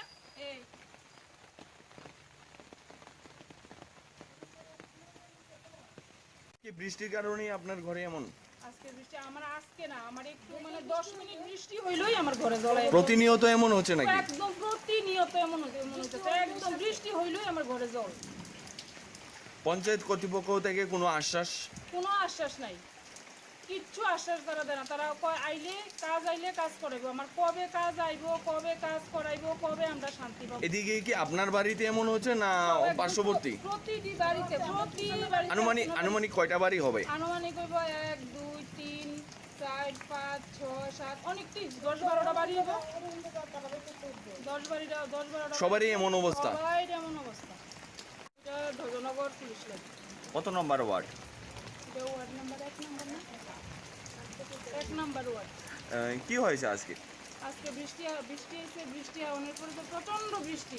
বৃষ্টির পরেই একদম পুরা বাড়ির মধ্যে জল ঢুকা, পুরা ঘরে রান্নাঘর পুরা জল, একদম পুরা জলে ভর্তি, একদম টুকটুক হয়ে গেছে। আমার সব জিনিসপত্র সব নষ্ট হয়ে গেছে। সোফা হইতে কাগজপত্র সব কিছু আমি তুলতামও পারছি না, সব নষ্ট হয়েছে। কয়টা তুলুম? জল তো আটকা করে ঝাপ করে ঢুকে আছে সবটা। এদিকে কি ড্রেনের ব্যবস্থা নেই নাকি? ড্রেনের কোনো ব্যবস্থা নাই। ড্রেন আর মাটি একদম সমান হয়ে গেছে, ড্রেনের কোনো চিহ্নই নেই। এদিকের এলাকার মানুষরা কইলে এই জন্য করতো না, রেকার কাজ করে না, ড্রেনের কাজ এটা হইতো না, আমরা অর্ডার দরখাস্ত জমা দিয়ে রাখছি, হয় না। এটা একটা কথা হইলো। বাড়ির মালিকের নাম কি? বাড়ির মালিকের নাম হচ্ছে সন্ধ্যা দাস। এই বিষয়ে আপনার পঞ্চায়েতের কর্তৃপক্ষকে জানিয়েছেন? সব জানিয়েছি আমরা দরখাস্ত অ্যাপ্লিকেশন পর্যন্ত লিখে দিয়েছি। কি বলেছে পঞ্চায়েত থেকে? পঞ্চায়েতের থেকে কইতাছে শুধু করব। আচ্ছা, করব, কবে যে করব এটা আর কিছু কয় না, মানে শুধু করবই করব। এটা কোন পঞ্চায়েত? আরো দজনগর গ্রাম, দজনগর পুলিশ লাইন। এটা পুলিশ লাইন। পঞ্চায়েত প্রধান থেকে শুরু করে সেক্রেটারি তাদেরকে জানিয়েছেন? সবাইরে জানাইছি। কি বলেছে? সবাইরে জানানো হয়েছে, এমনকি মানে প্রণজিৎ সিংহের কাছে ওই কাগজ গেছে এই ড্রেনের এলাকার বিধায়ক যিনি। হ্যাঁ, কি বলা হয়েছে? কইছে এটা করব, এখন হইতো না,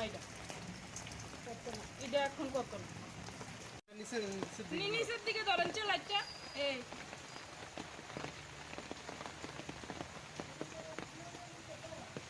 কি বৃষ্টির কারণে আপনার ঘরে এমন? আজকে বৃষ্টি আমার আজকে না, আমার একটু মানে 10 মিনিট বৃষ্টি হইলই আমার ঘরে জল। প্রতিনিয়ত এমন হচ্ছে নাকি? একদম প্রতিনিয়ত এমন হচ্ছে, একদম বৃষ্টি হইলই আমার ঘরে জল। আচ্ছা চলো। নমস্কার।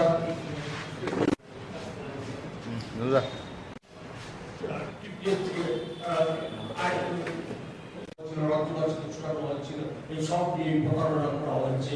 এটা প্রতারিত সরকার বসে আছে, মানুষের সাথে জাল চুরি করছে, ফলে এইভাবে চলতে দেওয়া যায় না। আমরা এই বিহিত চাই, নতুবা আমরা আরো তীব্র এবং ভয়ঙ্কর আন্দোলন আমরা গড়ে তুলতে বাধ্য হব। এই কথা বলছি, বলেই আমি আমার কথা বলা শেষ করছি এবং আমি অনুরোধ করব কিছু আলোকপাত অলরেডি তিনি করেছেন। আমাদের আজকে বিষয়বস্তু একটা হলো পিআরটিসি বাধ্যতামূলক। এটা আমাদের দলের অন্যতম বিধায়ক এবং রাজ্যের অন্যতম জননেতা শ্রী সুদীপ রায় বর্মন এবং আমাদের দলের সভাপতি আশিস সাহা মহোদয় তারা দিয়েছিলেন এবং পিআরটিসি বাধ্যতামূলক করার জন্য, যাতে করে আমাদের এই রাজ্যের ছেলেমেয়েরা রাজ্যে চাকরি পেতে পারে। চাকরির আকাল চলছে আমাদের এখানে, আপনারা জানেন। তার মধ্যে আবার বাইরে থেকে এসে চাকরিগুলি নিয়ে যায়, এটা বন্ধ করার জন্য। কিন্তু এর মধ্যে আমরা জেনে গেলাম যে সার্কুলার এখনো দপ্তরে যায়নি, বিজ্ঞাপন বেরোচ্ছে এবং বাইরে তারাও পরীক্ষা দিচ্ছে, চাকরিও পেয়ে যাবে। আর এটা নিয়ে আমরা বড় আন্দোলন নামবো, আমাদের নেতৃত্ব ইতিমধ্যে জানিয়েছেন। আমাদের আজকের দ্বিতীয় বিষয় যেটা, সেটা হলো বিদ্যাজ্যোতি, সিবিএসসি। এই নামগুলোর সঙ্গে আমরা বিজেপি সরকার আসার পর পরিচিত হই। আমরাও পড়াশোনা করেছি, আপনারাও করেছেন। বিদ্যাজ্যোতিকে বলার পর বিদ্যায় জ্যোতি হতে হয়, এই ধরনের কথা আমরা কোনোদিন শুনিনি। যাই হোক, আমাদের ছেলেমেয়েরা কিছু একটা পাবে, ভালো কিছু পাবে, সেই আশায় আমাদের অভিভাবকরা দলে দলে ছুটে গিয়েছিলেন বিদ্যাজ্যোতি স্কুলে। অভিনব কথা, কি কথা? বাংলা মাধ্যমে যারা পড়ে তারাও নাকি সিবিএসসি দিতে পারবে। বাংলা মাধ্যম নাকি সিবিএসসি তে প্রশ্ন হবে এবং উত্তরও লেখা যাবে। এ প্রসঙ্গে আমরা বিশেষ করে আমার একটা গানের কলি মনে পড়ছে। একটা গান ছিল, আজকে যিনি কয়লা মন্ত্রী কালকে দেখেন শিক্ষা।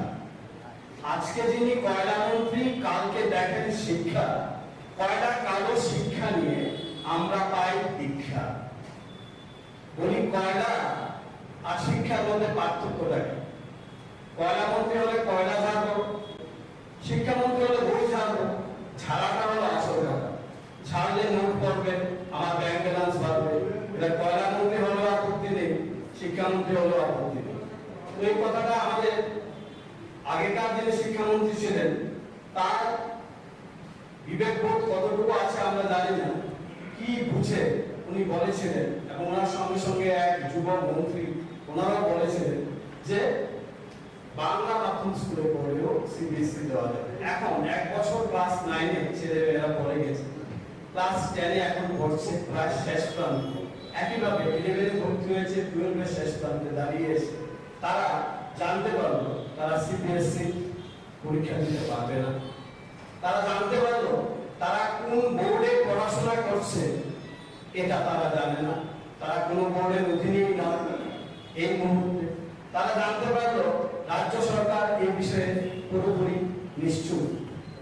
এরকম অরাজক পরিস্থিতি রাজ্যের শিক্ষার ইতিহাসে কোনোদিন হয়নি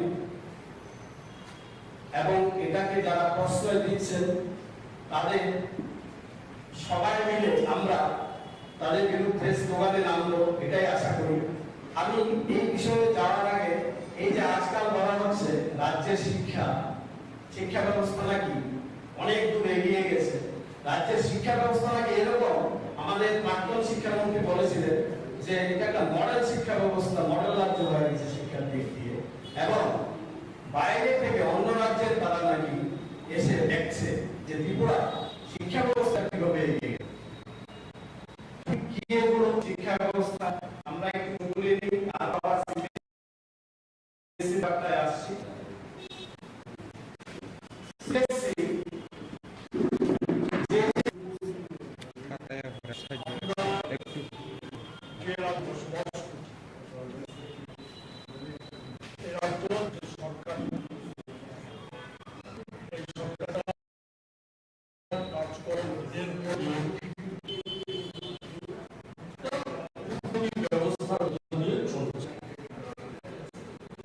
সরকারের কথা সিদ্ধান্ত আর কাজে কোনো মিল নেই, অমিল অনেক উদাহরণ আছে যে আজকে সরকারের জন্য আমরা প্রধান দুটো বিষয় নিয়ে আলোচনার জন্য আছে আপনাদের এখানে সমবেত হচ্ছে এই যে সম্প্রতি কিছু আগে রাজ্য সরকারের ক্যাবিনেট মন্ত্রিসভা হঠাৎ সিদ্ধান্ত নিয়েছে যে এখন থেকে সরকারি চাকরি বাধ্যতামূলক। শুধু সরকার দপ্তর সরকার উদ্বৃত্ত অন্যান্য সংস্থায় পারেন বিডিআরডব্লিউ কন্ট্রাকচুয়াল সব ক্ষেত্রে বাধ্যতামূলক বলে সরকার সরকারের এই সিদ্ধান্ত এক বাক্যবাদী মন্ত্রী উল্লেখ করেছে জানাতে গিয়ে জনসাধারণকে জানাতে গিয়ে ঐতিহাসিক এবং আমরা দেখলাম বিজেপি দলের তারা নানা জায়গায় মিছিল সমাবেশ করে অভিনন্দন ঘোষিত সরকারকে মুখ্যমন্ত্রীকে অভিনন্দিত করছে।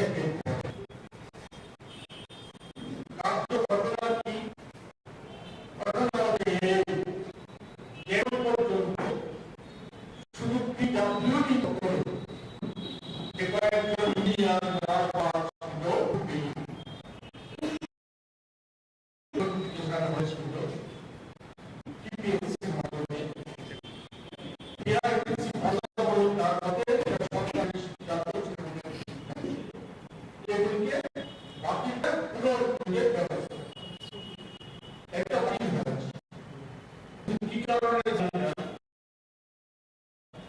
সম্প্রতি বিদ্যুৎ নিগমে তারপর ডেন্টাল কলেজে বিভিন্ন জায়গায় কিছু নিয়ম সেখানে সংগঠিত হয়েছে, যেখানে পিআরটিসি বাধ্যতামূলক ছিল না, এই জায়গা রাজ্যের যুবকদের বেকারদের শিক্ষিত বেকারদের আবারও বঞ্চন চাকরি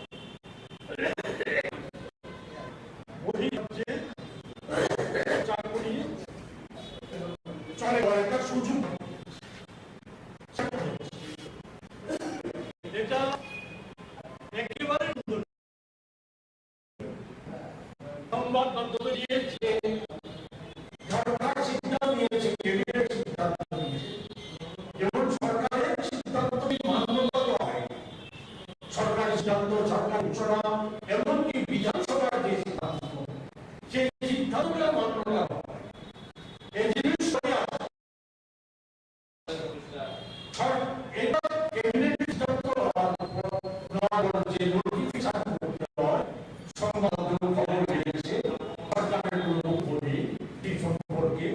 খবর বেরিয়েছে এখনো বাজেটে, গত বাজেটে 355 কোটি টাকা শুধু একটা দপ্তর, বিদ্যালয় দপ্তরে অব্যাহত হয়ে পড়ে আছে। এটা কি রাজ্য চলছে? কি কমফর্ট দেওয়া আছে? মন্ত্রীরা ব্যস্ত আখের গোছানোর জন্য, নিজেদের আখের গোছানোর জন্য, সম্পত্তির বিস্তার ঘটানোর জন্য মুখ্যমন্ত্রী থেকে শুরু করে মন্ত্রীরা ব্যস্ত। দলীয় ভাবে তারা বিরোধীদের পরিচর্যা করে দিয়ে সেখানে দলীয় পদ যাতে সুরক্ষা করা যায় তার জন্য তারা ব্যস্ত। সরকারি কাজকর্ম ভুল্লায় যায়, সরকারি সিদ্ধান্ত সম্পর্ক ভুল্লায় যায়। একটার পর একটা দপ্তর আজকে যে ভয়ঙ্কর অবস্থা সৃষ্টি হয়েছে। আমার পাশে আছে পার্থ আচার্য মহাশয়, প্রদেশ কংগ্রেসের নেতা। উনি বললেন একটা বিষয় নির্দিষ্টভাবে বললেন, আমি শুধু উল্লেখ করতে চাই যেসব আপনারা অবগত আছে যে সিবিএসসিতে বিদ্যাজ্যোতি প্রকল্পে ইংরেজি মাধ্যম স্কুলকে আগে যুক্ত করা হয়েছিল।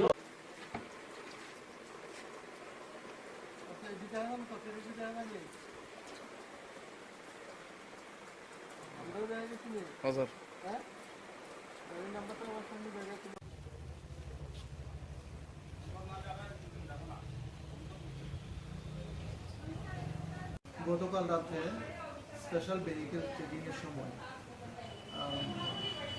আমি ইন্সপেক্টর সুকান্ত ত্রিপুরা সঙ্গে আমাদের সঙ্গে এসডিপিও বিলোনিয়া ছিল, মোতায় আমাদের ভেহিকেল চেকিং ছিল। ভেহিকেল চেকিংয়ের সময় আমরা একটা আল্টো 800 গাড়ি যার নাম্বার TR08D0487 গাড়িকে সিগন্যাল দেই দাঁড়ানোর জন্য, কিন্তু গাড়িটি আমাদের সিগন্যাল ভায়োলেট করে বিশ্বমুখের দিকে চলে যায়।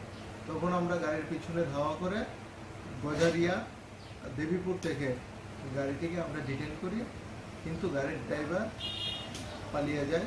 গাড়ি থেকে আমরা মোট 3 কার্টন 235 বোতল ফেন্সিডিল উদ্ধার করি এবং এই ব্যাপারে আমরা একটা স্পেসিফিক বিলোনিয়া থানাতে কেস রেজিস্টার করি যার number 51/2023 under section 21C 25 29 of NDPS act. যার বাজার মূল্য কত হবে? বাজার মূল্য মানে 1.5 লাখ টাকা হবে।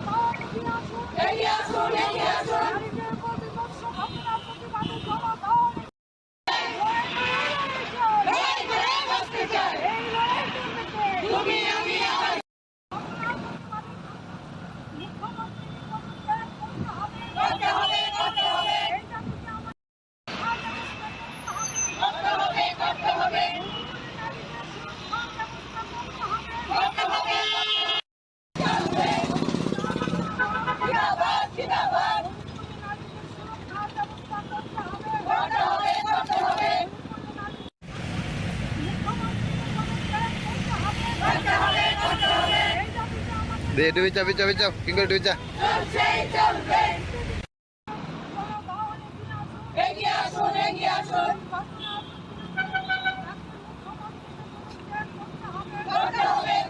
কমিটির উদ্যোগে আমরা মণিপুরের সাম্প্রতিক কালের ঘটনাবলীর বিরুদ্ধে এখানে প্রতিবাদ বিক্ষোভে সমাবেশ আমরা সংগঠিত করেছি। আপনারা সবাই জানেন এটা আজকে আর ব্যাখ্যার অপেক্ষা রাখে না যে গত 2-3 মাস ধরে গোটা মণিপুর জুড়ে আজকে যে নৃশংস বর্বরতা চলছে, ঘটনাবলী চলছে, এটা ভারতবর্ষের সভ্যতার কলঙ্ক। এটা আপনারা দেখেছেন যে সেখানে কুকি সম্প্রদায়ের 2 জন মহিলাকে বিবস্ত্র করে রাস্তায় হাঁটানো হয়েছে। শুধু হাঁটানো নয়, পরে তাদের উপরে দলবদ্ধভাবে পাশবিক অত্যাচার করা হয়েছে। সংবাদে প্রকাশ পরে আরও 2টো ঘটনা বেরিয়ে এসেছে। আরও 2 জন মহিলার উপরে গণধর্ষণ হয়েছে। এগুলো হচ্ছে প্রকাশিত সংবাদ, কিন্তু লোকচক্ষুর অন্তরালে কুকি সম্প্রদায়ের মেয়েদের উপরে নানাভাবেই সেখানে অত্যাচার, নির্যাতন, শ্লীলতাহানি, পাশবিক অত্যাচার এগুলো সংগঠিত হয়েছে।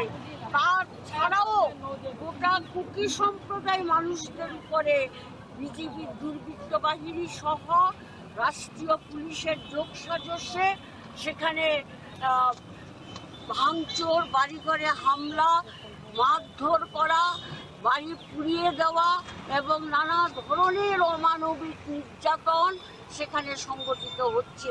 গোটা ভারতবর্ষের শুভবুদ্ধি সম্পন্ন মানুষ মণিপুরের ঘটনাতে আজকে বিচলিত এবং তারা প্রতিবাদ জানাচ্ছেন। এমনকি সুপ্রিম কোর্টের প্রধান বিচারপতি তিনি বলেছেন যে অবিলম্বে মণিপুর সরকার যদি এই সমস্ত ঘটনাগুলি বন্ধ করার ক্ষেত্রে যথাযথ পদক্ষেপ গ্রহণ না করে তাহলে সুপ্রিম কোর্ট স্বতঃপ্রণোদিত হয়ে সুমোটো মামলা করে ওটা তারা দেখবেন এর বিরুদ্ধে কি ব্যবস্থা নেওয়া যায়। তা আমরা আজকে আমাদের এই বিক্ষোভ সমাবেশ থেকে আমরা দাবি করেছি অবিলম্বে মণিপুরের বীরেন্দ্র সিং মন্ত্রিসভার মুখ্যমন্ত্রী পদ থেকে তাকে সরাতে হবে, তাকে বাতিল করতে হবে। আমরা দাবি করেছি যেই সমস্ত মেয়েদের উপরে যে নারকীয় সমস্ত ঘটনা ঘটেছে সেগুলো যথাযথ তদন্ত করতে হবে এবং দোষীদের কঠোর শাস্তি বিধান করতে হবে। শাস্তি বিধানের নামে যে মামলা দায়ের করা হয় সেগুলো আইনের ভাগ দিয়ে আসামিরা বেরিয়ে যায়। আমরা বলছি এমন আইনের ধারা দেওয়া দরকার যাতে আসামি পার না পায়। আমাদের 3 নম্বর দাবি হচ্ছে ক্ষতিগ্রস্ত, আক্রান্ত, সর্বশান্ত মানুষকে অবিলম্বে মণিপুর সরকার যেন যথাযথ পুনর্বাসনের ব্যবস্থা করে। এই 3টা দাবি মূলত আমাদের সামনে। আর আমাদের রাজ্যের নারী নির্যাতনের ঘটনাগুলো তো আছেই। শুভ সকাল। অমৃত 2 যে প্রকল্পের যে উদ্বোধন আজকে এখানে তো আগে হয়ে গেল, সেই উপলক্ষে এখানে মঞ্চে আসীন আছেন আমাদের সবার প্রিয় আগরতলা মিউনিসিপ্যাল কর্পোরেশনের মাননীয় মেয়র সাহেব Shri Dipak Majumdar, corporator ward number 33 এবং আমাদের সবার পরিচিত মুখ শ্রী অভিজিৎ মল্লিক মহোদয়, secretary urban government of Tripura Shri Abhishek Singh মহোদয়, Shri Rajat Pant, director urban development ডিপার্টমেন্টের, এবং Shyamalendu Bhowmik, chief engineer urban development ডিপার্টমেন্টের এবং ত্রিপুরা জল বোর্ডের। তাছাড়া ডায়াসের নিচ অফ দ্য ডায়াস এখানে কর্পোরেটর শ্রী বাপি দাস মহোদয় উপস্থিত আছেন, শ্রী তুষারকান্তি ভট্টাচার্য মহোদয় উপস্থিত আছেন, বিশিষ্ট সমাজসেবী সঞ্জয় সাহা এখানে উপস্থিত আছেন এবং অন্যান্য আরও যারা এখানে এই ডিপার্টমেন্টের সাথে যুক্ত সমস্ত আধিকারিক এবং কর্মচারীবৃন্দ এবং এই এলাকার বিশিষ্ট ব্যক্তিবৃন্দ এবং আমার মিডিয়া বন্ধুরা, সবাইকে আমি আজকের এই শুভ মুহূর্তে আমি শুভেচ্ছা জানাচ্ছি। আমাদের যে বলছে ডাবল ইঞ্জিনের সরকার সবসময় আমরা বলি, কিন্তু এখন আমরা দেখছি এখানে আমাদের যে আরবান এরিয়ার থেকে আরম্ভ করে সমস্ত নগর পঞ্চায়েত, মিউনিসিপ্যালিটি এবং আগরতলা মিউনিসিপ্যাল কর্পোরেশনের সব জায়গায় কিন্তু আমাদের সরকার, মিনি সরকার এগুলো রয়েছে। এবং আপনি চিন্তা করুন, যারা আমাদের ওয়ার্ডের যারা কর্পোরেটররা আছেন বা মেম্বাররা আছেন বিভিন্ন জায়গায়, তারা কিন্তু মানুষের দ্বারা নির্বাচিত প্রতিনিধি কিন্তু দেখুন প্রধানমন্ত্রী, মাননীয় প্রধানমন্ত্রী যেভাবে একের পর এক সাহায্য করছেন, ত্রিপুরা সরকারকে যেমন রাজ্য সরকারকে সাহায্য করছেন, আমরা সমস্ত মিউনিসিপ্যালিটি এরিয়াকে তাদেরকে আমরা সাহায্য করছি। এখানকার যারা কর্পোরেটর বা প্রতিনিধি তারা কিন্তু সেইভাবে মানুষের কাছে পৌঁছতে পারছে যে সমস্যাগুলো, সেই সমস্যাগুলো তাদের পক্ষে ইজি হয়ে যাচ্ছে সামনে নিয়ে যাওয়া। জল আমাদের জন্য অত্যন্ত ইম্পর্টেন্ট বিষয়। যার বাড়িতে জল নেই সে বুঝতে পারে যে জলের কি প্রয়োজন। এখানে আজকে 51টা ওয়ার্ডের মধ্যে প্রায় 26টা ওয়ার্ড এখানে আজকে এই অমৃত ট্যুর যে উদ্বোধন হলো তার মাধ্যমে সেটা কাভারেজ হলো। বাকি ওয়ার্ডগুলো আমি খবর নিয়েছি যে বাকি ওয়ার্ডগুলো অলরেডি কাভারেজ আছে DWS এর মাধ্যমে, এবং সেইভাবে এখানে বিশুদ্ধ জল, পানীয় জল দেওয়া হচ্ছে। এখানে যেভাবে জলকে ডিপ টিউবওয়েলের মাধ্যমে জলকে পরিশোধিত করে মানুষের ঘরে ঘরে পৌঁছাবে এবং তার গুরুত্ব অনুধাবন করে যে জলকে অপচয় যেন না হয় সেই বিষয়টা এখানে আমি যারাই আছেন তাদেরকে আমি আবেদন করব সেই দিকে আপনারা নজর রাখবেন। আমরা বিভিন্ন জায়গায় ইনোভেটিভ যে আইডিয়া, তার মাধ্যমে ছড়ার জলকে আটকে ড্যামের মধ্যে রেখে তাকে পরিশোধিত করে পাহাড় পর্বত এলাকায় সেখানে আমরা পরিশোধিত জল দেওয়ার ব্যবস্থা করেছি। বিভিন্ন জায়গায় বিভিন্ন ডায়ার যে টিউবওয়েল সেখানে লাগানোর পর ডিপ টিউবওয়েল লাগিয়ে আমরা বিভিন্ন জায়গায় জলের যাতে কোনো সমস্যা না হয় সেই দিকে আমরা নজর রাখছি। এবং আপনারা সবাই জানেন যে 3% আমাদের DWS এর যে প্রতিটা ঘরে জল দেওয়ার যে বিষয় 3% থেকে আমরা শুরু করেছি, এখন প্রায় 64% আমরা 100% এর দিকে আমরা যাচ্ছি, যাতে তার সমস্ত মানুষ সেই জলের সুবিধা পায়। এখানেও যা শুনলাম 58% এখানে এতদিন ধরে মানুষ জল পাচ্ছিল, তো এইবারের এই প্রকল্পের কারণে প্রায় সেটা 72% কাভারেজে আসবে। কাজে আমাদের এই সরকার এবং আমাদের মিউনিসিপ্যালিটি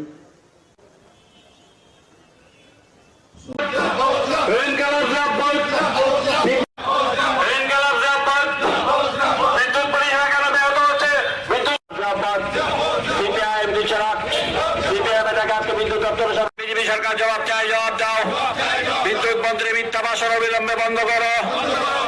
সরকার জবাব দাও। বিদ্যুৎ পরিষেবা কেন ভেঙে পড়ছে?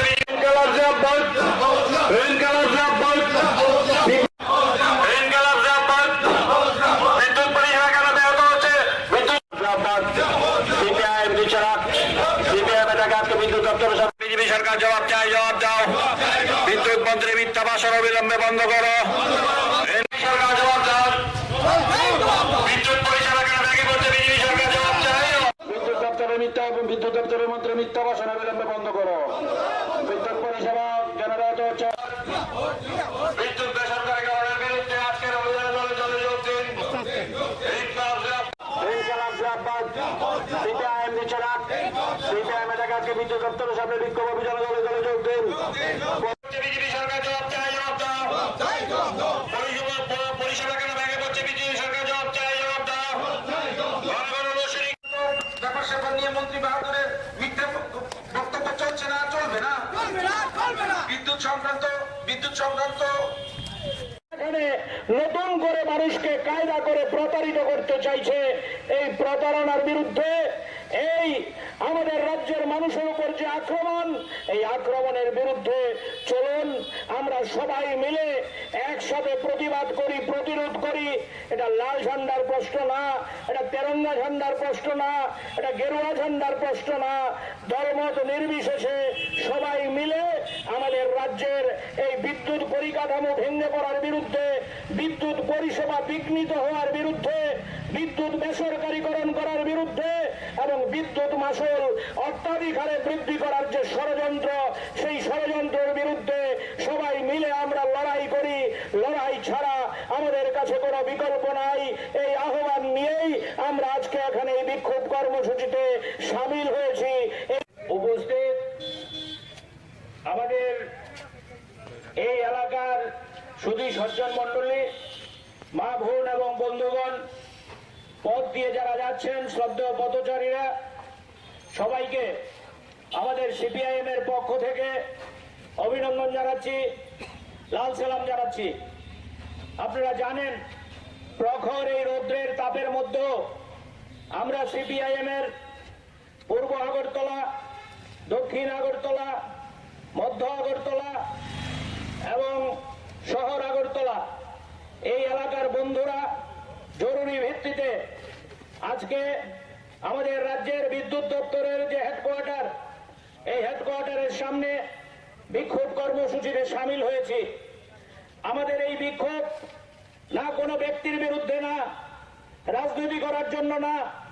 আপনারা লক্ষ্য করেছেন, আমাদের রাজ্যে 2018 সালে বিজেপি সরকার প্রতিষ্ঠার পর ত্রিপুরা রাজ্যের সব ক্ষেত্রের সাথে সাথে বিদ্যুৎ দপ্তরেরও শোচনীয় অবস্থা। বিদ্যুৎ দপ্তর আজকে আমরা লক্ষ্য করছি, বিশেষ করে 2023 সালে বিজেপি সরকার প্রতিষ্ঠার পর আমাদের রাজ্যের সবচেয়ে যিনি সাংবাদিকদের ডেকে কথা বলেন, সবচেয়ে যিনি বেশি ভাষণ দিয়ে ঘুরে বেড়ান, এই ভদ্রলোক বিদ্যুৎ দপ্তরের মন্ত্রিত্ব পেয়েছেন। কিন্তু আমরা লক্ষ্য করছি এই বিদ্যুৎ দপ্তরের অবস্থা অসহনীয় অবস্থায় দাঁড়িয়েছে। কথা নেই, বার্তা নেই। দিনে 5 থেকে 7 বার সেখানে বিদ্যুৎ চলে যাচ্ছে।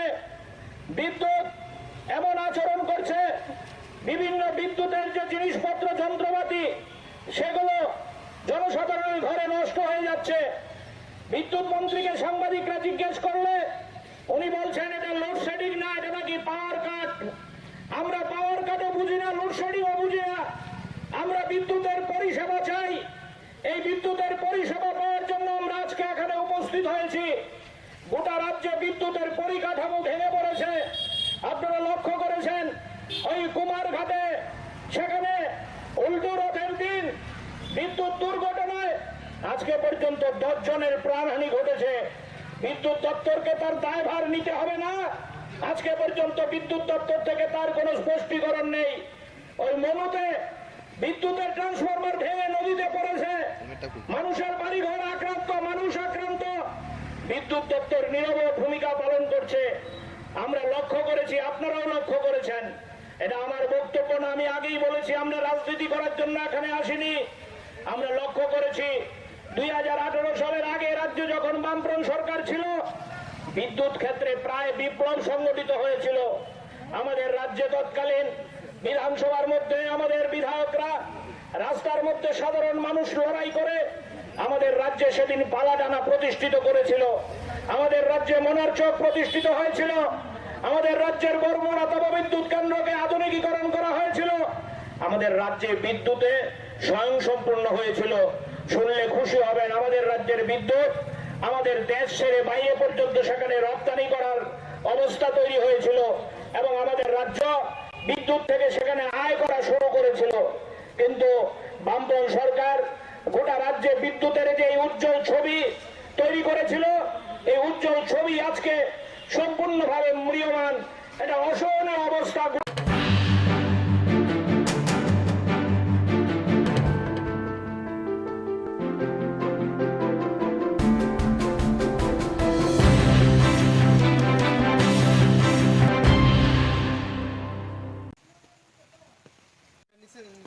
নিচের দিকে ধরেন লাইটটা, এই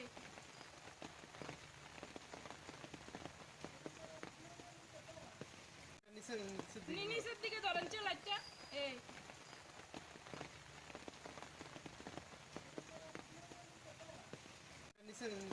নিচের দিকে ধরেন লাইটটা, এই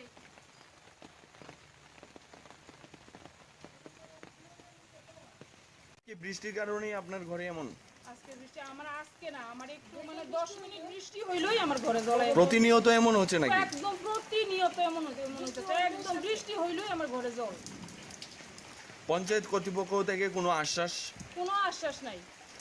কিচ্ছু আশ্বাস তারা দেয় না। তারা কয় আইলে কাজ করাইবো। আমার কবে কাজ আইবো, কবে কাজ করাইবো, কবে আমরা শান্তি পাবো। এদিকে কি আপনার বাড়িতে এমন হচ্ছে না পার্শ্ববর্তী? প্রতিটি বাড়িতে আনুমানিক কয়টা বাড়ি হবে? আনুমানিক হইব 1 2 3 4 5 6 7 অনেকটি 10-12টা বাড়ি হবে। 10-12টা সবারই এমন অবস্থা? সবাই এমন অবস্থা। এটা ধ্বজনগর পুলিশ লাইন। কত নম্বর ওয়ার্ড? এটা ওয়ার্ড নাম্বার 1 নম্বর না? 1 নম্বর ওয়ার্ড। কি হয়েছে আজকে? আজকে বৃষ্টি হয়েছে। বৃষ্টি অনেক পরে তো প্রচন্ড বৃষ্টি। বৃষ্টির পরই একদম পুরা বাড়ির মধ্যে জল ঢুকে, পুরা ঘরে রান্নাঘর পুরা জল, একদম পুরা জলে ভর্তি, একদম টুকটুক হয়ে গেছে। আমার সব জিনিসপত্র সব নষ্ট হয়ে গেছে। সোফা হইতে মানে কাগজপত্র সব কিছু আমি তুলতামও পারছি না, সব নষ্ট হয়েছে। কয়টা তুলুম? জল তো আটটা করে ঝাপ করে ঢুকে গেছে সবটা। এদিকে কি ড্রেনের ব্যবস্থা নেই নাকি? ড্রেনের কোনো ব্যবস্থা নাই। ড্রেন আর মাটি একদম সমান হয়ে গেছে। ড্রেনের কোনো চিহ্নই নেই। এদিকের এলাকার মানুষরা কইলে এই জন্য করতো না, রেকার কাজ করে না, ড্রেনের কাজ এটা হইতো না, আমরা অর্ডার দরখাস্ত জমা দিয়ে রাখছি, হয় না। এটা একটা কথা হইলো। বাড়ির মালিকের নাম কি? মালিকের নাম হচ্ছে সন্ধ্যা দাস। এই বিষয়ে আপনার পঞ্চায়েতের কর্তৃপক্ষকে জানিয়েছেন? সব জানিয়েছি আমরা দরখাস্ত অ্যাপ্লিকেশন পর্যন্ত লেখা দিয়েছি। কি বলেছে পঞ্চায়েত থেকে? পঞ্চায়েতের থেকে কইতাছে শুধু করবো। আচ্ছা, করবো, কবে যে করবো এটা আর কিছু কয় না, মানে শুধু করবোই করবো। এটা কোন পঞ্চায়েত? আরো ধ্বজনগর গ্রাম, ধ্বজনগর পুলিশ লাইন। এটা পুলিশ লাইন। পঞ্চায়েত প্রধান থেকে শুরু করে সেক্রেটারি তাদেরকে জানিয়েছেন? সবাইরে জানাইছি। কি বলেছে? সবাইরে জানানো হয়েছে। এমনকি মানে প্রণজিৎ সিংহের কাছে ওই কাগজ গেছে। এই এলাকার বিধায়ক যিনি, হ্যাঁ, কি বলা হয়েছে? কইছে এটা করবো, এখন হইতো না, এটা এখন করতো না। নিচের দিকে ধরেন লাইটটা। এই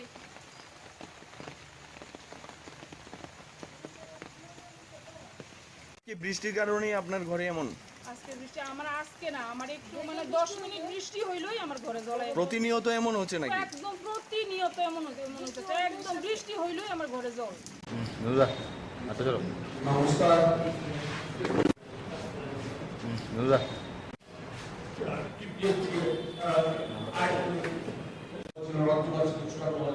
এই সব নিয়ে প্রতারণা করা হচ্ছে। এটা প্রতারিত সরকার বসে আছে, মানুষের সাথে জাল চুরি করছে, ফলে এইভাবে চলতে দেওয়া যায় না। আমরা এই বিহিত চাই, নতুবা আমরা আরো তীব্র এবং ভয়ঙ্কর আন্দোলন আমরা গড়ে তুলতে বাধ্য হব। এই কথা বলছি বলেই আমি আমার কথা বলা শেষ করছি এবং আমি অনুরোধ করব কিছু আলোকপাত অলরেডি তিনি করেছেন। আমাদের আজকের বিষয়বস্তু একটা হলো পিআরটিসি বাধ্যতামূলক। এটা আমাদের দলের অন্যতম বিধায়ক এবং রাজ্যের অন্যতম জননেতা শ্রী সুদীপ রায় বর্মন এবং আমাদের দলের সভাপতি আশিস সাহা মহোদয় তারা গিয়েছিলেন এবং পিআরটিসি বাধ্যতামূলক করার জন্য, যাতে করে আমাদের এই রাজ্যের ছেলেমেয়েরা রাজ্যে চাকরি পেতে পারে। চাকরির আকাল চলছে আমাদের এখানে, আপনারা জানেন। তার মধ্যে আবার বাইরে থেকে এসে চাকরিগুলি নিয়ে যায়, এটা বন্ধ করার জন্য। কিন্তু এর মধ্যে আমরা জেনে গেলাম যে সার্কুলার এখনো দপ্তরে যায়নি, বিজ্ঞাপন বেরোচ্ছে এবং বাইরে তারাও পরীক্ষা দিচ্ছে, চাকরিও পেয়ে যাবে। আর এটা নিয়ে আমরা বড় আন্দোলন নামবো, আমাদের নেতৃত্ব ইতিমধ্যে জানিয়েছে। আমাদের আজকের দ্বিতীয় বিষয় সেটা হলো বিদ্যাজ্যোতি, সিবিএসসি। এই নামগুলোর সঙ্গে আমরা বিজেপি সরকার আসার পর পরিচিত হই। আমরাও পড়াশোনা করেছি, আপনারাও বলেছেন বিদ্যাজ্যোতিকে পড়ার পর বিদ্যায় জ্যোতি হতে হয়, এ ধরনের কথা আমরা কোনোদিন শুনিনি। যাই হোক, আমাদের ছেলেমেয়েরা কিছু একটা পাবে, ভালো কিছু পাবে, সেই আশায় আমাদের অভিভাবকরা দলে দলে ছুটে গিয়েছিলেন বিদ্যাজ্যোতি স্কুলে। অভিনব কথা, কি কথা? বাংলা মাধ্যমে যারা পড়ে তারাও নাকি সিবিএসসি দিতে পারবে। বাংলা মাধ্যম নাকি সিবিএসসিতে প্রশ্ন হবে এবং উত্তরও লেখা যাবে। এ প্রসঙ্গে আমরা বিশেষ করে আমার একটা গানের কলি মনে পড়ছে। একটা গান ছিল, আজকে যিনি কয়লা মন্ত্রী কালকে দেখেন শিক্ষা, আজকে যিনি কয়লা মন্ত্রী কালকে দেখেন শিক্ষা, কয়লা কালো শিক্ষা নিয়ে আমরা পাই দীক্ষা। উনি কয়লা আর শিক্ষার মধ্যে পার্থক্যটা কি? কয়লা মন্ত্রী হলে কয়লা ঝাড়বো, শিক্ষামন্ত্রী হলে বই ঝাড়বো, ঝাড়াটা হলো আসল কথা, ঝাড়লে নোট পড়বে, আমার ব্যাংক ব্যালেন্স বাড়বে। এটা কয়লা মন্ত্রী হলেও আপত্তি নেই, শিক্ষামন্ত্রী হলেও আপত্তি নেই।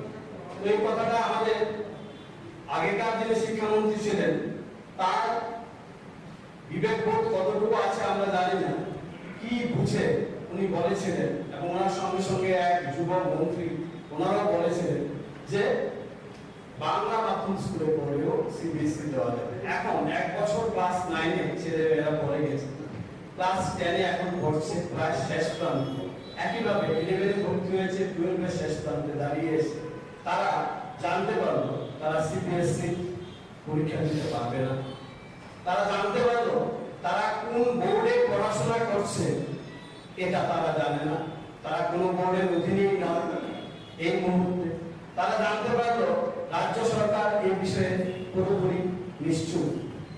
এরকম অরাজক পরিস্থিতি রাজ্যের শিক্ষার ইতিহাসে কোনোদিন হয়নি,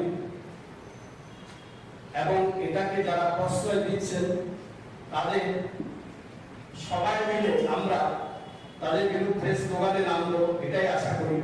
আমি এই বিষয়ে যাওয়ার আগে এই যে আজকাল বলা হচ্ছে রাজ্যের শিক্ষা ব্যবস্থা নাকি অনেক দূর এগিয়ে গেছে, রাজ্যের শিক্ষা ব্যবস্থা নাকি এরকম, আমাদের প্রাক্তন শিক্ষামন্ত্রী বলেছিলেন যে এটা একটা মডেল শিক্ষা ব্যবস্থা, মডেল রাজ্য হয়ে গেছে শিক্ষার দিক দিয়ে, এবং বাইরে থেকে অন্য রাজ্যের তারা নাকি এসে দেখছে যে ত্রিপুরা শিক্ষা ব্যবস্থা এত কিভাবে এগিয়ে গেল।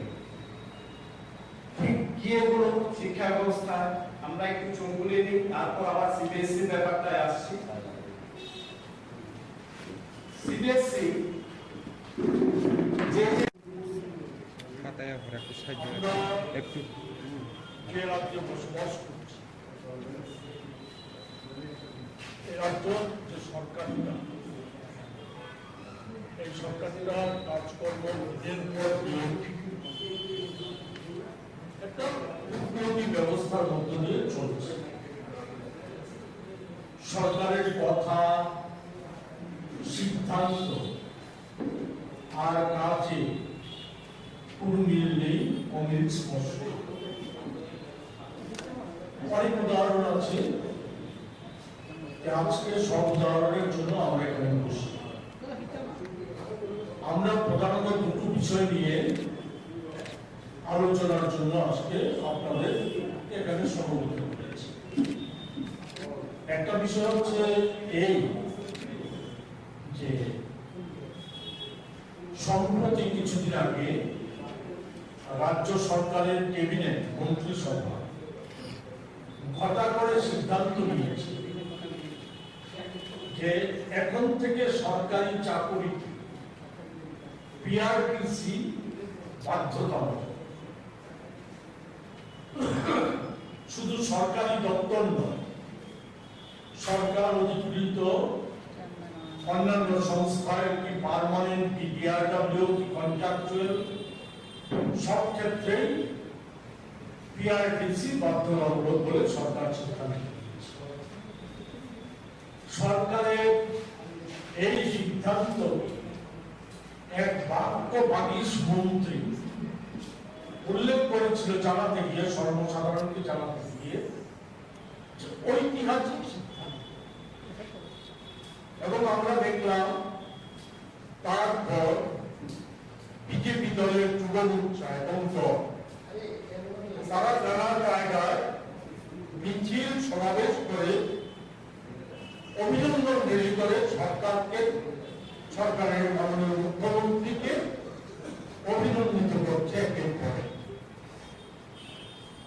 কার্যত ঘটনা কি? ঘটনা হচ্ছে এখন পর্যন্ত শুধু পিডব্লিউডি দপ্তরে যে কয়েকজন ইঞ্জিনিয়ার নেওয়ার কথা ছিল, নোটিফিকেশন হয়েছিল,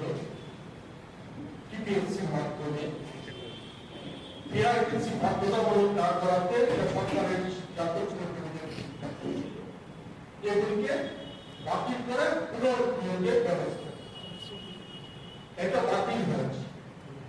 কিন্তু কি কারণে জানি না, সম্প্রতি বিদ্যুৎ নিগমে, তারপর ডেন্টাল কলেজে, আরো বিভিন্ন জায়গায় কিছু কিছু জায়গায় কিছু কিছু নিয়ম সেখানে সংগঠিত হয়েছে, যেখানে পিআরটিসি বাধ্যতামূলক ছিল না, সেই জায়গায় রাজ্যের যুবকদের, বেকারদের, শিক্ষিত বেকারদের আবারও বঞ্চনাতে বহির্রাজ্যের চাকরি চলে যাওয়ার একটা সুযোগ করে সেটা করেছে। এটা একেবারে নিন্দনীয়। সংবাদ মাধ্যমে বেরিয়েছে যে সরকার সিদ্ধান্ত নিয়েছে, ক্যাবিনেটের সিদ্ধান্ত নিয়েছে, যেমন সরকারি অনেক সিদ্ধান্তকে মান্যতা দেওয়া হয়, সরকারি সিদ্ধান্ত, সরকারি ঘোষণা, এমনকি বিধানসভার যে সিদ্ধান্ত, সেই সিদ্ধান্তগুলো মান্যতা দেওয়া হয়। এই জিনিস চলে আসছে। এটা ক্যাবিনেটের সিদ্ধান্ত নেওয়ার পর যে নোটিফিকেশন করতে হয়, সংবাদ মাধ্যমে খবর বেরিয়েছে, সরকারের কোনো বক্তব্য নেই সেই সম্পর্কে খবর বেরিয়েছে যে নোটিফিকেশনটা এখনো হয়। সেখানে বিভিন্ন দপ্তর খেয়াল খুশি মতো, যেমন ডেন্টাল কলেজ করেছে, বিদ্যুৎ নিগম করেছে, সেগুলি করেছে, খেয়াল খুশি মতো করছে। টিপিএসসি সামনে আরো অনেক টিপিএসসি পরীক্ষা দেওয়ার সুযোগ করে দিচ্ছে, সেক্ষেত্রেও নিশ্চয়ই যে পিআরটিসি বাধ্যতামূলক না, সেই সিদ্ধান্ত কার্যকরী হবে। এতে আমরা উদ্বিগ্ন, এটা চলতে দেওয়া যায় না। এই টুকলুকি রাজত্ব এই চলতে দেওয়া যায় না। কোন রাজ্যে আমরা বসবাস করছি, কি অবস্থা? শুধু সরকারি সিদ্ধান্ত না, ক্যাবিনেট সিদ্ধান্ত না, বিধানসভার বাজেট বাস্তবায়িত হয় না। এখনো খবর বেরিয়েছে, এখনো বাজেটে, গত বাজেটে 355 কোটি টাকা শুধু একটা দপ্তর, বিদ্যার্থী দপ্তরে অব্যাহত হয় পড়ে আছে। এটা কি রাজ্য চলছে? কি কনফার্ট দেওয়া আছে? মন্ত্রীরা ব্যস্ত আঁকে গুছানোর জন্য, নিজেদের আঁকে গুছানোর জন্য, সম্পত্তির বিস্তার ঘটানোর জন্য মুখ্যমন্ত্রী থেকে শুরু করে মন্ত্রীরা ব্যস্ত। দলীয় ভাবে তারা বিরোধীদের কোণঠাসা করে দিয়ে সেখানে দলীয় পদ যাতে সুরক্ষা করা যায় তার জন্য তারা ব্যস্ত। সরকারি কাজকর্ম ভুল্লায় যায়, সরকারি সিদ্ধান্ত সম্পর্ক ভুল্লায় যায়। একটার পর একটা দপ্তর আজকে যে ভয়ঙ্কর অবস্থা সৃষ্টি হচ্ছে। আমার পাশে আছে পার্থ আচার্য মহাশয়, প্রদেশ কংগ্রেসের নেতা। উনি বললেন, একটা বিষয় নির্দিষ্টভাবে বললেন, আমি শুধু উল্লেখ করতে চাই যেসব আপনারা অবগত আছে যে সিবিএসসিতে বিদ্যাজ্যোতি প্রকল্পে ইংরেজি মাধ্যম স্কুলকে আগে যুক্ত করা হয়েছিল।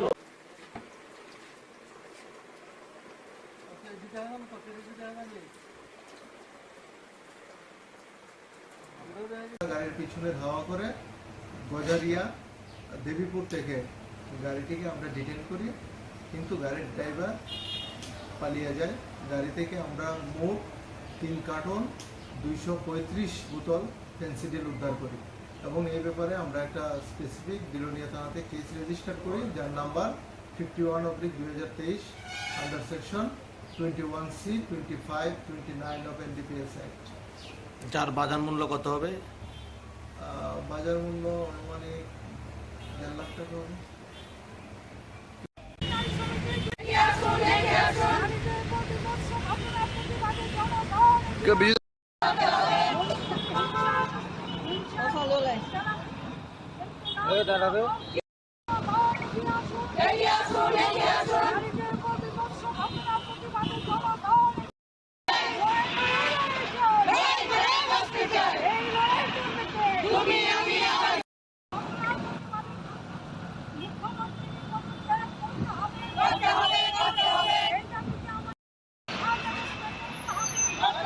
করতে হবে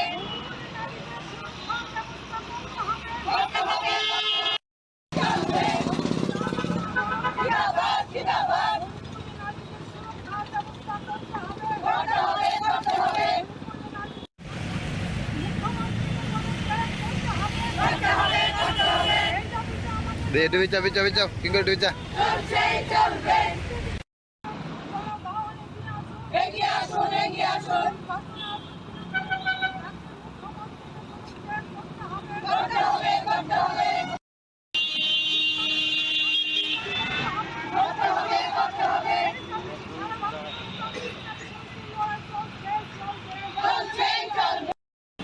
সারা ভারত গণতান্ত্রিক নারী সমিতি রাজ্য কমিটির সিদ্ধান্ত মোতাবেকে সদর বিভাগীয় কমিটির উদ্যোগে এই এলাকার আমাদের 4টা নারী সংগঠন লোকাল কমিটি, যেমন দক্ষিণ আগরতলা, পূর্ব আগরতলা, শহর আগরতলা এবং উত্তর আগরতলা, এই 4টা লোকাল কমিটির উদ্যোগে আমরা মণিপুরের সাম্প্রতিক কালের ঘটনাবলীর বিরুদ্ধে এখানে প্রতিবাদ বিক্ষোভে সমাবেশ আমরা সংগঠিত করেছি।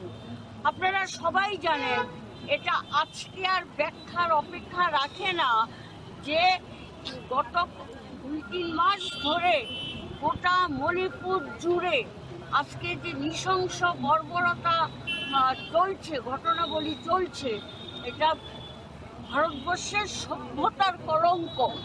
এটা আপনারা দেখেছেন যে সেখানে কুকি সম্প্রদায়ের 2জন মহিলাকে বিবস্ত্র করে রাস্তায় হাঁটানো হয়েছে। শুধু হাঁটানো নয়, পরে তাদের উপরে দলবদ্ধভাবে পাশবিক অত্যাচার করা হয়েছে। সংবাদে প্রকাশ পরে আরও 2টো ঘটনা বেরিয়ে এসেছে, আরও 2জন মহিলার উপরে গণধর্ষণ হয়েছে। এগুলো হচ্ছে প্রকাশিত সংবাদ, কিন্তু লোকচক্ষুর অন্তরালে কুকি সম্প্রদায়ের মেয়েদের উপরে নানাভাবেই সেখানে অত্যাচার, নির্যাতন, শ্লীলতাহানি, পাশবিক অত্যাচার এগুলো সংগঠিত হয়েছে। তাছাড়াও গোটা কুকি সম্প্রদায় মানুষদের উপরে বিজেপির দুর্বৃত্ত বাহিনী সহ রাষ্ট্রীয় পুলিশের যোগসাজশে সেখানে ভাঙচুর, বাড়িঘরে হামলা, মারধর করা, বাড়ি পুড়িয়ে দেওয়া এবং নানা ধরনের অমানবিক নির্যাতন সেখানে সংগঠিত হচ্ছে। গোটা ভারতবর্ষের শুভবুদ্ধি সম্পন্ন মানুষ মণিপুরের ঘটনাতে আজকে বিচলিত এবং তারা প্রতিবাদ জানাচ্ছেন।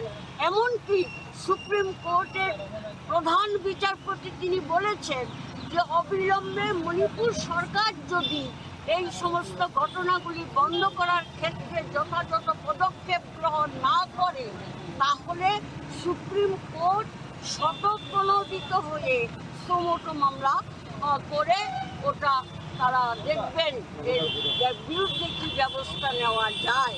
তা আমরা আজকে আমাদের এই বিক্ষোভ সমাবেশ থেকে আমরা দাবি করেছি অবিলম্বে মণিপুরের বীরেন্দ্র সিং মন্ত্রিসভার মুখ্যমন্ত্রী পদ থেকে তাকে সরাতে হবে, তাকে বাতিল করতে হবে।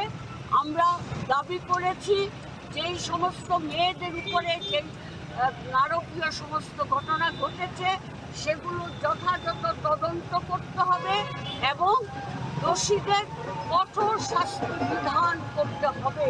শাস্তি বিধানের নামে যে মামলা দায়ের করা হয় সেগুলো আইনের ফাঁক দিয়ে আসামিরা বেরিয়ে যায়।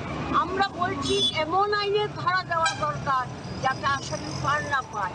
আমাদের 3 নম্বর দাবি হচ্ছে ক্ষতিগ্রস্ত, আক্রান্ত, সর্বশান্ত মানুষকে অবিলম্বে মণিপুর সরকার যেন যথাযথ পুনর্বাসনের ব্যবস্থা করে। এই 3টা দাবি মূলত আমাদের সামনে। আর আমাদের রাজ্যের নারী নির্যাতনের ঘটনাগুলো তো আছেই। শুভ সকাল। অমৃত 2 যে প্রকল্পের যে উদ্বোধন আজকে এখানে তো আগে হয়ে গেল, সেই উপলক্ষে এখানে মঞ্চে আসীন আছেন আমাদের সবার প্রিয় আগরতলা মিউনিসিপ্যাল কর্পোরেশনের মাননীয় মেয়র সাহেব Shri Dipak Majumdar, corporator ward number 33 এবং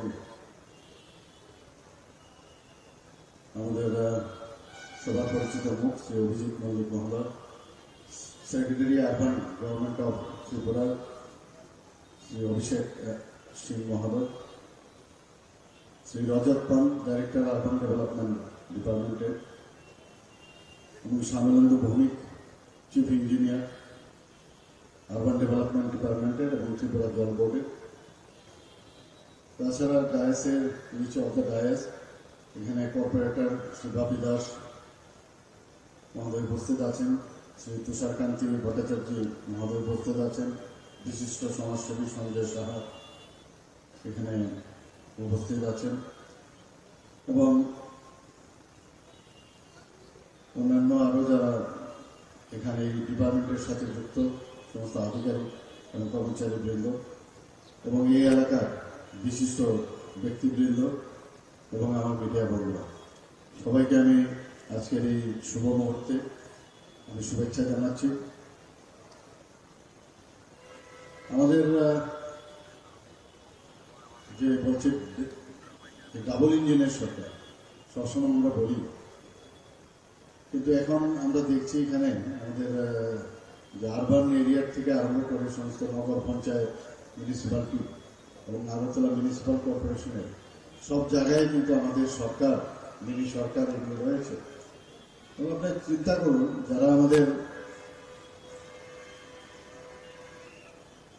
ওয়ার্ডের যারা কর্পোরেটররা আছেন বা মেম্বাররা আছেন বিভিন্ন জায়গায়, তারা কিন্তু মানুষের দ্বারা নির্বাচিত প্রতিনিধি। কিন্তু দেখুন প্রধানমন্ত্রী, মাননীয় প্রধানমন্ত্রী যেভাবে একের পর এক সাহায্য করছেন, ত্রিপুরা সরকারকে যেমন রাজ্য সরকারকে সাহায্য করছেন, আমরা সমস্ত মিউনিসিপ্যালিটি এরিয়াকে তাদেরকে আমরা সাহায্য করছি। এখানকার যারা কর্পোরেটর বা প্রতিনিধি তারা কিন্তু সেইভাবে মানুষের কাছে পৌঁছতে পারছে যে সমস্যাগুলো, সেই সমস্যাগুলো তাদের পক্ষে ইজি হয়ে যাচ্ছে সামনে নিয়ে যাওয়া। জল আমাদের জন্য অত্যন্ত ইম্পর্টেন্ট বিষয়। যার বাড়িতে জল নেই সে বুঝতে পারে যে জলের কি প্রয়োজন। এখানে আজকে 51টা ওয়ার্ডের মধ্যে প্রায় 26টা ওয়ার্ড এখানে আজকে এই অমৃত ট্যুর যে উদ্বোধন হলো তার মাধ্যমে সেটা কাভারেজ হলো। বাকি ওয়ার্ডগুলো আমি খবর নিয়েছি যে বাকি ওয়ার্ডগুলো অলরেডি কাভারেজ আছে DWS এর মাধ্যমে, এবং সেইভাবে এখানে বিশুদ্ধ জল, পানীয় জল দেওয়া হচ্ছে। এখানে যেভাবে জলকে ডিপ টিউবওয়েলের মাধ্যমে জলকে পরিশোধিত করে মানুষের ঘরে ঘরে পৌঁছাবে এবং তার গুরুত্ব অনুধাবন করে যে জলকে অপচয় যেন না হয়, সেই বিষয়টা এখানে আমি যারাই আছেন তাদেরকে আমি আবেদন করব সেই দিকে আপনারা নজর রাখবেন। আমরা বিভিন্ন জায়গায় ইনোভেটিভ যে আইডিয়া, তার মাধ্যমে ছড়ার জলকে আটকে ড্যামের মধ্যে রেখে তাকে পরিশোধিত করে পাহাড় পর্বত এলাকায় সেখানেও আমরা সুবিধা পাই। এখানেও যা শুনলাম 58% এখানে এতদিন ধরে মানুষ জল পাচ্ছিল, তো এইবারের এই প্রকল্পের কারণে প্রায় সেটা 72% কাভারেজে আসবে। যে আমাদের এই সরকার এবং আমাদের মিউনিসিপ্যালিটি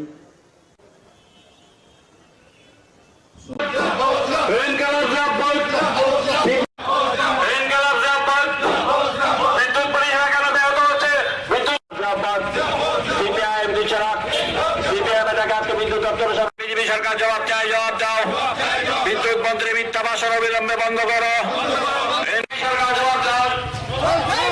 বিদ্যুৎ পরিষেবা কেন ব্যাগে করছে? বিদ্যুৎ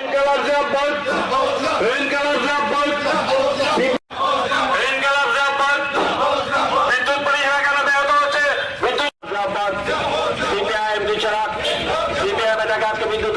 বিজেপি সরকার জবাব চাই, জবাব দাও। বিদ্যুৎ মন্ত্রী মিথ্যা ভাষণ অবিলম্বে বন্ধ করো।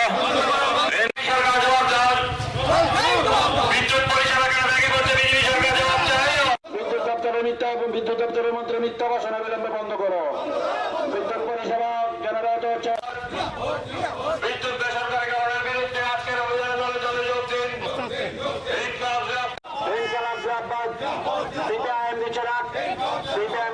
বিদ্যুৎ দপ্তরের সামনে বিক্ষোভ অভিযানে দলে দলে যোগ দিন। বিজেপি সরকার জবাব চাই, জবাব দাও। পরিষেবা কেন ভেঙে পড়ছে বিজেপি সরকার জবাব চাই, জবাব দাও। ঘন ঘন লোডশেডিং ব্যাপার স্যাপার নিয়ে মন্ত্রী বাহাদুরের মিথ্যা বক্তব্য চলছে না, চলবে না। বিদ্যুৎ সংক্রান্ত এখানে নতুন করে মানুষকে কায়দা করে প্রতারিত করতে চাইছে। এই প্রতারণার বিরুদ্ধে, এই আমাদের রাজ্যের মানুষের উপর যে আক্রমণ, এই আক্রমণের বিরুদ্ধে চলুন আমরা সবাই মিলে একসাথে প্রতিবাদ করি, প্রতিরোধ করি। এটা লাল ঝান্ডার প্রশ্ন না, এটা তেরঙ্গা ঝান্ডার প্রশ্ন না, এটা গেরুয়া ঝান্ডার প্রশ্ন না। দলমত নির্বিশেষে সবাই মিলে আমাদের রাজ্যের এই বিদ্যুৎ পরিকাঠামো ভেঙে পড়ার বিরুদ্ধে, বিদ্যুৎ পরিষেবা বিঘ্নিত হওয়ার বিরুদ্ধে, বিদ্যুৎ বেসরকারীকরণ করার বিরুদ্ধে এবং বিদ্যুৎ মাসুল অত্যাধিক হারে বৃদ্ধি করার যে ষড়যন্ত্র, সেই ষড়যন্ত্রের বিরুদ্ধে সবাই মিলে আমরা লড়াই করি। লড়াই ছাড়া আমাদের কাছে কোনো বিকল্প নাই। এই আহ্বান নিয়েই আমরা আজকে এখানে এই বিক্ষোভ কর্মসূচিতে সামিল হয়েছি। উপস্থিত আমাদের এই এলাকার সুধী সজ্জন মন্ডলী, মা বোন এবং বন্ধুগণ, পথ দিয়ে যারা যাচ্ছেন, শ্রদ্ধেয় পথচারীরা, সবাইকে আমাদের সিপিআইএম এর পক্ষ থেকে অভিনন্দন জানাচ্ছি, লাল সালাম জানাচ্ছি। আপনারা জানেন, প্রখর এই রৌদ্রের তাপের মধ্যেও আমরা সিপিআইএম এর পূর্ব আগরতলা, দক্ষিণ আগরতলা, মধ্য আগরতলা এবং শহর আগরতলা এই এলাকার বন্ধুরা জরুরি ভিত্তিতে আজকে আমাদের রাজ্যের বিদ্যুৎ দপ্তরের যে হেডকোয়ার্টার, এই হেডকোয়ার্টারের সামনে বিক্ষোভ কর্মসূচিতে সামিল হয়েছি।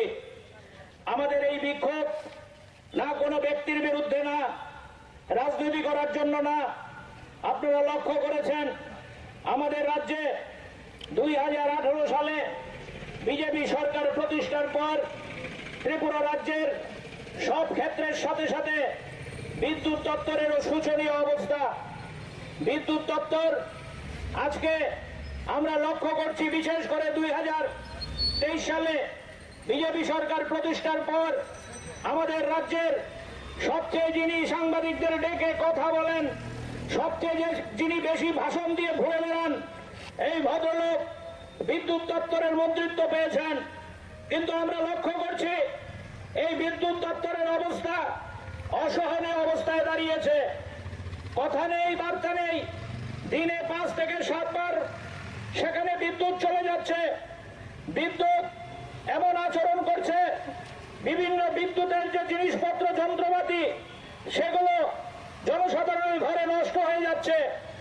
বিদ্যুৎ মন্ত্রীকে সাংবাদিকরা জিজ্ঞেস করলে উনি বলছেন এটা লোডশেডিং না, এটা নাকি পাওয়ার কাট। আমরা পাওয়ার কাটও বুঝি না, লোডশেডিংও বুঝি না। আমরা বিদ্যুতের পরিষেবা চাই। এই বিদ্যুতের পরিষেবা পাওয়ার জন্য আমরা আজকে এখানে উপস্থিত হয়েছি। গোটা রাজ্যে বিদ্যুতের পরিকাঠামো ভেঙে পড়েছে। আপনারা লক্ষ্য করেছেন ওই কুমারঘাটে, সেখানে উল্টো রথের দিন বিদ্যুৎ দুর্ঘটনায় আজকে পর্যন্ত 10 জনের প্রাণহানি ঘটেছে। বিদ্যুৎ দপ্তরকে তার দায়ভার নিতে হবে না? আজকে পর্যন্ত বিদ্যুৎ দপ্তর থেকে তার কোনো স্পষ্টীকরণ নেই। ওই মনুতে বিদ্যুতের ট্রান্সফরমার ভেঙে নদীতে পড়েছে, মানুষের বাড়িঘর আক্রান্ত, মানুষ আক্রান্ত। বিদ্যুৎ দপ্তর নীরব ভূমিকা পালন করছে। আমরা লক্ষ্য করেছি, আপনারাও লক্ষ্য করেছেন। এটা আমার বক্তব্য না, আমি আগেই বলেছি আমরা রাজনীতি করার জন্য এখানে আসিনি। আমরা লক্ষ্য করেছি 2018 সালের আগে রাজ্যে যখন বামফ্রন্ট সরকার ছিল, বিদ্যুৎ ক্ষেত্রে প্রায় বিপ্লব সংগঠিত হয়েছিল। আমাদের রাজ্যে তৎকালীন বিধানসভার মধ্যে আমাদের বিধায়করা, রাস্তার মধ্যে সাধারণ মানুষ লড়াই করে আমাদের রাজ্যে সেদিন পালাটানা প্রতিষ্ঠিত করেছিল। আমাদের রাজ্যে মনারচক প্রতিষ্ঠিত হয়েছিল।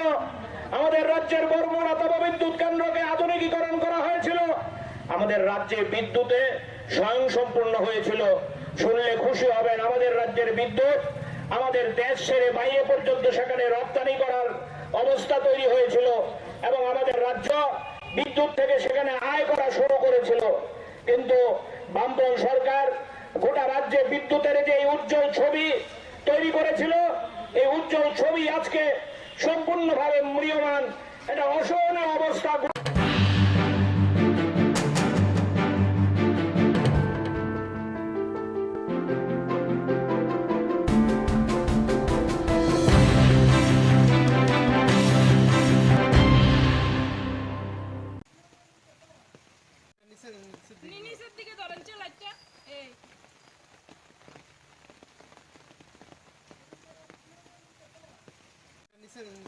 নিচের দিকে ধরেন লাইটটা এই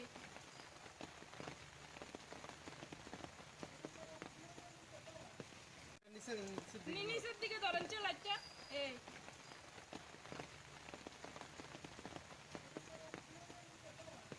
কি বৃষ্টির কারণেই আপনার ঘরে এমন?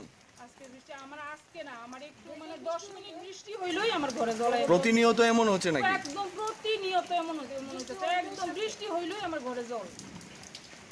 পঞ্চায়েত কর্তৃপক্ষ থেকে কোনো আশ্বাস? কোনো আশ্বাস নাই, কিচ্ছু আশ্বাস তারা দেয় না। তারা আইলে কাজ করাইবো, আমার কবে কাজ আইবো, কবে কাজ করাইবো, কবে আমরা শান্তি পাবো। এদিকে কি আপনার বাড়িতে এমন হচ্ছে না পার্শ্ববর্তী? প্রতিটি বাড়িতে আনুমানিক কয়টা বাড়ি হবে? আনুমানিক হইব 1 2 3 4 5 6 7 অনেকটি 10-12টা বাড়ি হবে। 10-12টা সবারই এমন অবস্থা? সবারই এমন অবস্থা। এটা ধজনগর পুলিশ লাইন। কত নম্বর ওয়ার্ড? এটা ওয়ার্ড নাম্বার 1 নম্বর না? 1 নম্বর ওয়ার্ড। কি হয়েছে আজকে? আজকে বৃষ্টি হয়েছে, বৃষ্টি হওয়ার পরে তো প্রচন্ড বৃষ্টি। বৃষ্টির পরেই একদম পুরা বাড়ির মধ্যে জল ঢুকা, পুরা ঘরে রান্নাঘর পুরা জল, একদম পুরা জলে ভর্তি, একদম টুকটুক হয়ে গেছে। আমার সব জিনিসপত্র সব নষ্ট হয়ে গেছে। সোফা হইতে কাগজপত্র সব কিছু আমি তুলতামও পারছি না, সব নষ্ট হয়েছে। কয়টা তুলুম, জল তো আটটা করে ঝাপ করে ঢুকে আছে সবটা। এদিকে কি ড্রেনের ব্যবস্থা নেই নাকি? ড্রেনের কোনো ব্যবস্থা নাই। ড্রেন আর মাটি একদম সমান হয়ে গেছে, ড্রেনের কোনো চিহ্নই নেই। এদিকের এলাকার মানুষরা কইলে এই জন্য করতো না, রেকার কাজ করে না, ড্রেনের কাজ এটা হইতো না, আমরা অর্ডার দরখাস্ত জমা দিয়ে রাখছি, হয় না। এটা একটা কথা হইলো। বাড়ির মালিকের নাম কি? মালিকের নাম হচ্ছে সন্ধ্যা দাস। এই বিষয়ে আপনার পঞ্চায়েতের কর্তৃপক্ষকে জানিয়েছেন? সব জানিয়েছি আমরা দরখাস্ত অ্যাপ্লিকেশন পর্যন্ত লিখে দিয়েছি। কি বলেছে পঞ্চায়েত থেকে? পঞ্চায়েত থেকে কইতাছে শুধু করব। আচ্ছা, করব, কবে যে করব এটা আর কিছু কয় না, মানে শুধু করবই করব। এটা কোন পঞ্চায়েত? আর দজনগর গ্রাম, দজনগর পুলিশ লাইন। এটা পুলিশ লাইন। পঞ্চায়েত প্রধান থেকে শুরু করে সেক্রেটারি তাদেরকে জানিয়েছেন? সবাইরে জানাইছি। কি বলেছে? সবাইরে জানানো হয়েছে, এমন কি মানে প্রণজিৎ সিং এর কাছে ওই কাগজ গেছে, বিধায়ক যিনি। হ্যাঁ, কি বলা হয়েছে? কইছে এটা করব, এখন হইতো না, এটা এখন কত না।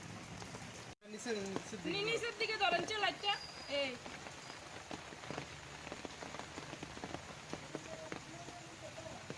কি বৃষ্টির কারণেই আপনার ঘরে এমন? আজকে বৃষ্টি আমার আজকে না আমার একটু 10 মিনিট বৃষ্টি হইলই আমার ঘরে জল আইলো। প্রতিনিয়ত এমন হচ্ছে নাকি? একদম প্রতিনিয়ত এমন হচ্ছে একদম বৃষ্টি হইলই আমার ঘরে জল। আচ্ছা চলো। নমস্কার।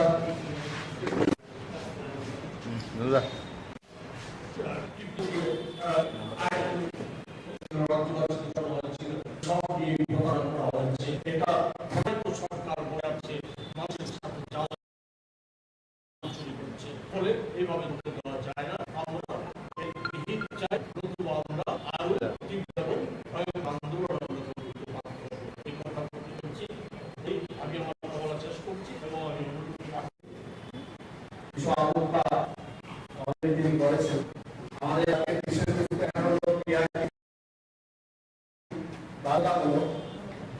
এটা আমাদের দলের অন্যতম বিধায়ক এবং রাজ্যের অন্যতম অভিনেতা শ্রী সুনীল বর্মন এবং আমাদের দলের সভাপতি আশিস সাহা মহোদয়, তারা গিয়েছিলেন এবং কেআইসি বাধ্যতামূলক করার জন্য, যাতে করে আমাদের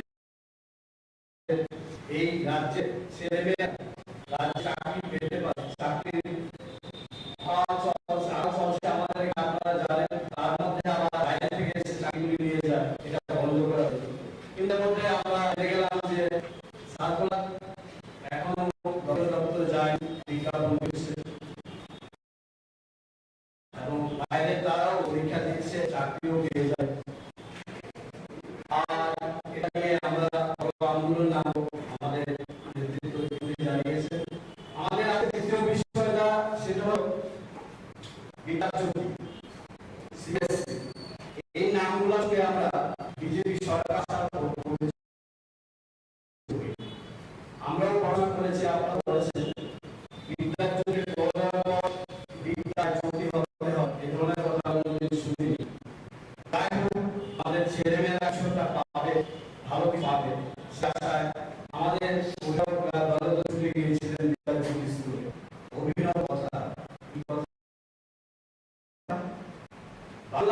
নেতা পড়ে তারাও নাকি সিবিএসসি দিতে পারে। বাংলা মাধ্যম নাকি সিবিএসসি তে প্রশ্ন হবে এবং উত্তর লেখা যাবে। এ প্রসঙ্গে আমরা বিশেষ করে আমার একটা গানের কবি মনে পড়ছে, একটা গান ছিল,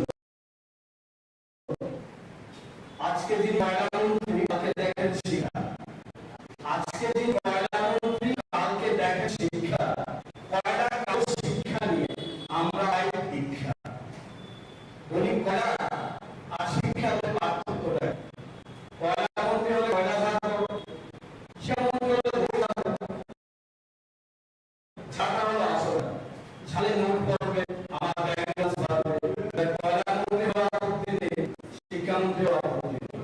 এই কথাটা আমাদের আগেকার যে শিক্ষামন্ত্রী ছিলেন তার বিবেক কতটুকু আমরা জানি না, কি বুঝে উনি বলছিলেন, এবং সঙ্গে সঙ্গে এক যুবক মন্ত্রী ওনারা বলছিলেন যে বাংলা মাধ্যম স্কুলে পড়লেও সিবিএসসি দেওয়া যায়। এখন এক বছর ক্লাস 9 ছেলেমেয়েরা পড়েছে, ক্লাস 10 এ এখন পড়ছে প্রায় শেষ প্রান্ত, একইভাবে এদের ভর্তি হয়েছে শেষ প্রান্ত দাঁড়িয়ে এসে তারা জানতে পারলো সিবিএসসি পরীক্ষা দিতে পারবে না। তারা জানতে পারলো তারা কোন বোর্ডে পড়াশোনা করছে এটা তারা জানে না, কোন বোর্ডে নেই না এই মুহূর্তে। তারা জানতে পারলো রাজ্য সরকার হিসেবে পুরোপুরি নিচু। এরকম অরাজক পরিস্থিতি রাজ্যের শিক্ষার ইতিহাসে কোনোদিন হয়নি, এবং এটাকে যারা প্রশ্রয় দিচ্ছেন তাদের সবাই আমরা তাদের বিরুদ্ধে স্লোগানে নামবো, এটাই আশা করি। আমি এই বিষয়ে যাওয়ার আগে এই যে আজকাল বলা হচ্ছে রাজ্যের শিক্ষা ব্যবস্থা নাকি অনেক দূর এগিয়ে গেছে, রাজ্যের শিক্ষা ব্যবস্থা এরকম আমাদের মাঠে শিক্ষা বলেছে যে একটা মডেল শিক্ষা ব্যবস্থা মডেল হয়ে গেছে শিক্ষা দিয়ে। বাইরে থেকে অন্য রাজ্যের তারা এসে দেখছে যে ত্রিপুরা শিক্ষা ব্যবস্থা কিভাবে কি শিক্ষা ব্যবস্থা। আমরা এই চোখগুলি নিই, তারপর আবার সিবিএসসি ব্যাপারটায় আসছি। সিবিএসসি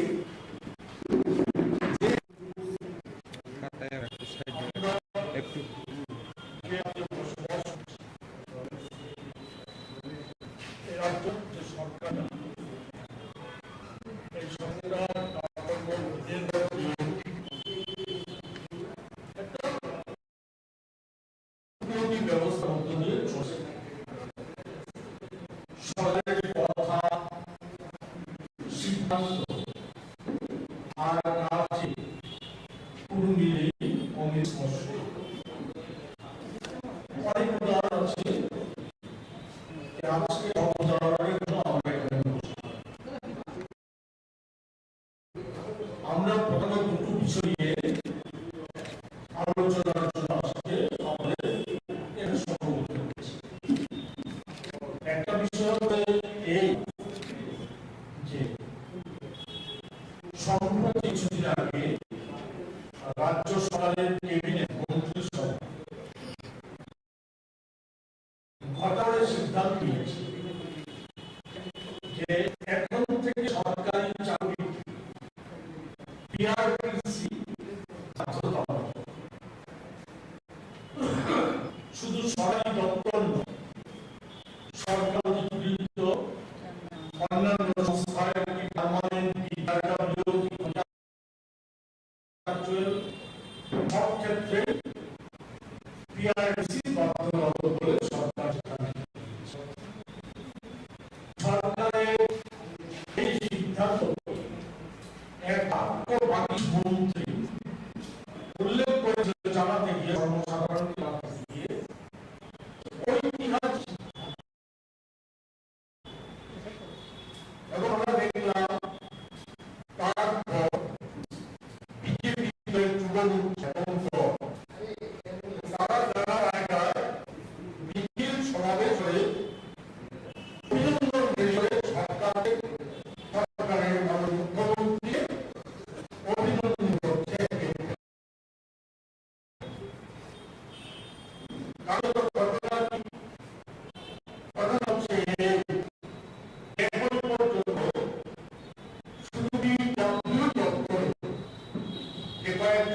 আর নিরাপত্তা ছিল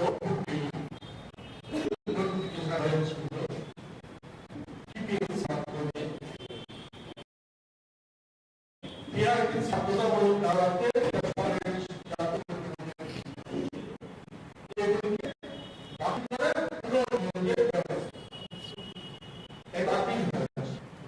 কিন্তু কি কারণে জানি না সম্প্রতি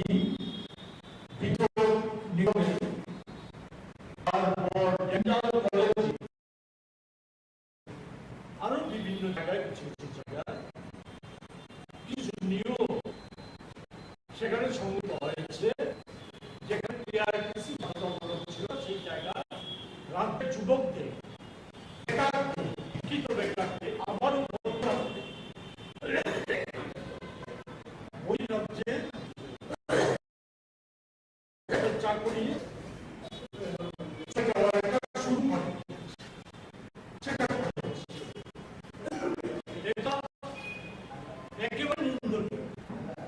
সংবাদ মাধ্যমে দিয়েছে যে সরকার সিদ্ধান্ত নিয়েছে, ক্যাবিনেট সিদ্ধান্ত নিয়েছে এবং সরকারের সিদ্ধান্তকে মান্য করা হয়।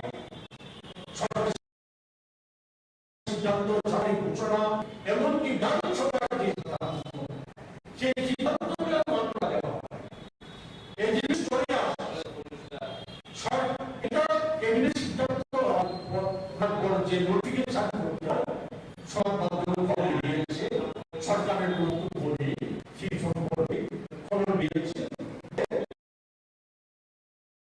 নোটিফিকেশনটা এগুলো হয় এখানে বিভিন্ন দপ্তর খেয়াল করছে,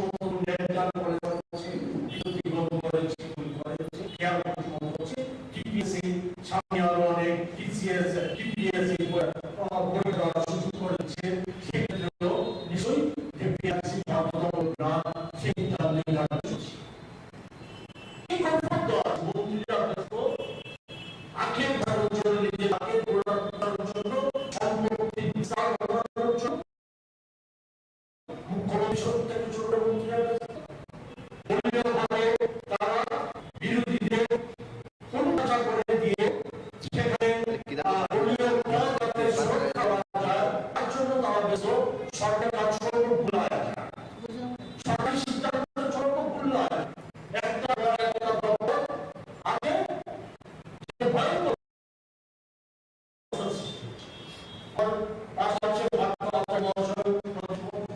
কংগ্রেসের নেতা উনি বলেন একটা বিষয় করতে চায়।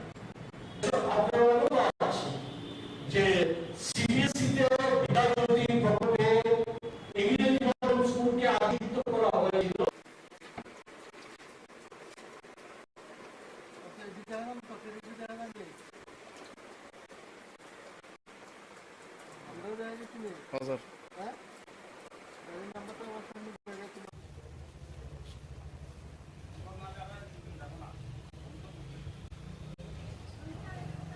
গতকাল রাতে স্পেশাল ভেহিকেল চেকিং এর সময় আমি ইন্সপেক্টর সুকান্ত ত্রিপুরা সঙ্গে আমাদের সঙ্গে এসডিপিও বিলোনিয়া ছিল, মোতায় আমাদের ভেহিকেল চেকিং ছিল। ভেহিকেল চেকিং এর সময় আমরা একটা আল্টো 800 গাড়ি যার নাম্বার TR08D0487 গাড়িকে সিগন্যাল দেই দাঁড়ানোর জন্য, কিন্তু গাড়িটি আমাদের সিগন্যাল ভায়োলেট করে রিসমুখের দিয়ে চলে যায়। তখন আমরা গাড়ির পিছনে ধাওয়া করে গজারিয়া দেবীপুর থেকে গাড়িটিকে আমরা ডিটেন করি, কিন্তু গাড়ির ড্রাইভার পালিয়ে যায়। গাড়ি থেকে আমরা মোট 3 কার্টন 235 বোতল ফেন্সিডিল উদ্ধার করি এবং এই ব্যাপারে আমরা একটা স্পেসিফিক বিলোনিয়া থানাতে কেস রেজিস্টার করি যার number 51/2023 under section 21C 2529 of NDPS act. যার বাজার মূল্য কত হবে? বাজার মূল্য অনুমানিক 1.5 লাখ টাকা হবে।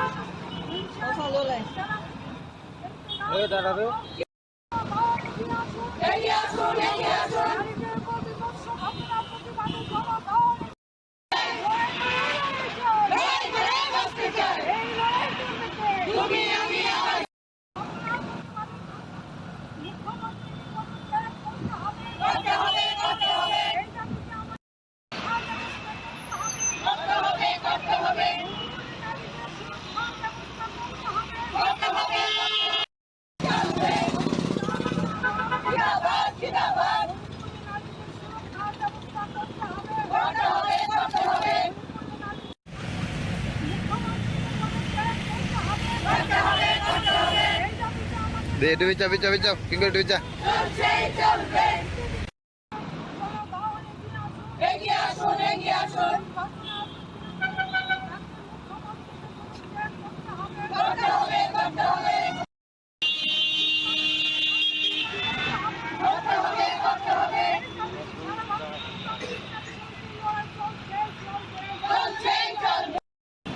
সারা ভারত গণতান্ত্রিক নারী সমিতি রাজ্য কমিটির সিদ্ধান্ত মোতাবেকে সদর বিভাগীয় কমিটির উদ্যোগে এই এলাকার আমাদের 4টা নারী সংগঠন লোকাল কমিটি, যেমন দক্ষিণ আগরতলা, পূর্ব আগরতলা, শহর আগরতলা এবং উত্তর আগরতলা, এই 4টা লোকাল কমিটির উদ্যোগে আমরা মণিপুরের সাম্প্রতিক কালের ঘটনাবলীর বিরুদ্ধে এখানে প্রতিবাদ বিক্ষোভে সমাবেশ আমরা সংগঠিত করেছি।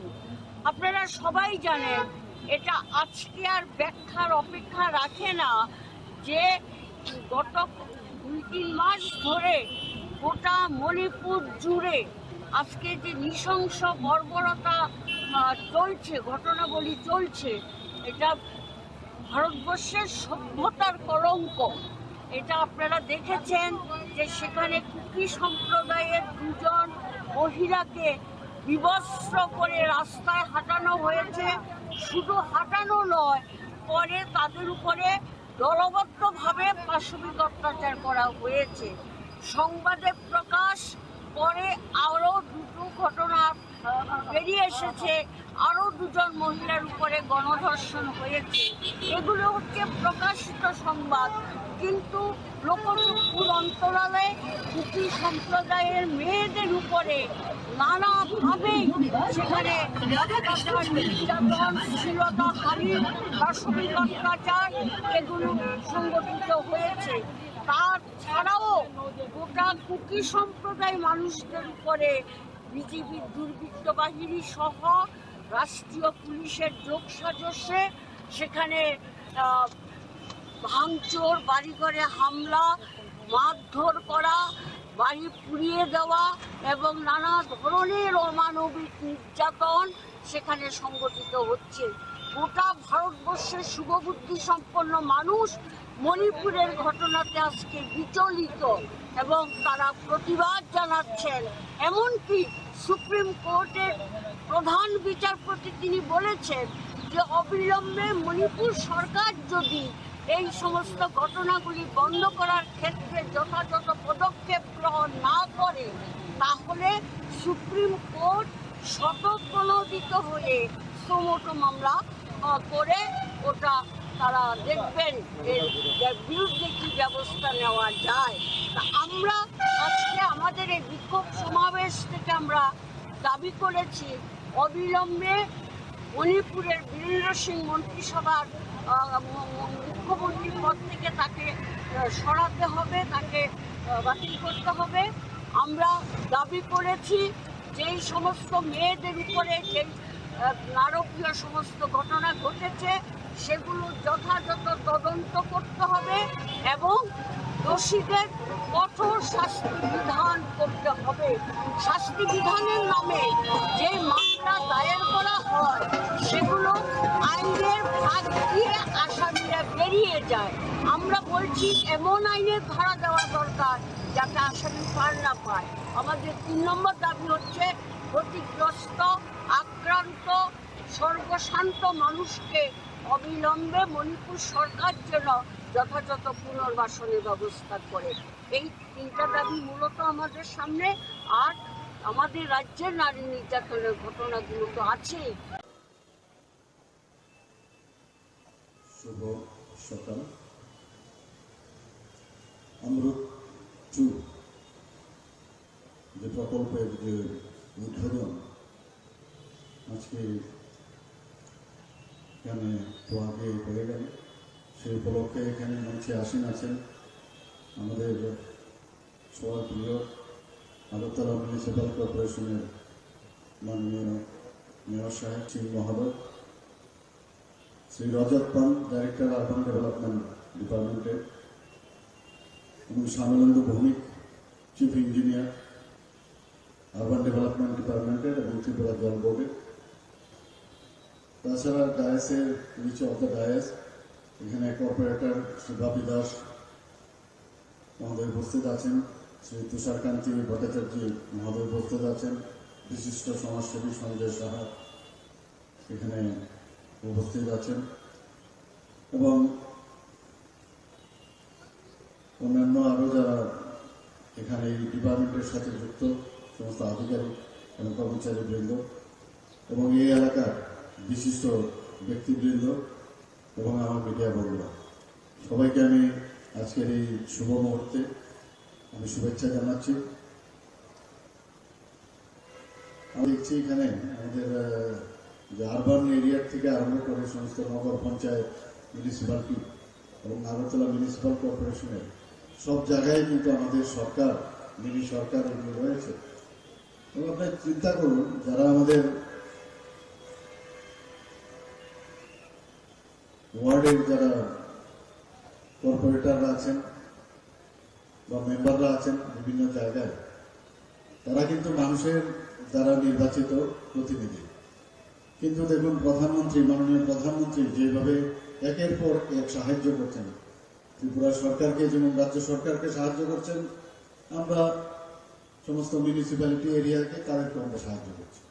এখানকার যারা কর্পোরেটর বা প্রতিনিধি তারা কিন্তু সেইভাবে মানুষের কাছে পৌঁছতে পারছে যে সমস্যাগুলো, সেই সমস্যাগুলো তাদের পক্ষে ইজি হয়ে যাচ্ছে সামনে নিয়ে যাওয়া। জল আমাদের জন্য অত্যন্ত ইম্পর্টেন্ট বিষয়। যার বাড়িতে জল নেই সে বুঝতে পারে যে জলের কি প্রয়োজন। এখানে আজকে 51টা ওয়ার্ডের মধ্যে প্রায় 26টা ওয়ার্ড এখানে আজকে এই অমৃত ট্যুর যে উদ্বোধন হলো তার মাধ্যমে সেটা কাভারেজ হলো। বাকি ওয়ার্ডগুলো আমি খবর নিয়েছি যে বাকি ওয়ার্ডগুলো অলরেডি কাভারেজ আছে DWS এর মাধ্যমে এবং সেইভাবে এখানে বিশুদ্ধ জল, পানীয় জল দেওয়া হচ্ছে। এখানে যেভাবে জলকে ডিপ টিউবওয়েলের মাধ্যমে জলকে পরিশোধিত করে মানুষের ঘরে ঘরে পৌঁছাবে এবং তার গুরুত্ব অনুধাবন করে যে জলকে অপচয় যেন না হয় সেই বিষয়টা এখানে আমি যারাই আছেন তাদেরকে আমি আবেদন করব সেই দিকে আপনারা নজর রাখবেন। আমরা বিভিন্ন জায়গায় ইনোভেটিভ যে আইডিয়া, তার মাধ্যমে ছড়ার জলকে আটকে ড্যামের মধ্যে রেখে তাকে পরিশোধিত করে পাহাড় পর্বত এলাকায় সেখানে আমরা পরিশোধিত জল দেওয়ার ব্যবস্থা করেছি। বিভিন্ন জায়গায় বিভিন্ন টায়ার যে টিউবওয়েল সেখানে লাগানোর পর ডিপ টিউবওয়েল লাগিয়ে আমরা বিভিন্ন জায়গায় জলের যাতে কোনো সমস্যা না হয় সেই দিকে আমরা নজর রাখছি। এবং আপনারা সবাই জানেন যে 3% আমাদের DWS এর যে প্রতিটা ঘরে জল দেওয়ার যে বিষয় 3% থেকে আমরা শুরু করেছি, এখন প্রায় 64%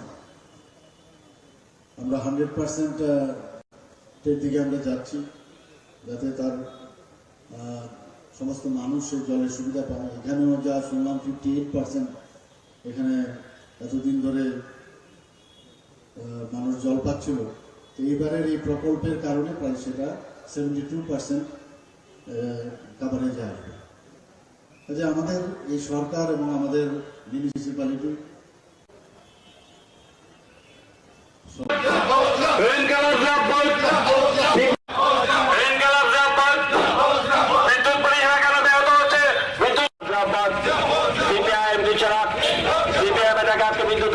বিজেপি সরকার জবাব চাই, জবাব দাও।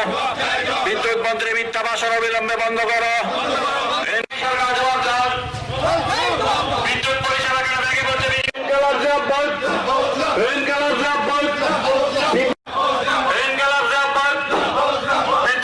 কেন ব্যাহত হচ্ছে?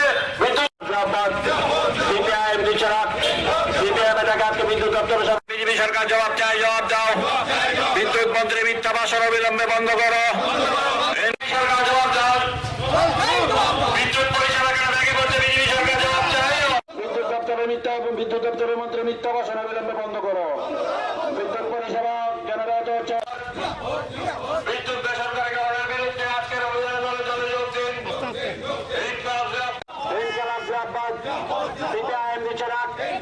সিপিআইএম এলাকা আজকে বিদ্যুৎ দপ্তরের সামনে বিক্ষোভ অভিযানে দলে দলে যোগ দিন। বিজেপি সরকার জবাব চাই, জবাব দাও। পরিষেবা কেন ভেঙে পড়ছে? বিজেপি সরকার জবাব চাই, জবাব দাও। ঘন ঘন লোডশেডিং ব্যাপার স্যাপার নিয়ে মন্ত্রী বাহাদুরের মিথ্যে বক্তব্য চলছে না, চলবে না। বিদ্যুৎ সংক্রান্ত এখানে নতুন করে মানুষকে কায়দা করে প্রতারিত করতে চাইছে। এই প্রতারণার বিরুদ্ধে, এই আমাদের রাজ্যের মানুষের উপর যে আক্রমণ, এই আক্রমণের বিরুদ্ধে চলুন আমরা সবাই মিলে একসাথে প্রতিবাদ করি, প্রতিরোধ করি। এটা লাল ঝান্ডার প্রশ্ন না, এটা তেরঙ্গা ঝান্ডার প্রশ্ন না, এটা গেরুয়া ঝান্ডার প্রশ্ন না।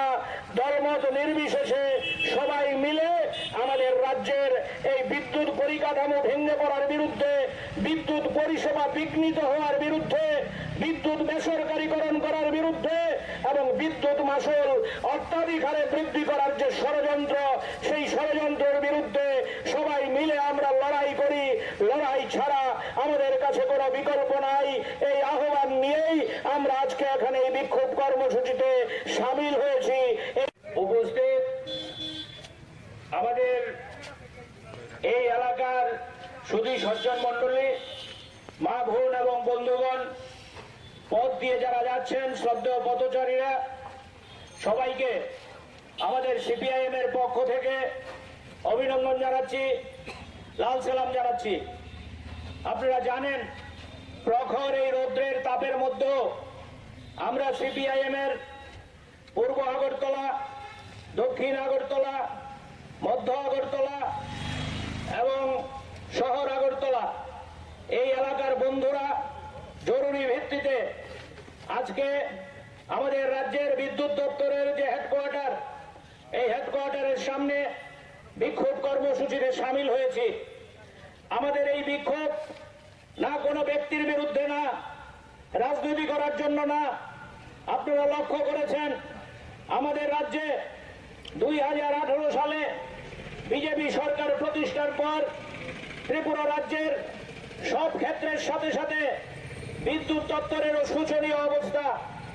বিদ্যুৎ দপ্তর আজকে আমরা লক্ষ্য করছি, বিশেষ করে 2023 সালে বিজেপি সরকার প্রতিষ্ঠার পর আমাদের রাজ্যের সবচেয়ে যিনি সাংবাদিকদের ডেকে কথা বলেন, সবচেয়ে যিনি বেশি ভাষণ দিয়ে ঘুরে বেড়ান, এই ভদ্রলোক বিদ্যুৎ দপ্তরের মন্ত্রিত্ব পেয়েছেন। কিন্তু আমরা লক্ষ্য করছি এই বিদ্যুৎ দপ্তরের অবস্থা অসহনীয় অবস্থায় দাঁড়িয়েছে। কথা নেই, বার্তা নেই। দিনে 5 থেকে 7 বার সেখানে বিদ্যুৎ চলে যাচ্ছে। বিদ্যুৎ এমন আচরণ করছে, বিভিন্ন বিদ্যুতের যে জিনিসপত্র, যন্ত্রপাতি, সেগুলো জনসাধারণের ঘরে নষ্ট হয়ে যাচ্ছে। বিদ্যুৎ মন্ত্রীকে সাংবাদিকরা জিজ্ঞেস করলে উনি বলছেন এটা লোডশেডিং না, এটা নাকি পাওয়ার কাট। আমরা পাওয়ার কাটও বুঝি না, লোডশেডিংও বুঝি না। আমরা বিদ্যুতের পরিষেবা চাই। এই বিদ্যুতের পরিষেবা পাওয়ার জন্য আমরা আজকে এখানে উপস্থিত হয়েছি। গোটা রাজ্যে বিদ্যুতের পরিকাঠামো ভেঙে পড়েছে। আপনারা লক্ষ্য করেছেন ওই কুমারঘাটে, সেখানে উল্টো রথের দিন বিদ্যুৎ দুর্ঘটনায় আজকে পর্যন্ত 10 জনের প্রাণহানি ঘটেছে। বিদ্যুৎ দপ্তরকে তার দায়ভার নিতে হবে না? আজকে পর্যন্ত বিদ্যুৎ দপ্তর থেকে তার কোনো স্পষ্টীকরণ নেই। ওই মনুতে বিদ্যুতের ট্রান্সফরমার ভেঙে নদীতে পড়েছে, মানুষের বাড়িঘর আক্রান্ত, মানুষ আক্রান্ত। বিদ্যুৎ দপ্তর নীরব ভূমিকা পালন করছে। আমরা লক্ষ্য করেছি, আপনারাও লক্ষ্য করেছেন। এটা আমার বক্তব্য না, আমি আগেই বলেছি আমরা রাজনীতি করার জন্য এখানে আসিনি। আমরা লক্ষ্য করেছি 2018 সালে করেছিল আমাদের রাজ্যে মনারচক প্রতিষ্ঠিত হয়েছিল, আমাদের রাজ্যের বর্মরা তাপবিদ্যুৎ কেন্দ্রকে আধুনিকীকরণ করা হয়েছিল, আমাদের রাজ্যে বিদ্যুতে স্বয়ংসম্পূর্ণ হয়েছিল। শুনলে খুশি হবেন, আমাদের রাজ্যের বিদ্যুৎ আমাদের দেশ ছেড়ে বাইরে পর্যন্ত সেখানে রপ্তানি করার অবস্থা তৈরি হয়েছিল এবং আমাদের রাজ্য বিদ্যুৎ থেকে সেখানে আয় করা শুরু করেছিল। কিন্তু বামপন্থী সরকার গোটা রাজ্যে বিদ্যুতের যে উজ্জ্বল ছবি তৈরি করেছিল, এই উজ্জ্বল ছবি আজকে সম্পূর্ণভাবে ম্রিয়মান। এটা অসহনীয় অবস্থা।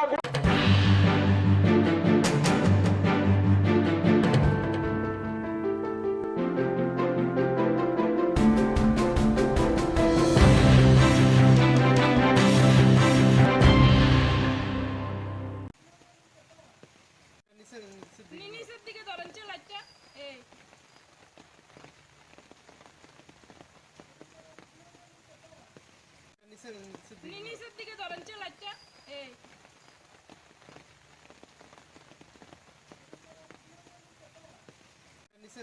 বৃষ্টি আমার আজকে না, আমার একটু মানে 10 মিনিট বৃষ্টি হইলই আমার ঘরে জল আইছে। প্রতিনিয়ত এমন হচ্ছে নাকি? একদম প্রতিনিয়ত এমন হচ্ছে, একদম বৃষ্টি হইলই আমার ঘরে জল। পঞ্চায়েত কর্তৃপক্ষ থেকে কোনো আশ্বাস? কোনো আশ্বাস নাই, কিচ্ছু আশ্বাস তারা দেয় না। তারা আইলে কাজ করাইবো, আমার কবে কাজ আইবো, কবে কাজ করাইবো, কবে আমরা শান্তি পাবো। এদিকে কি আপনার বাড়িতে এমন হচ্ছে না পার্শ্ববর্তী? প্রতিটি বাড়িতে আনুমানিক কয়টা বাড়ি হবে? আনুমানিক হইব 1 2 3 4 5 6 7 অনেকটি 10-12টা বাড়ি হবে। 10-12টা সবারই এমন অবস্থা? সবারই এমন অবস্থা। এটা ধ্বজনগর পুলিশ লাইন। কত নম্বর ওয়ার্ড? এটা ওয়ার্ড নাম্বার 1 নম্বর না? 1 নম্বর ওয়ার্ড। কি হয়েছে আজকে? আজকে বৃষ্টি হয়েছে, বৃষ্টি হওয়ার পরে তো প্রচন্ড বৃষ্টি। বৃষ্টির পরই একদম পুরা বাড়ির মধ্যে জল ঢুকা, পুরা ঘরে রান্নাঘর পুরা জল, একদম পুরা জলে ভর্তি, একদম টুকটুক হয়ে গেছে। আমার সব জিনিসপত্র সব নষ্ট হয়ে গেছে। সোফা হইতে মানে কাগজপত্র সব কিছু আমি তুলতামও পারছি না, সব নষ্ট হয়েছে। কয়টা তুলুম, জল তো আটটা করে ঝাপ করে ঢুকে গেছে সবটা। এদিকে কি ড্রেনের ব্যবস্থা নেই নাকি? ড্রেনের কোনো ব্যবস্থা নাই। ড্রেন আর মাটি একদম সমান হয়ে গেছে, ড্রেনের কোনো চিহ্নই নেই। এদিকের এলাকার মানুষরা কইলে এই জন্য করতো না, রেকার কাজ করে না, ড্রেনের কাজ এটা হইতো না, আমরা অর্ডার দরখাস্ত জমা দিয়ে রাখছি, হয় না। এটা একটা কথা হইলো। বাড়ির মালিকের নাম কি? মালিকের নাম হচ্ছে সন্ধ্যা দাস। এই বিষয়ে আপনার পঞ্চায়েতের কর্তৃপক্ষকে জানিয়েছেন? সব জানিয়েছি আমরা দরখাস্ত অ্যাপ্লিকেশন পর্যন্ত লিখে দিয়েছি। কি বলেছে পঞ্চায়েত থেকে? পঞ্চায়েতের থেকে কইতাছে শুধু করবো। আচ্ছা, করবো, কবে যে করবো এটা আর কিছু কয় না, মানে শুধু করবোই করবো। এটা কোন পঞ্চায়েত? আরো ধ্বজনগর গ্রাম, ধ্বজনগর পুলিশ লাইন। এটা পুলিশ লাইন। পঞ্চায়েত প্রধান থেকে শুরু করে সেক্রেটারি তাদেরকে জানিয়েছেন? সবাইরে জানাইছি। কি বলেছে? সবাইরে জানানো হয়েছে, এমনকি মানে প্রণজিৎ সিংহের কাছে ওই কাগজ গেছে এই ড্রেনের এলাকার বিধায়ক যিনি। হ্যাঁ, কি বলা হয়েছে? কইছে এটা করবো, এখন হইতো না, এটা এখন করতো না। নিচের দিকে ধরেন লাইটটা এই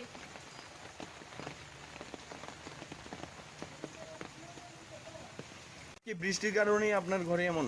আজকে বৃষ্টি আমার আজকে না, আমার একটু মানে 10 মিনিট বৃষ্টি হইলই আমার ঘরে জল আইছে। প্রতিনিয়ত এমন হচ্ছে নাকি? একদম প্রতিনিয়ত এমন হচ্ছে, একদম বৃষ্টি হইলই আমার ঘরে জল।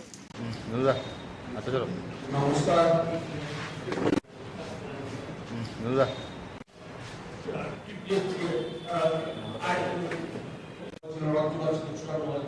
এই সব নিয়ে প্রতারণা করা হয়েছে। এটা প্রতারিত সরকার বসে আছে, মানুষের সাথে জাল চুরি করছে, ফলে এইভাবে চলতে দেওয়া যায় না। আমরা এই বিহিত চাই, নতুবা আমরা আরো তীব্র এবং ভয়ঙ্কর আন্দোলন আমরা করে তুলতে বাধ্য হব। এই কথা বলছি, বলেই আমি আমার কথা বলা শেষ করছি এবং আমি অনুরোধ করব কিছু আলোকপাত অলরেডি তিনি করেছেন। আমাদের আজকে বিষয়যুক্ত একটা হলো পিআরটিসি বাধ্যতামূলক।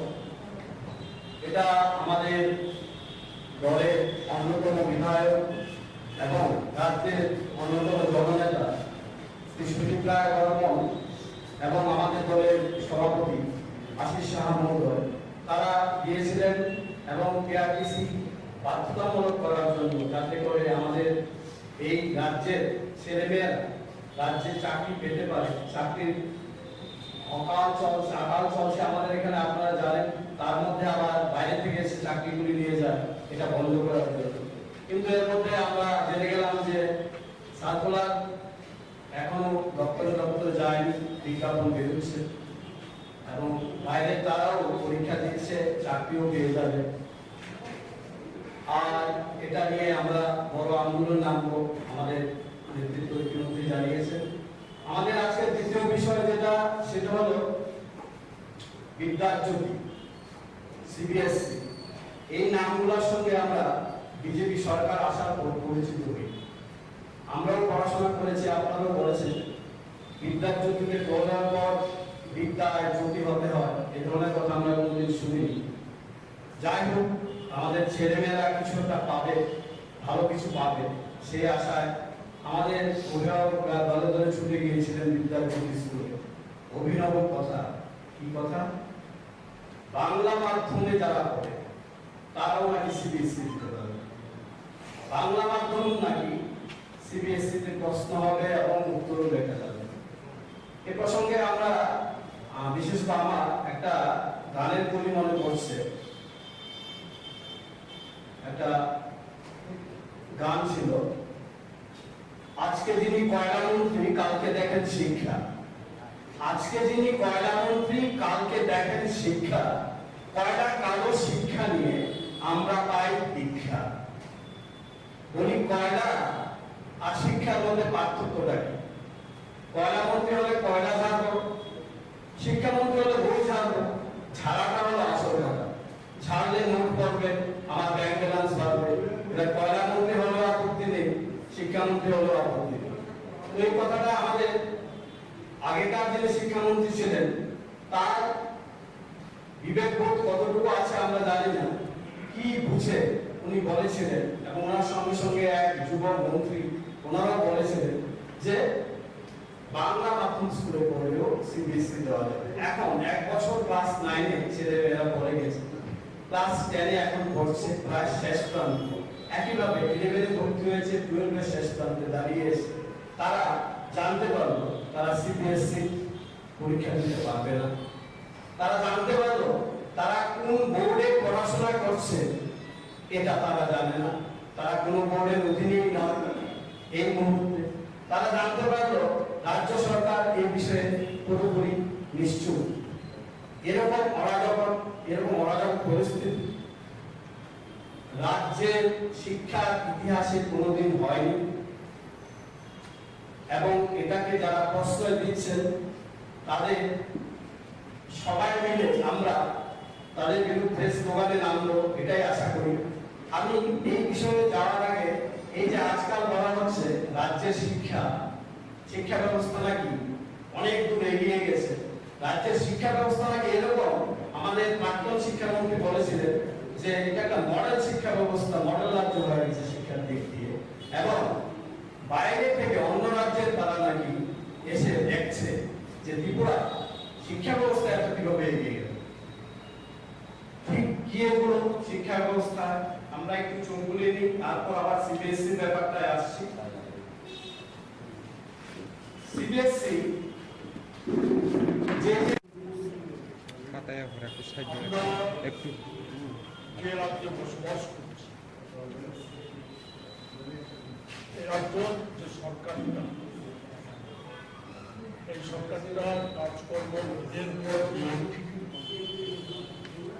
একটা উন্নতি ব্যবস্থার মধ্য দিয়ে চলছে।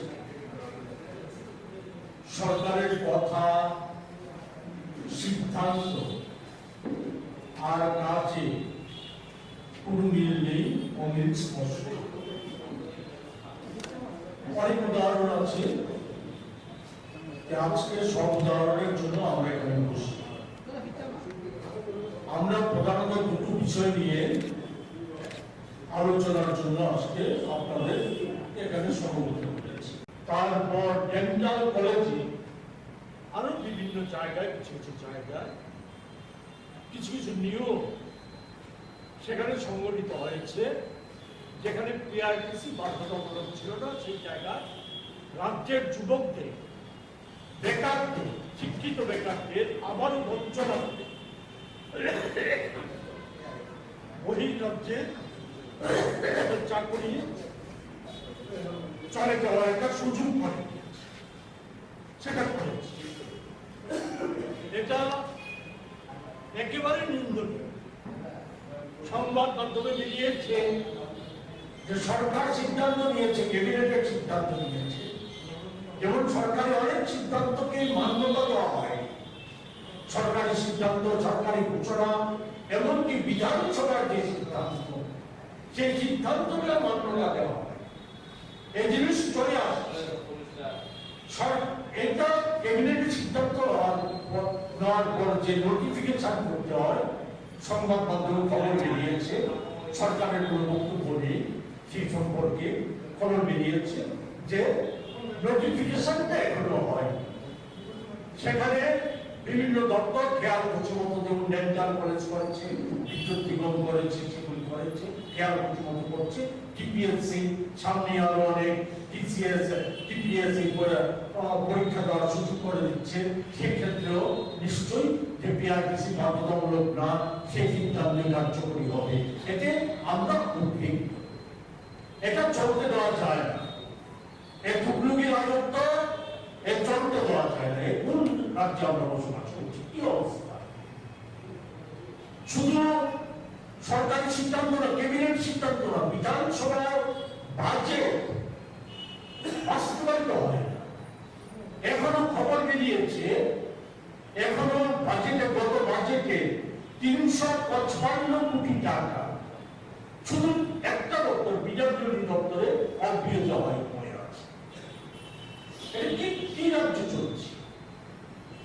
কি কমফর্ট দেওয়া আছে? মন্ত্রীরা ব্যস্ত আখের গোছানোর জন্য, নিজেদের আখের গোছানোর জন্য, সম্পত্তি বিস্তার বাড়ানোর জন্য মুখ্যমন্ত্রী থেকে শুরু করে মন্ত্রীরা ব্যস্ত।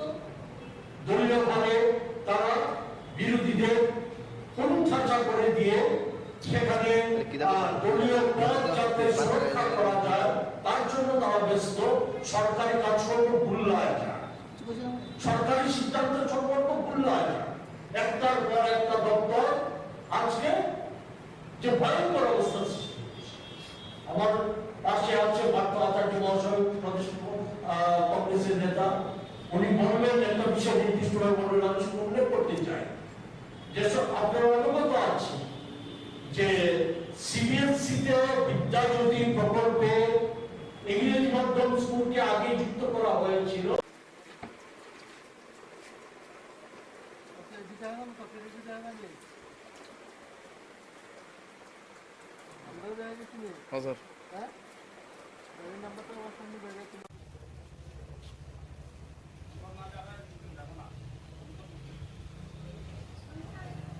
গতকাল রাতে স্পেশাল ভেহিকেল চেকিং এর সময় আমি ইন্সপেক্টর সুকান্ত ত্রিপুরা সঙ্গে আমাদের সঙ্গে এসডিপিও বিলোনিয়া ছিল, মোটাই আমাদের ভেহিকেল চেকিং ছিল। ভেহিকেল চেকিং এর সময় আমরা একটা আল্টো 800 গাড়ি, যার নাম্বার TR08D0487 গাড়িকে সিগন্যাল দেই দাঁড়ানোর জন্য, কিন্তু গাড়িটি আমাদের সিগন্যাল ভায়োলেট করে বিশ্বমুখের দিকে চলে যায়। তখন আমরা গাড়ির পিছনে ধাওয়া করে গজারিয়া দেবীপুর থেকে গাড়িটিকে আমরা ডিটেন করি, কিন্তু গাড়ির ড্রাইভার পালিয়ে যায়। গাড়ি থেকে আমরা মোট 3 কার্টন 235 বোতল ফেন্সিডিল উদ্ধার করি এবং এই ব্যাপারে আমরা একটা স্পেসিফিক বিলোনিয়া থানাতে কেস রেজিস্টার করি, যার number 51/2023 under section 21C 25 29 of NDPS act. যার বাজার মূল্য কত হবে? বাজার মূল্য মানে 1.5 লাখ টাকা হবে।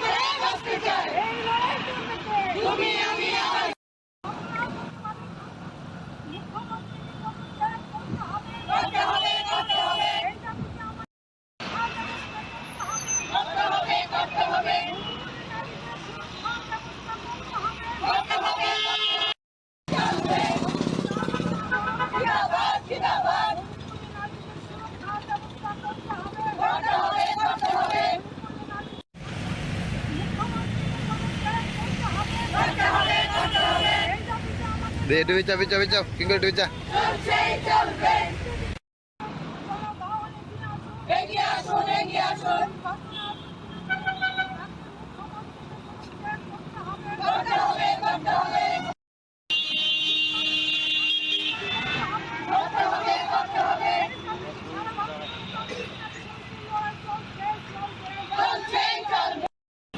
সারা ভারত গণতান্ত্রিক নারী সমিতি রাজ্য কমিটির সিদ্ধান্ত মোতাবেকে সদর বিভাগীয় কমিটির উদ্যোগে এই এলাকার আমাদের 4টা নারী সংগঠন লোকাল কমিটি, যেমন দক্ষিণ আগরতলা, পূর্ব আগরতলা, শহর আগরতলা এবং উত্তর আগরতলা, এই 4টা লোকাল কমিটির উদ্যোগে আমরা মণিপুরের সাম্প্রতিক কালের ঘটনাবলীর বিরুদ্ধে এখানে প্রতিবাদ বিক্ষোভে সমাবেশ আমরা সংগঠিত করেছি।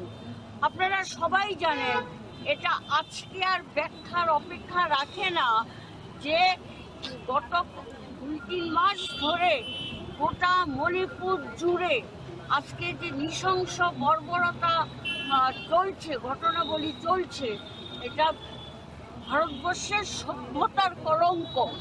এটা আপনারা দেখেছেন যে সেখানে কুকি সম্প্রদায়ের 2জন মহিলাকে বিবস্ত্র করে রাস্তায় হাঁটানো হয়েছে। শুধু হাঁটানো নয়, পরে তাদের উপরে দলবদ্ধভাবে পাশবিক অত্যাচার করা হয়েছে। সংবাদে প্রকাশ পরে আরও 2টো ঘটনা বেরিয়ে এসেছে, আরও 2জন মহিলার উপরে গণধর্ষণ হয়েছে। এগুলো হচ্ছে প্রকাশিত সংবাদ, কিন্তু লোকচক্ষুর অন্তরালে কুকি সম্প্রদায়ের মেয়েদের উপরে নানাভাবে সেখানে নির্যাতন, শ্লীলতাহানি, পাশবিক অত্যাচার এগুলো সংগঠিত হয়েছে।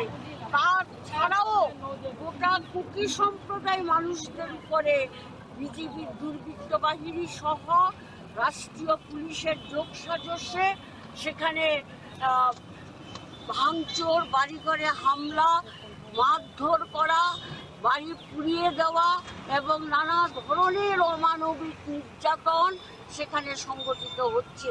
গোটা ভারতবর্ষের শুভবুদ্ধি সম্পন্ন মানুষ মণিপুরের ঘটনাতে আজকে বিচলিত এবং তারা প্রতিবাদ জানাচ্ছেন। এমনকি সুপ্রিম কোর্টের প্রধান বিচারপতি তিনি বলেছেন যে অবিলম্বে মণিপুর সরকার যদি এই সমস্ত ঘটনাগুলি বন্ধ করার ক্ষেত্রে যথাযথ পদক্ষেপ গ্রহণ না করে, তাহলে সুপ্রিম কোর্ট স্বতঃপ্রণোদিত হয়ে সুমোটো মামলা করে ওটা তারা দেখবেন এর বিরুদ্ধে কি ব্যবস্থা নেওয়া যায়। আমরা আজকে আমাদের এই বিক্ষোভ সমাবেশ থেকে আমরা দাবি করেছি অবিলম্বে মণিপুরের বীরেন্দ্র সিং মন্ত্রিসভার মুখ্যমন্ত্রীর পদ থেকে তাকে সরাতে হবে, তাকে বাতিল করতে হবে। আমরা দাবি করেছি যেই সমস্ত মেয়েদের উপরে যে নারকীয় সমস্ত ঘটনা ঘটেছে সেগুলো যথাযথ তদন্ত করতে হবে এবং দোষীদের কঠোর শাস্তি বিধান করতে হবে। শাস্তি বিধানের নামে যে মামলা দায়ের করা হয় সেগুলো আইনের ভাগ দিয়ে আসামিরা বেরিয়ে যায়। আমরা বলছি এমন আইনের ধারা দেওয়া দরকার যাতে আসামি পার না পায়। আমাদের 3 নম্বর দাবি হচ্ছে ক্ষতিগ্রস্ত, আক্রান্ত, সর্বশান্ত মানুষকে অবিলম্বে মণিপুর সরকার যেন যথাযথ পুনর্বাসনের ব্যবস্থা করে। এই 3টা দাবি মূলত আমাদের সামনে। আর আমাদের রাজ্যের নারী নির্যাতনের ঘটনাগুলো তো আছেই। সবার পরিচিত মুখ শ্রী অভিজিৎ মল্লিক মহোদয়, secretary urban government of Tripura Shri Abhishek Singh মহোদয়, Shri Rajat Pan, director urban development ডিপার্টমেন্টের, এবং Shyamalendu Bhowmik, chief engineer urban development ডিপার্টমেন্টের এবং ত্রিপুরা জল বোর্ডের। তাছাড়া ডায়াসের নিচে অফ দ্য ডায়াস এখানে কর্পোরেটর শ্রী বাপি দাস মহোদয় উপস্থিত আছেন, শ্রী তুষারকান্তি ভট্টাচার্য মহোদয় উপস্থিত আছেন, বিশিষ্ট সমাজসেবী সঞ্জয় সাহা এখানে উপস্থিত আছেন এবং অন্যান্য আরও যারা এখানে এই ডিপার্টমেন্টের সাথে যুক্ত সমস্ত আধিকারিক এবং কর্মচারী বৃন্দ এবং এই এলাকার বিশিষ্ট ব্যক্তিবৃন্দ এবং আমার মিডিয়া বন্ধুরা, সবাইকে আমি আজকের এই শুভ মুহূর্তে আমি শুভেচ্ছা জানাচ্ছি। আমাদের যে বলছে ডাবল ইঞ্জিনের সরকার, সবসময় আমরা বলি কিন্তু এখন আমরা দেখছি এখানে আমাদের যে আরবান এরিয়ার থেকে আরম্ভ করে সমস্ত নগর পঞ্চায়েত, মিউনিসিপ্যালিটি এবং আগরতলা মিউনিসিপ্যাল কর্পোরেশনের সব জায়গায় কিন্তু আমাদের সরকার, মিনি সরকার এগুলো রয়েছে। এবং আপনি চিন্তা করুন, যারা আমাদের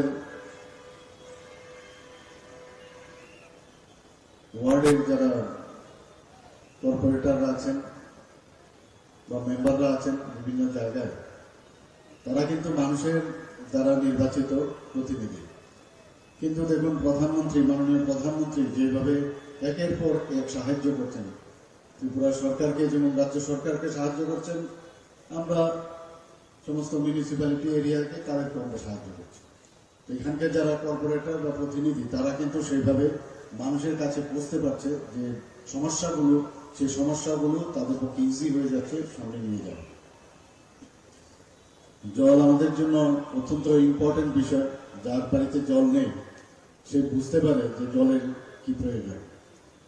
এখানে আজকে 51টা ওয়ার্ডের মধ্যে প্রায় 26টা ওয়ার্ড এখানে আজকে এই অমৃত ট্যুর যে উদ্বোধন হলো তার মাধ্যমে সেটা কাভারেজ হলো।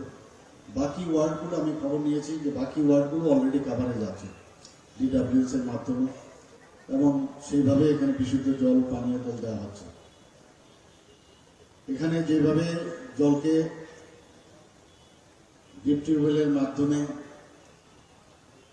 জলকে পরিশোধিত করে মানুষের ঘরে ঘরে পৌঁছাবে এবং তার গুরুত্ব অনুধাবন করে যে জলকে অপচয় যেন না হয়, সেই বিষয়টা এখানে আমি যারাই আছেন তাদেরকে আমি আবেদন করব সেই দিকে আপনারা নজর রাখবেন। আমরা বিভিন্ন জায়গায় ইনোভেটিভ যে আইডিয়া, তার মাধ্যমে ছড়ার জলকে আটকে ড্যামের মধ্যে রেখে তাকে পরিশোধিত করে পাহাড় পর্বত এলাকায় সেখানে আমরা পরিশোধিত জল দেওয়ার ব্যবস্থা করেছি। বিভিন্ন জায়গায় বিভিন্ন ডায়ার যে টিউবওয়েল সেখানে লাগানোর পর ডিপ টিউবওয়েল লাগিয়ে আমরা বিভিন্ন জায়গায় জলের যাতে কোনো সমস্যা না হয় সেই দিকে আমরা নজর রাখছি। এবং আপনারা সবাই জানেন যে 3% আমাদের DWS এর যে প্রতিটা ঘরে জল দেওয়ার যে বিষয়, 3% থেকে আমরা শুরু করেছি, এখন প্রায় 64% আমরা 100% এর দিকে আমরা যাচ্ছি, যাতে তার সমস্ত মানুষ সেই জলের সুবিধা পায়। এখানেও যা শুনলাম 58% এখানে এতদিন ধরে মানুষ জল পাচ্ছিল, তো এইবারের এই প্রকল্পের কারণে প্রায় সেটা 72% কাভারেজে আসবে। কাজে আমাদের এই সরকার এবং আমাদের মিউনিসিপ্যালিটি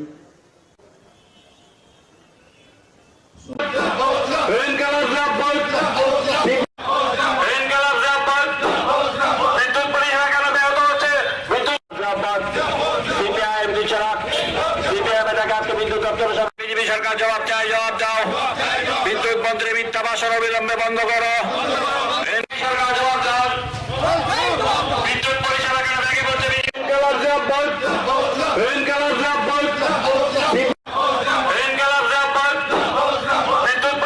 ব্যাহত হচ্ছে?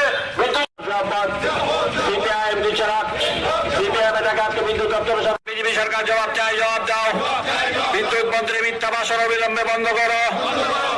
সরকার জবাব দাও। বিদ্যুৎ পরিষেবা কেন ভেঙে পড়ছে? বিজেপি সরকার জবাব চাই।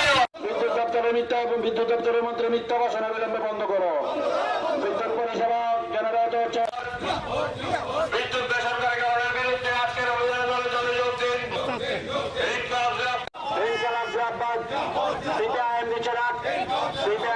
বিদ্যুৎ দপ্তরের সামনে বিক্ষোভ অভিযানে দলে দলে যোগ দিন। বিজেপি সরকার জবাব চাই, জবাব দাও। পরিষেবা কেন ভেঙে পড়ছে? বিজেপি সরকার জবাব চাই, জবাব দাও। ব্যাপার স্যাপার নিয়ে মন্ত্রী বাহাদুরের মিথ্যা বক্তব্য চলছে না, চলবে না। বিদ্যুৎ সংক্রান্ত এখানে নতুন করে মানুষকে কায়দা করে প্রতারিত করতে চাইছে।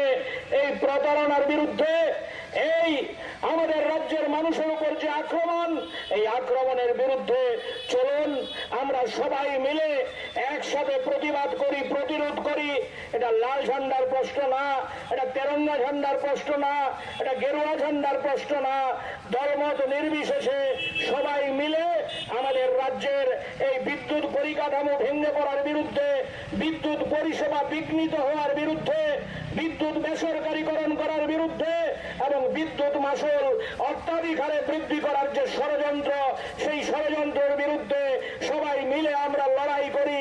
লড়াই ছাড়া আমাদের কাছে কোনো বিকল্প নাই। এই আহ্বান নিয়েই আমরা আজকে এখানে এই বিক্ষোভ কর্মসূচিতে সামিল হয়েছি। উপস্থিত আমাদের এই এলাকার সুধী সজ্জন মণ্ডলী, মা বোন এবং বন্ধুগণ, পথ দিয়ে যারা যাচ্ছেন, শ্রদ্ধেয় পথচারীরা, সবাইকে আমাদের সিপিআইএম এর পক্ষ থেকে অভিনন্দন জানাচ্ছি, লাল সালাম জানাচ্ছি। আপনারা জানেন, প্রখর এই রৌদ্রের তাপের মধ্যেও আমরা সিপিআইএম এর পূর্ব আগরতলা, দক্ষিণ আগরতলা, মধ্য আগরতলা এবং শহর আগরতলা এই এলাকার বন্ধুরা জরুরি ভিত্তিতে আজকে আমাদের রাজ্যের বিদ্যুৎ দপ্তরের যে হেডকোয়ার্টার, এই হেডকোয়ার্টারের সামনে বিক্ষোভ কর্মসূচিতে সামিল হয়েছি। আমাদের এই বিক্ষোভ না কোনো ব্যক্তির বিরুদ্ধে না, রাজনীতি করার জন্য না। আপনারা লক্ষ্য করেছেন আমাদের রাজ্যে 2018 সালে বিজেপি সরকার প্রতিষ্ঠার পর ত্রিপুরা রাজ্যের সব ক্ষেত্রের সাথে সাথে বিদ্যুৎ দপ্তরেরও শোচনীয় অবস্থা। বিদ্যুৎ দপ্তর আজকে আমরা লক্ষ্য করছি, বিশেষ করে 2023 সালে বিজেপি সরকার প্রতিষ্ঠার পর আমাদের রাজ্যের সবচেয়ে যিনি সাংবাদিকদের ডেকে কথা বলেন, সবচেয়ে যিনি বেশি ভাষণ দিয়ে ঘুরে বেড়ান, এই ভদ্রলোক বিদ্যুৎ দপ্তরের মন্ত্রিত্ব পেয়েছেন। কিন্তু আমরা লক্ষ্য করছি এই বিদ্যুৎ দপ্তরের অবস্থা অসহনীয় অবস্থায় দাঁড়িয়েছে। কথা নেই, বার্তা নেই। দিনে 5 থেকে 7 বার সেখানে বিদ্যুৎ চলে যাচ্ছে। বিদ্যুৎ এমন আচরণ করছে, বিভিন্ন বিদ্যুতের যে জিনিসপত্র, যন্ত্রপাতি, সেগুলো জনসাধারণের ঘরে নষ্ট হয়ে যাচ্ছে। বিদ্যুৎ মন্ত্রীকে সাংবাদিকরা জিজ্ঞেস করলে উনি বলছেন এটা লোডশেডিং না, এটা নাকি পাওয়ার কাট। আমরা পাওয়ার কাট বুঝি না, লোডশেডিং বুঝি না। আমরা বিদ্যুৎ পরিষেবা চাই। বিদ্যুতের পরিষেবার জন্য আজকে এখানে উপস্থিত হয়েছি। গোটা রাত বিদ্যুতের পরিকাঠামো ভেঙে পড়ে। আপনারা লক্ষ্য করেন কুমারঘাটে সেখানে উল্টো 3 দিন বিদ্যুৎ ঘটনায় আজকে পর্যন্ত 10 জনের প্রাণী ঘটেছে। বিদ্যুৎ দপ্তরকে তার দায় নিতে হবে না? আজকে পর্যন্ত বিদ্যুৎ দপ্তর থেকে তার কোনো স্পষ্টীকরণ নেই। ওই মতে বিদ্যুতের ট্রান্সফরমার ভেঙে নদী পড়েছে, মানুষের ঘর আক্রান্ত, মানুষ আক্রান্ত।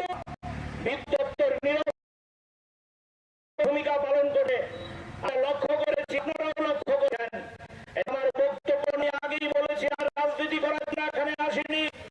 আমরা লক্ষ্য করেছি 2018 সালের আগে যখন বাম সরকার ছিল, বিদ্যুৎ ক্ষেত্রে প্রায় বিপ্লব সংগঠিত হয়েছিল। আমাদের রাজ্যকালীন বিধানসভার মধ্যে আমাদের বিধায়করা, রাস্তার মধ্যে সাধারণ মানুষ লড়াই। আমরা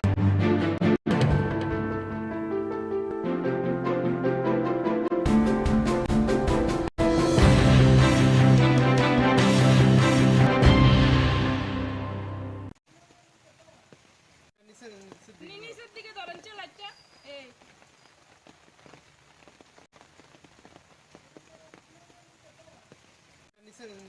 নিচের দিকে ধরেন লাইটটা, এই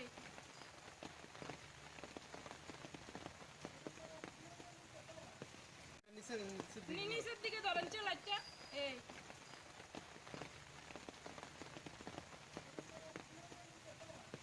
কি বৃষ্টির কারণেই আপনার ঘরে এমন?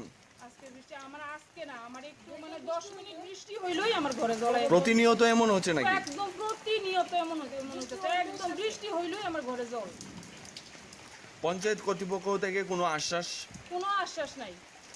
কিচ্ছু আশ্বাস তারা দেয় না। তারা আইলে কাজ করাইবো, আমার কবে কাজ আইবো, কবে কাজ করাইবো, কবে আমরা শান্তি পাবো। এদিকে কি আপনার বাড়িতে এমন হচ্ছে না পার্শ্ববর্তী? প্রতিটি বাড়িতে আনুমানিক কয়টা বাড়ি হবে? আনুমানিক হইব 1 2 3 4 5 6 7 অনেকটি 10-12টা বাড়ি হবে। 10-12টা সবারই এমন অবস্থা? সবারই এমন অবস্থা। এটা ধ্বজনগর পুলিশ লাইন। কত নম্বর ওয়ার্ড? এটা ওয়ার্ড নাম্বার 1 নম্বর না? 1 নম্বর ওয়ার্ড। কি হয়েছে আজকে? আজকে বৃষ্টি হয়েছে, বৃষ্টি অনেক পরে প্রচন্ড বৃষ্টি। বৃষ্টির পরেই একদম পুরা বাড়ির মধ্যে জল ঢুকা, পুরা ঘরে রান্নাঘর পুরা জল, একদম পুরা জলে ভর্তি, একদম টুকটুক হয়ে গেছে। আমার সব জিনিসপত্র সব নষ্ট হয়ে গেছে। সোফা উইতে মানে কাগজপত্র সব কিছু আমি তুলতামও পারছি না, সব নষ্ট হয়েছে। কয়টা তুলুন, জল তো আটকা করে ঝাপ করে ঢুকে গেছে সবটা। এদিকে কি ড্রেনের ব্যবস্থা নেই নাকি? ড্রেনের কোনো ব্যবস্থা নাই। ড্রেন আর মাটি একদম সমান হয়ে গেছে, ড্রেনের কোনো চিহ্নই নেই।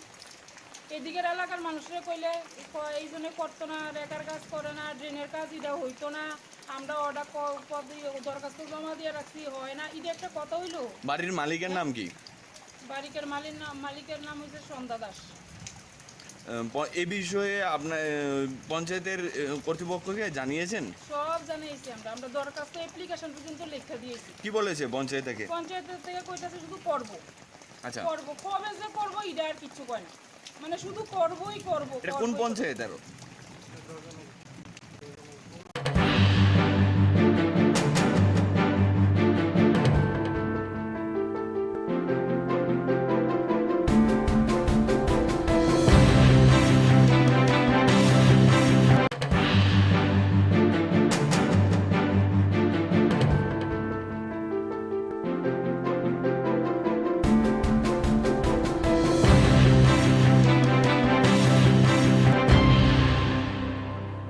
নমস্কার, স্বাগত আপনাদের ত্রিপুরা নিউজ 8-এ। আমি আপনাদের সাথে আছি পূজা। আমরা প্রতিনিয়ত রাজ্যের বুকে যে সমস্যাগুলির চিত্র উঠে আসে তার কিছুটা আমরা ব্যক্ত করার আপনাদের সামনে চেষ্টা করি, তার কতটুকু সত্যতা রয়েছে। আমরা প্রতিনিয়ত দেখতে পাই যে সংবাদের শিরোনামে বা পত্রিকার প্রথম পৃষ্ঠাতেই রাজ্যের যে সরকারি বা বেসরকারি হাসপাতালগুলো রয়েছে তাতে পরিষেবাকে নিয়ে নানান অভিযোগ থাকে রোগীদের পরিবার পরিজনদের। আজকের দিনে আমরা সেই অভিযোগের ভিত্তিতে এসে পৌঁছই যে রাজ্যের সরকারি হাসপাতাল রয়েছে জিবি পন্থা হাসপাতালে, এবং আপনারা দেখতে পাচ্ছেন একটি আগরতলা স্মার্ট সিটির আন্ডারে যে জলের ব্যবস্থা রয়েছে সেই জলের ব্যবস্থার একটি ট্যাঙ্কের সামনে আমরা উপস্থিত রয়েছি, যেখানে আমরা প্রত্যেকেই জানি যে টাকা দিলে সেখানে জল দেওয়া হয়। যতটুকু আমাদের কাছে খবর রয়েছে জলের পরিষেবার বিষয়ে রোগীর পরিবার পরিজনরা যারা রয়েছে এবং সেই বিষয়টিকে কেন্দ্র করে হাসপাতালের আওতায় এই জলের ব্যবস্থা রয়েছে, কিন্তু এই জলের যে মেশিনটি রয়েছে সম্পূর্ণ মেশিনটি বর্তমানে বিকল অবস্থায় রয়েছে। আপনারা দেখতেই পাচ্ছেন যে জলের কোনো ব্যবস্থাপনাই নেই, কিন্তু জনগণের টাকা খেয়ে যাচ্ছে এই মেশিনটি। আপনারা দেখতেই পাচ্ছেন রাজ্যের স্মার্ট সিটির আন্ডারে যে জলের ব্যবস্থাপনা করে দেওয়া হয়েছে এবং সেই জলের বিষয়টিকে কেন্দ্র করেই কিন্তু হাসপাতালের বুকেও এই মেশিনটি রয়েছে, এবং এমনটাই চিত্র কিন্তু আমরা দেখতে পাচ্ছি বর্তমানে উঠে আসতে। এবং অপর পাশে একটি নল দিয়ে ভেতর থেকে অনবরত জল বেরিয়ে যাচ্ছে এবং সেই জল ওয়েস্ট হচ্ছে বললেই চলে, অর্থাৎ সেই জল অপচয় আমরা দেখতে পাচ্ছি একেবারে ড্রেনের মাধ্যমে একটা রাস্তার মাধ্যমে কিন্তু সেই জলটিকে আমরা বেরিয়ে যেতে দেখছি। আপনারা দেখতেই পাচ্ছেন যে কতটুকু অপচয় হচ্ছে, এবং সরকারের এই ধরনের ব্যবস্থাপনায় বা সরকারের এই ধরনের যে কার্যকলাপ রয়েছে তাকে নিয়ে কিন্তু অনেকটাই প্রশ্ন উঠে আসছে। অবশ্যই সরকারি সুযোগ সুবিধা দেওয়া হচ্ছে, কিন্তু তার কিন্তু অপব্যবহার বা অপচয় হচ্ছে সেটা বললেই চলে। আপনারা দেখতেই পাচ্ছেন যে একজন ব্যক্তি সেখানে পয়সা দেবে, কিন্তু তার পরবর্তীতে জল আসে কিনা সেটাই হচ্ছে দেখার। পয়সা কিন্তু চলে যায়, এবার জল আপনারা দেখতে পাচ্ছেন যে কোনোভাবেই জল আসছে না।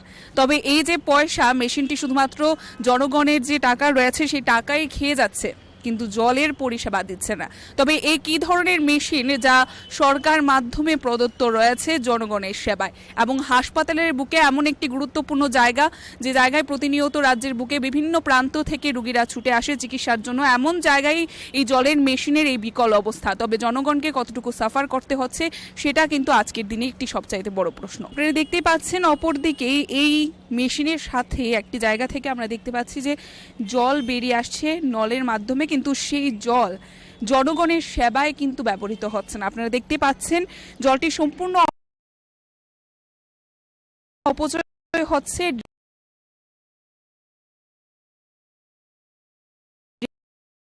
ড্রেনের মাধ্যমে কিন্তু বেরিয়ে যাচ্ছে। তবে জনগণ কতটুকু পরিষেবা পাচ্ছে এই জলের, এবং জলকে আমরা অপচয় হতে দেখতে পাচ্ছি। যেখানে আমরা যদি গ্রাম পাহাড়ে যাই সেখানে মানুষ জলের জন্য কতটা অসুবিধার সম্মুখীন হয় সেটা আমরা জানি, কিন্তু রাজ্যের বুকে জল আছে ঠিক আছে, কিন্তু আমরা দেখতে পাচ্ছি যে তার সম্পূর্ণই অপচয় হচ্ছে।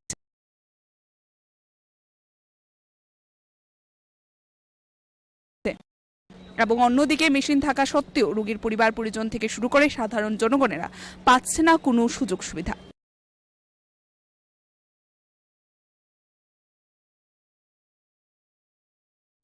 দাদা, জানতে চাইবো যে জলের মেশিনটা কি কবে থেকে বিকল, বা কি সমস্যা হয় আপনাদের এই বিকলতার কারণে? যে কারণটা হচ্ছে কি, এখানে পয়সা দেওয়া হয়, জল তো আসে নাই। এখন তো আপনি দেখলেন প্রায় সময় এখানে অনেকে পেশেন্ট পার্টিরা আসে অনেক দূর দূরান্ত থেকে, যারা সমস্যা জল কিনতে পাই না। 1 টাকা দিয়ে 1 লিটার জল, ঠিক আছে, আর এই 1 লিটার জল কিনতে গেলে নিচে 20 টাকা। মানুষ কত কিনবে? যেটা সুবিধা দেওয়া হয়েছে, যেহেতু বিগত 3-4 মাস ধরে এরকম চলছে। বিগত 3-4 মাস ধরে এরকম চলছে, অর্থাৎ আপনাদের কেমন ধরনের ভোগান্তির শিকার হতে হচ্ছে এই কারণে? অর্থাৎ অধিক অর্থে নিচের যে দোকানগুলো রয়েছে সেখান থেকে আপনাদের জল কিনতে হচ্ছে, কোনো ধরনের পরিষেবা পাচ্ছেন না। তবে বলাই চলে যে সরকার অবশ্যই জনগণের সুযোগ সুবিধার জন্য এই মেশিনটি বসিয়ে দিয়েছে, কিন্তু রাজ্যের বুকে যেখানে দূর দূরান্ত থেকে রোগীরা আসে চিকিৎসার জন্য, তারপরেও কিন্তু তারা এই ধরনের যে পরিষেবা দেওয়া হয়েছে মেশিন বিকলের কারণে কিন্তু সেই পরিষেবা পাচ্ছে না।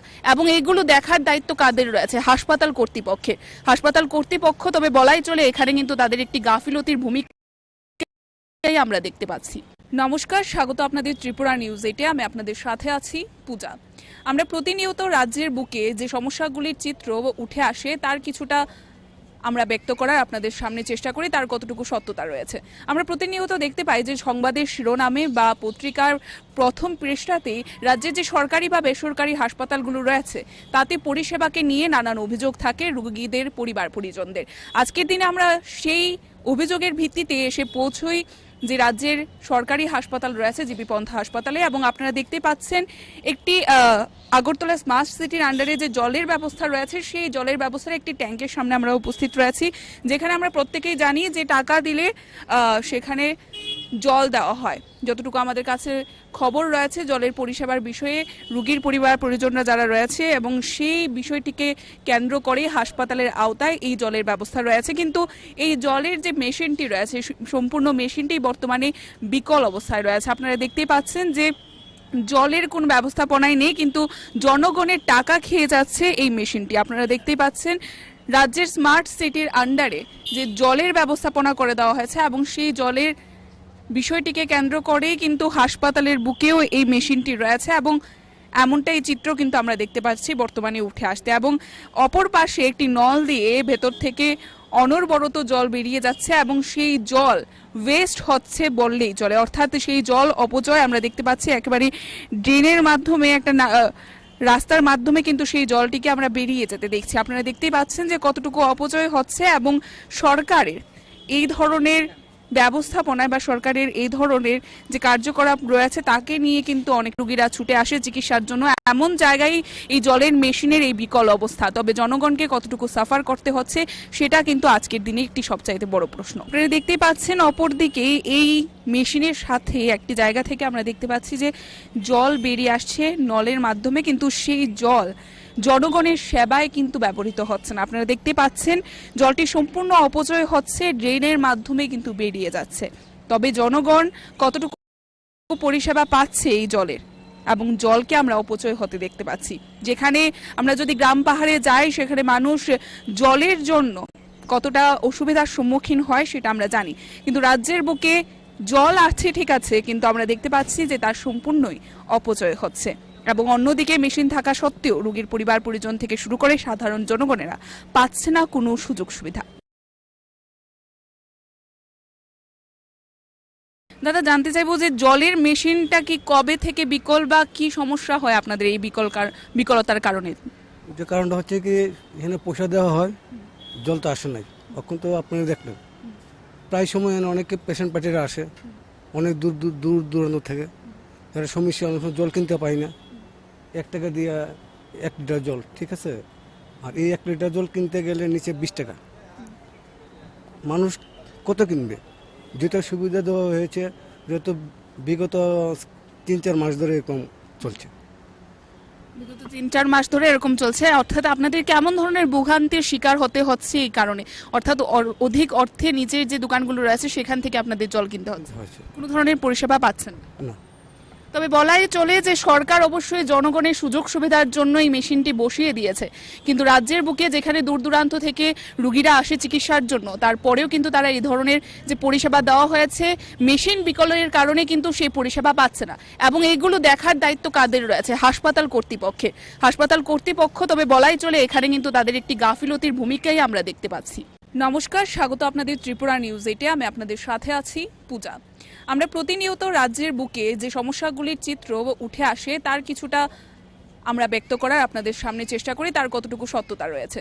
আমরা প্রতিনিয়ত দেখতে পাই যে সংবাদের শিরোনামে বা পত্রিকার প্রথম পৃষ্ঠাতেই রাজ্যের যে সরকারি বা বেসরকারি হাসপাতালগুলো রয়েছে তাতে পরিষেবাকে নিয়ে নানান অভিযোগ থাকে রোগীদের পরিবার পরিজনদের।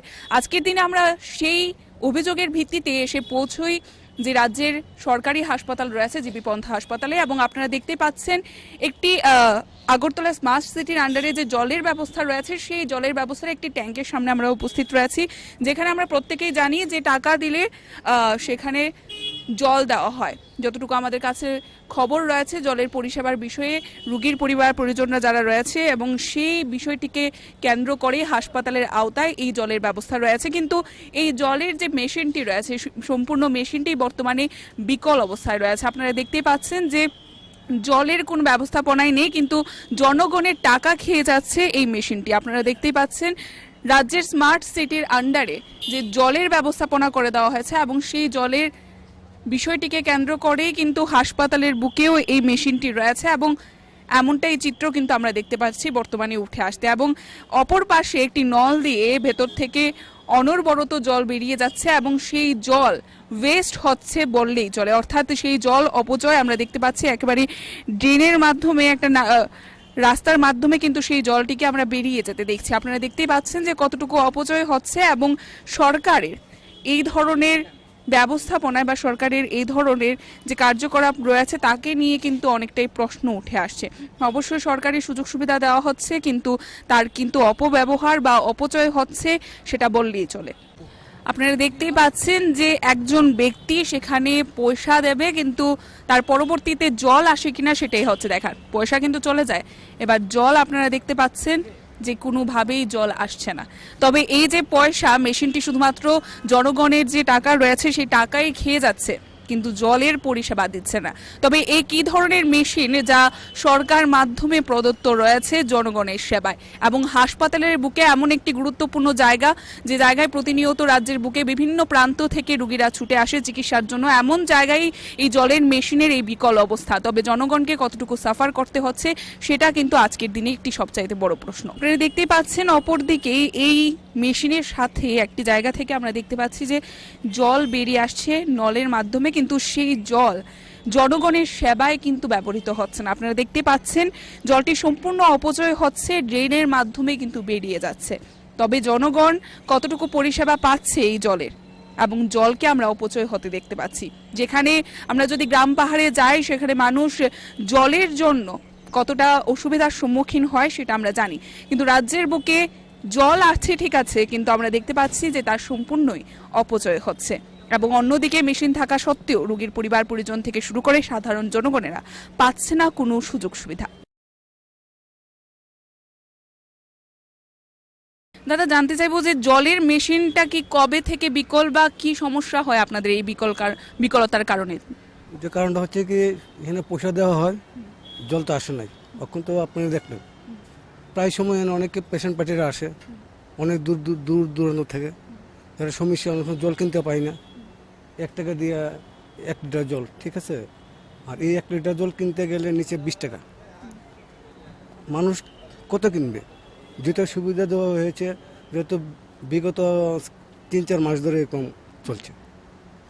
বিগত 3-4 মাস ধরে এরকম চলছে, অর্থাৎ আপনাদের কেমন ধরনের ভোগান্তির শিকার হতে হচ্ছে এই কারণে? অর্থাৎ অধিক অর্থে নিচের যে দোকানগুলো রয়েছে সেখান থেকে আপনাদের জল কিনতে হচ্ছে, কোনো ধরনের পরিষেবা পাচ্ছেন না। তবে বলাই চলে যে সরকার অবশ্যই জনগণের সুযোগ সুবিধার জন্য এই মেশিনটি বসিয়ে দিয়েছে, কিন্তু রাজ্যের বুকে যেখানে দূর দূরান্ত থেকে রুগীরা আসে চিকিৎসার জন্য, তারপরেও কিন্তু তারা এই ধরনের যে পরিষেবা দেওয়া হয়েছে মেশিন বিকলের কারণে কিন্তু সেই পরিষেবা পাচ্ছে না। এবং এইগুলো দেখার দায়িত্ব কাদের রয়েছে? হাসপাতাল কর্তৃপক্ষের। হাসপাতাল কর্তৃপক্ষ, তবে বলাই চলে এখানে কিন্তু তাদের একটি গাফিলতির ভূমিকাই আমরা দেখতে পাচ্ছি। নমস্কার, স্বাগত আপনাদের ত্রিপুরা নিউজ 8-এ। আমি আপনাদের সাথে আছি পূজা। আমরা প্রতিনিয়ত রাজ্যের বুকে যে সমস্যাগুলির চিত্র উঠে আসে তার কিছুটা আমরা ব্যক্ত করার আপনাদের সামনে চেষ্টা করি, তার কতটুকু সত্যতা রয়েছে। আমরা প্রতিনিয়ত দেখতে পাই যে সংবাদের শিরোনামে বা পত্রিকার প্রথম পৃষ্ঠাতে রাজ্যের যে সরকারি বা বেসরকারি হাসপাতালগুলো রয়েছে তাতে পরিষেবাকে নিয়ে নানান অভিযোগ থাকে রোগীদের পরিবার পরিজনদের। আজকের দিনে আমরা সেই অভিযোগের ভিত্তিতে এসে পৌঁছই যে রাজ্যের সরকারি হাসপাতাল রয়েছে জিবি পন্থা হাসপাতালে, এবং আপনারা দেখতে পাচ্ছেন একটি আগরতলা স্মার্ট সিটির আন্ডারে যে জলের ব্যবস্থা রয়েছে সেই জলের ব্যবস্থার একটি ট্যাঙ্কের সামনে আমরা উপস্থিত রয়েছি, যেখানে আমরা প্রত্যেকেই জানি যে টাকা দিলে সেখানে জল দেওয়া হয়। যতটুকু আমাদের কাছে খবর রয়েছে জলের পরিষেবার বিষয়ে রোগীর পরিবার পরিজনরা যারা রয়েছে এবং সেই বিষয়টিকে কেন্দ্র করে হাসপাতালের আওতায় এই জলের ব্যবস্থা রয়েছে, কিন্তু এই জলের যে মেশিনটি রয়েছে সম্পূর্ণ মেশিনটি বর্তমানে বিকল অবস্থায় রয়েছে। আপনারা দেখতে পাচ্ছেন যে জলের কোনো ব্যবস্থাপনাই নেই, কিন্তু জনগণের টাকা খেয়ে যাচ্ছে এই মেশিনটি। আপনারা দেখতেই পাচ্ছেন রাজ্যের স্মার্ট সিটির আন্ডারে যে জলের ব্যবস্থাপনা করে দেওয়া হয়েছে এবং সেই জলের বিষয়টিকে কেন্দ্র করেই কিন্তু হাসপাতালের বুকেও এই মেশিনটি রয়েছে, এবং এমনটাই চিত্র কিন্তু আমরা দেখতে পাচ্ছি বর্তমানে উঠে আসতে। এবং অপর পাশে একটি নল দিয়ে ভেতর থেকে অনবরত জল বেরিয়ে যাচ্ছে এবং সেই জল ওয়েস্ট হচ্ছে বললেই চলে, অর্থাৎ সেই জল অপচয় আমরা দেখতে পাচ্ছি একেবারে ড্রেনের মাধ্যমে একটা রাস্তার মাধ্যমে কিন্তু সেই জলটিকে আমরা বেরিয়ে যেতে দেখছি। আপনারা দেখতেই পাচ্ছেন যে কতটুকু অপচয় হচ্ছে, এবং সরকারের এই ধরনের ব্যবস্থাপনায় বা সরকারের এই ধরনের যে কার্যকলাপ রয়েছে তাকে নিয়ে কিন্তু অনেকটাই প্রশ্ন উঠে আসছে। অবশ্যই সরকারি সুযোগ সুবিধা দেওয়া হচ্ছে, কিন্তু তার কিন্তু অপব্যবহার বা অপচয় হচ্ছে সেটা বললেই চলে। আপনারা দেখতেই পাচ্ছেন যে একজন ব্যক্তি সেখানে পয়সা দেবে, কিন্তু তার পরবর্তীতে জল আসে কিনা সেটাই হচ্ছে দেখার। পয়সা কিন্তু চলে যায়, এবার জল আপনারা দেখতে পাচ্ছেন যে কোনোভাবেই জল আসছে না। তবে এই যে পয়সা মেশিনটি শুধুমাত্র জনগণের যে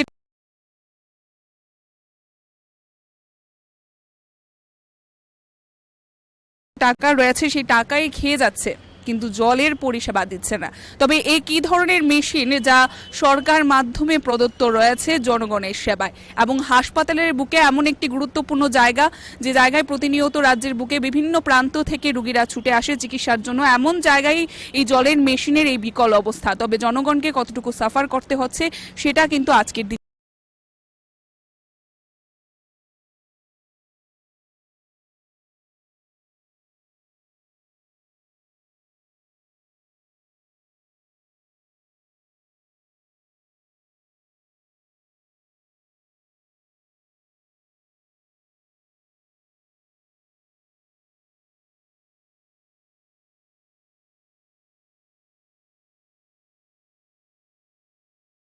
আমার আজকে না, আমার একটু মানে 10 মিনিট বৃষ্টি হইলই আমার ঘরে জল আসে। প্রতিনিয়ত এমন হচ্ছে নাকি? একদম প্রতিনিয়ত এমন হচ্ছে, একদম বৃষ্টি হইলই আমার ঘরে জল।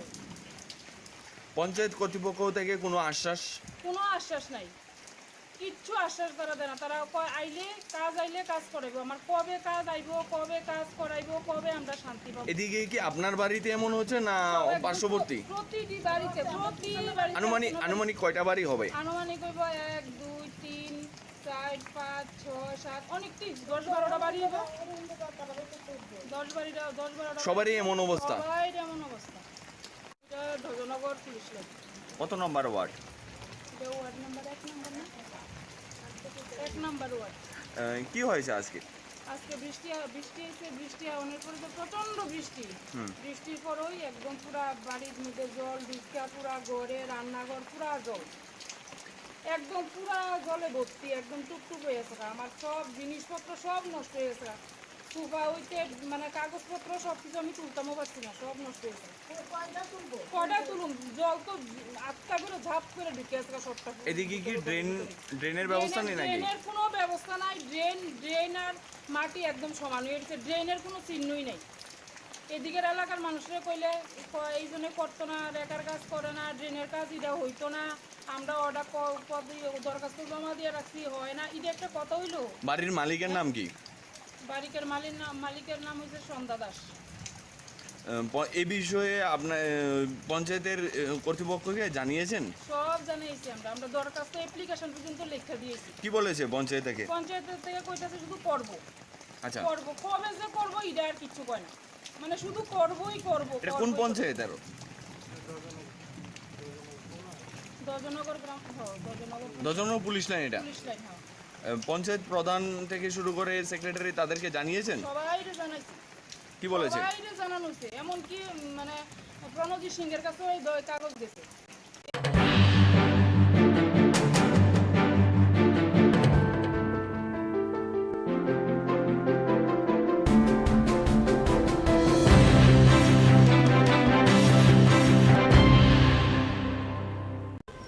নমস্কার, স্বাগত আপনাদের ত্রিপুরা নিউজ 8 এর পর্দায়। আমি আপনাদের সাথে আছি পূজা। বর্তমানে আমরা উপস্থিত রয়েছি জিবি পন্থ হাসপাতালের সাথে যে ওষুধের দোকানগুলো রয়েছে সেই দোকানগুলোর সামনে। আমরা আপনাদের দেখানোর চেষ্টা করেছি যে এখানে আজকে বিশেষত রাজ্যে যারা সাধারণ জনগণেরা রয়েছে ওষুধের যে মূল্য রয়েছে সেই মূল্য অধিক মূল্য করে বা অধিক দামে তাদের কাছে বিক্রয় করা হচ্ছে কিনা, এবং সেখানে জনগণদের বোঝার ক্ষেত্রে সুবিধা হওয়ার জন্য আমরা দেখতে পাচ্ছি যে আজকে একটি বিশেষ পদক্ষেপ গ্রহণ করা হয় ড্রাগস যারা ইন্সপেক্টররা রয়েছেন তাদের মাধ্যমে, এবং তাদের এই পদক্ষেপের কিছু অংশ আমরা আপনাদের দেখানোর চেষ্টা করব, এবং যারা আজকের এই দিনে এই পদক্ষেপ গ্রহণ করেছেন তাদের সাথে আমরা কথা বলার চেষ্টা করব। স্যার, জানতে চাইবো আমরা আজকে আপনাদের এই পদক্ষেপ বিশেষত কি উদ্দেশ্যে?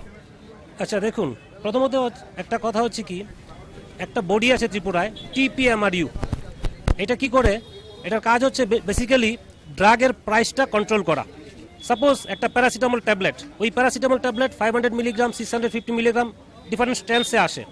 সো 500 মিলিগ্রাম প্যারাসিটামল এইটার যা প্রাইসিং, সাপোজ একটার প্রাইসিং 1 টাকা, এটা গভর্নমেন্ট ফিক্স করা প্রাইস, এটা থেকে বেশি নেওয়া যায় না। তো যদি দেখা যায় যে কোনো একটা পার্টিকুলার কোম্পানি প্যারাসিটামল ট্যাবলেটটাকে 1 রুপি পার ট্যাবলেটের থেকে বেশি বিক্রি করছে, ইন দ্যাট কেস ওদের এগেনস্টে আমরা লিগ্যাল অ্যাকশন গ্রহণ করতে পারি। আমরা বলতে TPMRU, ওইটা পার্টিকুলার একটা বডি। দ্বিতীয়ত হচ্ছে গিয়ে কিছু কিছু পেশেন্ট দেখা যায় ওরা পার্টিকুলার একটা ওষুধের জন্য বিভিন্ন দোকানে হন্য হয়ে ঘুরে। আপনি এটা নিশ্চয়ই রেখেছেন, এটা একটা ওষুধ এটা পার্টিকুলার দোকানে পাওয়া যায় আর বাকি কোনো দোকানে পাওয়া যায় না, বা যেখান থেকে ওষুধটা প্রেসক্রাইব করা হয় ওইখানে ওষুধটা পাওয়া যায়, একটু দূরে গেলে আর ওষুধটা পাওয়া যায় না। সো ইন দ্যাট কেস একটা কথা জেনে রাখা দরকার যে একটা পার্টিকুলার ঔষধ অনেকগুলো কোম্পানি বিভিন্ন ব্র্যান্ড নেমে ওরা বাজারে ছাড়ে, তো এগুলিকে বলা হয় branded products. Apart from that আপনারা পাবেন জেনারিক মেডিসিনস। জেনারিক মেডিসিন কি? এগুলোর গায়ে কোনো ব্র্যান্ড নেম লেখা থাকে না, কিন্তু পার্টিকুলার একটা মলিকিউল থাকে। মলিকিউল বলতে কি বোঝায়? সাপোজ প্যারাসিটামল ডিফারেন্ট ব্র্যান্ডে আসে, ব্র্যান্ড নামগুলি আমি এখন বলবো না কারণ আমি পার্টিকুলার কোনো ব্র্যান্ডকে আমি প্রমোট করতে পারি না। Paracetamol, pantoprazole, omeprazole, this are the different brands, this are the different molecules which are available in the market under various brand names. এখন কি হয়, পার্টিকুলার একজন ডক্টর উনি যদি পার্টিকুলার ব্র্যান্ড নেমেই ওষুধটা লিখে দেন তাহলে কি হয়, ওই ব্র্যান্ডের ওষুধটা নাও পাওয়া যেতে পারে। সো ইন দ্যাট কেস ওই পার্টিকুলার পেশেন্ট একটা অল্টারনেটিভ ব্র্যান্ডও বা জেনারিক ওষুধটাও কিনতে পারেন। সো এখানে একটা অ্যাপ দেওয়া আছে, আপনাদেরকে কি করতে হবে, এই কিউআর কোডটাকে স্ক্যান করতে হবে, তারপর আপনারা একটা অ্যাপ ডাউনলোড করতে পারেন। তখন কি হবে, ওই মেডিসিনটার অল্টারনেটিভ ব্র্যান্ড কি কি আছে বা জেনারিক নেমটা কি ওইটা আপনারা জানতে পারেন। অ্যাকর্ডিংলি আপনাদের ওষুধ খুঁজতে যে হয়রানিটা হয় ওই হয়রানি থেকে আপনারা মুক্ত হতে পারেন। ঠিক আছে, একটি বিষয়ে জানতে চাইবো, যারা গরিব অংশের রয়েছে, আর্থিক দিক থেকে দুর্বল, তারা এইসব স্মার্ট বিষয়, মোবাইল বা আপনি যে বিষয়টা বলেন স্ক্যান করার বিষয়গুলো ওদের এতটা জানা থাকে না, সেক্ষেত্রে তারা এই বিষয়গুলো থেকে কিভাবে রক্ষা পেতে পারে বা এই বিষয়গুলো তারা কিভাবে আইডেন্টিফাই করতে পারবে? আচ্ছা দেখুন, আমাদের যেই রিচটা আছে ওইটা আমরা ডাইরেক্টলি পেশেন্টের সঙ্গে আমরা সংযুক্ত হতে পারি না। মানে আমাদের যে কাজটা থাকে এটা মেইনলি মানে যারা ওষুধ বিক্রি করেন ওনাদের সঙ্গে আমাদের কানেকশনটা থাকে। পেশেন্ট লেভেলে আমাদের এরকম কিছু যোগাযোগ থাকে না। কিন্তু আমরা যদি পঞ্চায়েত সমিতি লেভেল বা গ্রাম পঞ্চায়েত লেভেলে কিছু যদি প্রোগ্রাম করতে পারি, অথবা গ্রাম প্রধানদেরকে নিয়ে আমরা যদি একটা সেন্সিটাইজেশন ক্যাম্প করতে পারি, ইন দ্যাট কেস আমরা গ্রাম প্রধানদেরকে বোঝাতে পারবো যে একটা পেশেন্ট পার্টিকুলার একটা মেডিসিন যদি না পায়, ওর অল্টারনেটিভ ব্র্যান্ডও থাকে, জেনারিক ভার্সনও থাকে। সাধারণত জেনারিক ভার্সনগুলোর দাম বহুত কম থাকে, অ্যাবাউট 60 to 80% কম থাকে। তো ওই ক্ষেত্রে গ্রাম প্রধানদের মাধ্যমে বা ডিফারেন্ট পাবলিক রিপ্রেজেন্টেটিভ যারা রয়েছেন ওনাদের মাধ্যমে ওনাদেরকে আমরা বোঝাতে পারি, ওনারা গিয়ে ইন্টার্ন মানে গ্রামবাসী অথবা এএমসির ওয়ার্ড ডিফারেন্ট ওয়ার্ডে যারা থাকেন ওনাদের সঙ্গে কথা বলে ওনাদেরকেও বোঝাতে পারেন। এই স্টেপটা আমরা নিতে পারি। আজকালকার দিনে কিন্তু সবার কাছে মোবাইল ফোন থাকেই। তো মোটামুটি হ্যাঁ, কিছু কিছু লোক আছে যারা মানে কিউআর কোড বা অ্যাপ ডাউনলোড এটা নাও বুঝতে পারেন, খুব সিনিয়র যারা, এল্ডারলি যারা। কিন্তু প্রত্যেকের ঘরেই তো কিছু ইয়ং এজের ছেলেমেয়েরা থাকে, ওদেরকে বললে সহজেই এরা মানে এই অ্যাপটাকে ডাউনলোড করতে পারে। তো এইভাবে মানে এটা করা যেতে পারে, সেন্সিটাইজেশন করে বা ইয়ংস্টারদেরকে আমরা অ্যাটলিস্ট আমরা ইয়ংস্টারদেরকেই বুঝাই। যারা খুব বয়স্ক ওরা তো এইসব বুঝবে না, আজকালকার অ্যাকচুয়ালি সবাই বুঝে, কিন্তু আমি ধরে নিলাম যে একটা পার্টিকুলার পার্সেন্টেজ 10, 20, 30% ওরা বুঝবে না, কিন্তু 70% যদি বুঝে থাকে তাহলে ওরা ইন্টার্ন ওই 30%কে বোঝাতে পারবে। এভাবে করা যায়। আপনার নাম? আমি Abhijit Das, inspecting officer drugs. Thank you sir. ইতিমধ্যে আমাদের সাথে ডেপুটি ড্রাগ কন্ট্রোলার যিনি রয়েছেন কাঞ্চন সিনহা ম্যাডাম আমাদের সাথে রয়েছেন। আমরা দেখতে পাচ্ছি যে জিবি হাসপাতালের সাথে যে ওষুধের দোকানগুলো রয়েছে তিনি সেখানে ভিজিট করেছেন। আমরা কথা বলার চেষ্টা করব ম্যাডামের সাথে। ম্যাডাম, স্বাগত আপনাকে ত্রিপুরা নিউজ 8-এ। থ্যাংক ইউ ম্যাম, প্রথমে জানতে চাইবো আজকে আপনি কি পদক্ষেপ গ্রহণ করছেন? আজকে আমাদের যে মেডিসিনের দামগুলি ব্র্যান্ড ওয়াইজ ডিফারেন্ট টাইপের থাকে, সুতরাং যাতে সাধারণ ভোক্তারা যাতে ওষুধের দামের যে বোঝা ওইটা থেকে যাতে বোঝাটা যাতে কমাতে পারে, সেই জন্য গভর্নমেন্ট অফ ইন্ডিয়া একটি নতুন অ্যাপের সূচনা করেছেন, ফার্মা সহি দাম। এই ফার্মা সহি দাম অ্যাপটি ডাউনলোড করার পরে যে কোনো ভোক্তা মেডিসিনের যে দামের ডিফারেন্স ওইটা ওরা আইডেন্টিফাই করতে পারবে আর কম দামে মেডিসিন কিনতে পারবে। এখন আপনি এসেছেন হাসপাতালের সাথে যে ওষুধের দোকানগুলো রয়েছে সেগুলোকে দেখতে, কিছু কি ইনফরমেশন রয়েছে যে এখানে কোনো কাজ হচ্ছে এরকম? না, সেরকম দেখতে না, আমরা এই ফার্মা সহি দামের যে স্টিকার, কারণ এইগুলি তো অ্যাওয়ারনেস দরকার, পাবলিক যদি নাই জানে তাহলে তো ইমপ্লিমেন্টেশন হবে না। সুতরাং আমাদের যে ফার্মা সহি দাম সেই অ্যাপটের যে স্টিকার আমরা ঠিক করেছি যে ত্রিপুরা রাজ্যের যতগুলি রিটেল দোকান আছে সবগুলিতে আমরা লাগাবো। আগরতলায় আমরা জিবি এই চত্বরে, হসপিটাল চত্বরে আমরা শুরু করেছি আজকে প্রত্যেকটা দোকানে স্টিকারগুলি লাগাবো যাতে সাধারণ পাবলিক জানতে পারে। অসংখ্য ধন্যবাদ ম্যাডাম আপনাকে। Thank you. এখনকার মতো আমাদের এই অনুষ্ঠান আমরা এখানেই শেষ করছি। পরবর্তী বিভিন্ন আপডেটস দেখতে অবশ্যই চোখ রাখবেন ত্রিপুরা নিউজ 8-এর পর্দায়। ক্যামেরায় রাহুলের সাথে আমি রয়েছি পূজা। জিবি পথ হাসপাতালের সহিত যে ওষুধের দোকানগুলো রয়েছে সেখান থেকে ত্রিপুরা নিউজ 8।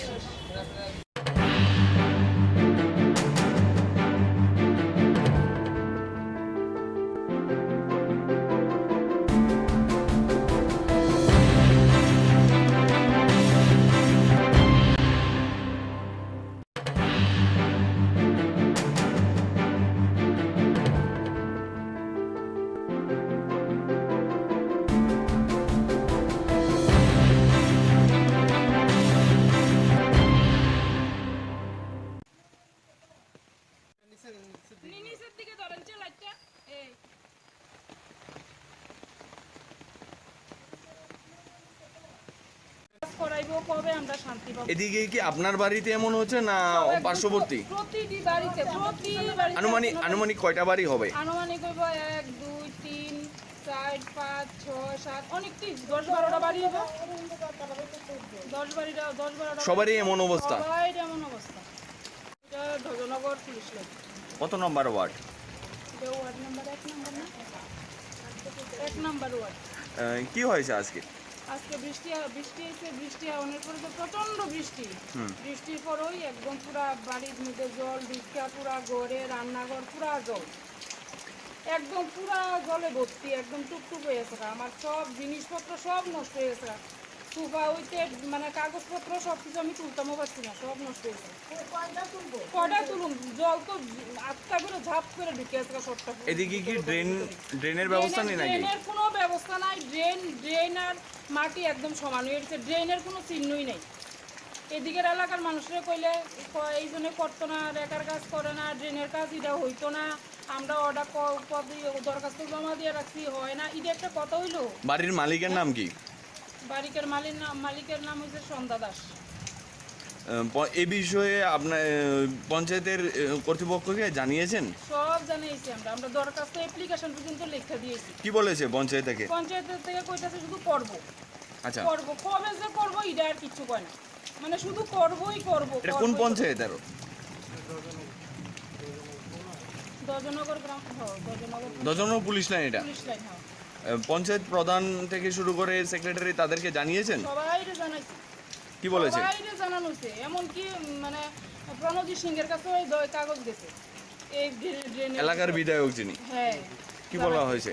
কইছে এটা করব, এখন হইতো না, এটা করতো না, এটা এখন করতো না। নিচের দিকে ধরেন লাইটটা। এই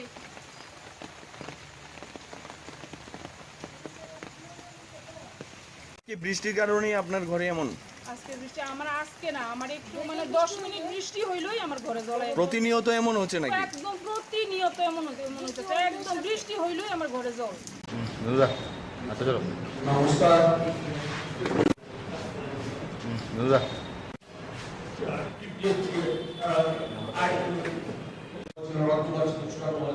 এই সব নিয়ে প্রতারণা করা হয়েছে। এটা প্রতারিত সরকার বসে আছে, মানুষের সাথে জাল চুরি করছে, ফলে এইভাবে চলতে দেওয়া যায় না। আমরা এই বিহিত চাই, নতুবা আমরা আরো তীব্র এবং ভয়ঙ্কর আন্দোলন আমরা গড়ে তুলতে বাধ্য হব। এই কথা বলছি, বলে আমি আমার কথা বলা শেষ করছি এবং আমি অনুরোধ করব কিছু আলোচনা অলরেডি তিনি করেছেন। আমাদের আজকে বিষয়যুক্ত একটা হলো পিআরটিসি বাধ্যতামূলক। এটা আমাদের দলের অন্যতম বিধায়ক এবং রাজ্যের অন্যতম জননেতা শ্রী সুদীপ রায় বর্মন এবং আমাদের দলের সভাপতি আশিস সাহা মহোদয়, তারা গিয়েছিলেন এবং পিআরটিসি বাধ্যতামূলক করার জন্য, যাতে করে আমাদের এই রাজ্যের ছেলেমেয়েরা রাজ্যে চাকরি পেতে পারে। চাকরির আকাল চলছে আমাদের এখানে, আপনারা জানেন। তার মধ্যে আবার বাইরে থেকে এসে চাকরিগুলি নিয়ে যায়, এটা বন্ধ করার জন্য। কিন্তু এর মধ্যে আমরা জেনে গেলাম যে সার্কুলার এখনো দপ্তরে যায়নি, বিজ্ঞাপন বেরোচ্ছে এবং বাইরের দ্বারাও পরীক্ষা দিচ্ছে, চাকরিও পেয়ে যাবে। আর এটা নিয়ে আমরা বড় আন্দোলন নামবো, আমাদের নেতৃত্ব ইতিমধ্যে জানিয়েছেন।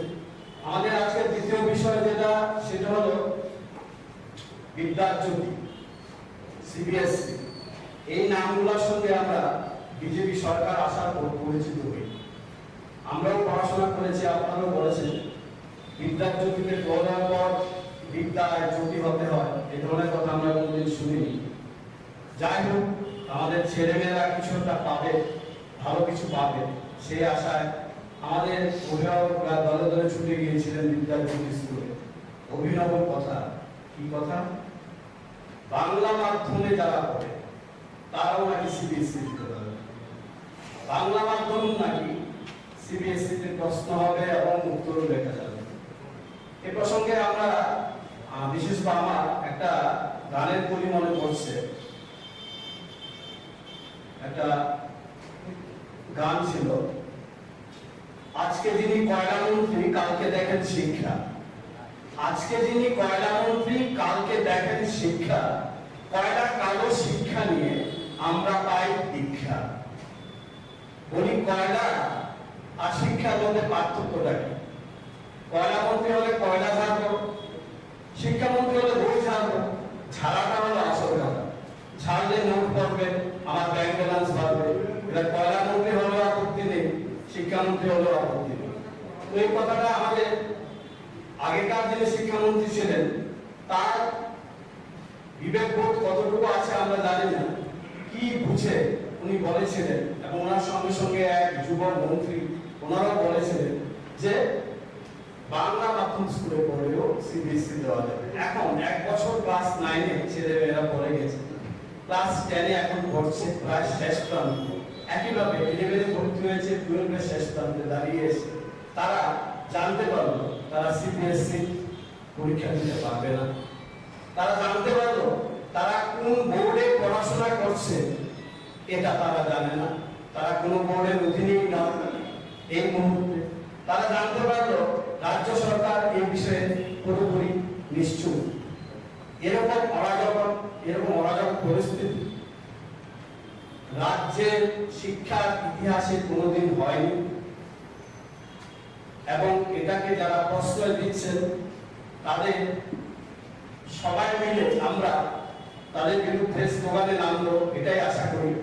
আমি এই বিষয়ে যাওয়ার আগে এই যে আজকাল বলা হচ্ছে রাজ্যের শিক্ষা ব্যবস্থা নাকি অনেক দূর এগিয়ে গেছে, রাজ্যের শিক্ষা ব্যবস্থা নাকি এরকম, আমাদের প্রাক্তন শিক্ষামন্ত্রী বলেছিলেন যে এটা একটা মডেল শিক্ষা ব্যবস্থা, মডেল রাজ্য হয়ে গেছে শিক্ষার দিক দিয়ে, এবং বাইরে থেকে অন্য রাজ্যের তারা নাকি এসে দেখছে যে ত্রিপুরা শিক্ষা ব্যবস্থা এত কিভাবে এগিয়ে গেল। ঠিক কি এগুলো শিক্ষা ব্যবস্থায় আমরা একটু চোখ বুলিয়ে নিই, তারপর আবার সিবিএসসি ব্যাপারটায় আসছি।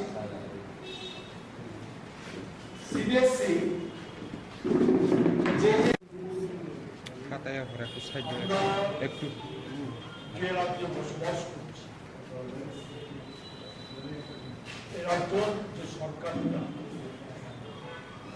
এই সরকারিরা কাজকর্ম দিন পর দিন একটা উন্নতি ব্যবস্থার মধ্য দিয়ে চলছে। সরকারের কথা, সিদ্ধান্ত আর কাজে কোনো মিল নেই, অমিল স্পষ্ট। অনেক উদাহরণ আছে, আজকে সব উদাহরণের জন্য আমরা এখানে বসি। আমরা প্রধানত দুটো বিষয় নিয়ে আলোচনার জন্য আজকে আপনাদের এখানে সমবেত করেছি। একটা বিষয় হচ্ছে এই যে সম্প্রতি কিছুদিন আগে রাজ্য সরকারের ক্যাবিনেট মন্ত্রিসভা ঘটা করে সিদ্ধান্ত নিয়েছে যে এখন থেকে সরকারি চাকরি পিআরটিসি বাধ্যতামূলক। শুধু সরকারি দপ্তর নয়, সরকার অধিকৃত অন্যান্য সংস্থায় কি পার্মানেন্ট কি ডিআরডব্লিউ কি কন্ট্রাকচুয়াল, সব ক্ষেত্রেই পিআরটিসি বাধ্যতামূলক বলে সরকার সিদ্ধান্ত নিয়েছে। সরকারের এই সিদ্ধান্ত এক বাক্যবাগীশ মন্ত্রী উল্লেখ করেছিল জানাতে গিয়ে, সর্বসাধারণকে জানাতে গিয়ে, ঐতিহাসিক সিদ্ধান্ত। এবং আমরা দেখলাম তারপর বিজেপি দলের যুবমোর্চা এবং দল তারা নানা জায়গায় মিছিল সমাবেশ করে অভিনন্দন জারি করে সরকারের মাননীয় মুখ্যমন্ত্রীকে অভিনন্দিত করছে। একের পর কার্যত ঘটনা কি? ঘটনা হচ্ছে এই, এখন পর্যন্ত শুধু পিডব্লিউডি দপ্তরে যে কয়েকজন ইঞ্জিনিয়ার নেওয়ার কথা ছিল, হয়েছিল টিপিএসসির মাধ্যমে, আবার বঞ্চনা বহির্রাজ্যে চাকরি চলে যাওয়ার একটা সুযোগ করে সেটা করেছে। এটা একেবারে নিন্দনীয়। সংবাদ মাধ্যমে বেরিয়েছে যে সরকার সিদ্ধান্ত নিয়েছে, ক্যাবিনেটের সিদ্ধান্ত নিয়েছে, যেমন সরকারি অনেক সিদ্ধান্তকে মান্যতা দেওয়া হয়, সরকারি সিদ্ধান্ত, সরকারি ঘোষণা, এমনকি বিধানসভার যে সিদ্ধান্ত, সেই সিদ্ধান্তগুলো মান্যতা দেওয়া হয়। এই জিনিস চলে আসছে। এটা ক্যাবিনেটের সিদ্ধান্ত নেওয়ার পর যে নোটিফিকেশন করতে হয়, সংবাদ মাধ্যমে খবর বেরিয়েছে, সরকারের কোনো বক্তব্য নেই সেই সম্পর্কে খবর বেরিয়েছে যে নোটিফিকেশনটা এখনো হয়। সেখানে বিভিন্ন দপ্তর খেয়াল খুশি মতো যেমন ডেন্টাল কলেজ করেছে, বিদ্যুৎ নিগম করেছে, সেগুলি করেছে, খেয়াল খুশি মতো করছে। টিপিএসসি সামনে আরো অনেক টিপিএসসি পরীক্ষা দেওয়ার সুযোগ করে দিচ্ছে, সেক্ষেত্রেও নিশ্চয়ই যে পিআরটিসি বাধ্যতামূলক না, সেই সিদ্ধান্ত কার্যকরী হবে। এতে আমরা উদ্বিগ্ন, এটা চলতে দেওয়া যায় না। এই টুকলুকি রাজত্ব এই চলতে দেওয়া যায় না। এই কোন রাজ্যে আমরা বসবাস করছি, কি অবস্থা? শুধু সরকারি সিদ্ধান্ত না, ক্যাবিনেট সিদ্ধান্ত না, বিধানসভার বাজেট বাস্তবায়িত হয় না। এখনো খবর বেরিয়েছে, এখনো বাজেটে, গত বাজেটে 355 কোটি টাকা শুধু একটা দপ্তর, বিজেপি দপ্তরে অগৃহীত হয় পড়ে আছে। এটা কি রাজ্য চলছে? কি কনফার্ম দেওয়া আছে? মন্ত্রীরা ব্যস্ত আখের গোছানোর জন্য, নিজেদের আখের গোড়া গোছানোর জন্য, সম্পত্তির বিস্তার ঘটানোর জন্য মুখ্যমন্ত্রী থেকে শুরু করে মন্ত্রীরা ব্যস্ত। দলীয় ভাবে তারা বিরোধীদের পন্থা করে দিয়ে সেখানে দলীয় পদ যাতে সুরক্ষা করা যায় তার জন্য তারা ব্যস্ত। সরকারি কাজকর্ম ভুল্লায় যায়, সরকারি সিদ্ধান্ত সম্পর্ক ভুল্লায় যায়। একটার পর একটা দপ্তর আজকে যে ভয়ঙ্কর অবস্থা সৃষ্টি। আমার পাশে আছে পার্থ আচার্য মহাশয়, প্রদেশ কংগ্রেসের নেতা। উনি বলবেন, একটা বিষয় নির্দিষ্টভাবে বলবেন, আমি শুধু উল্লেখ করতে চাই যেসব আপনার অবগত আছে যে সিবিএসসিতে বিদ্যাজ্যোতি প্রকল্পে ইংরেজি মাধ্যম স্কুলকে আগে যুক্ত করা হয়েছিল।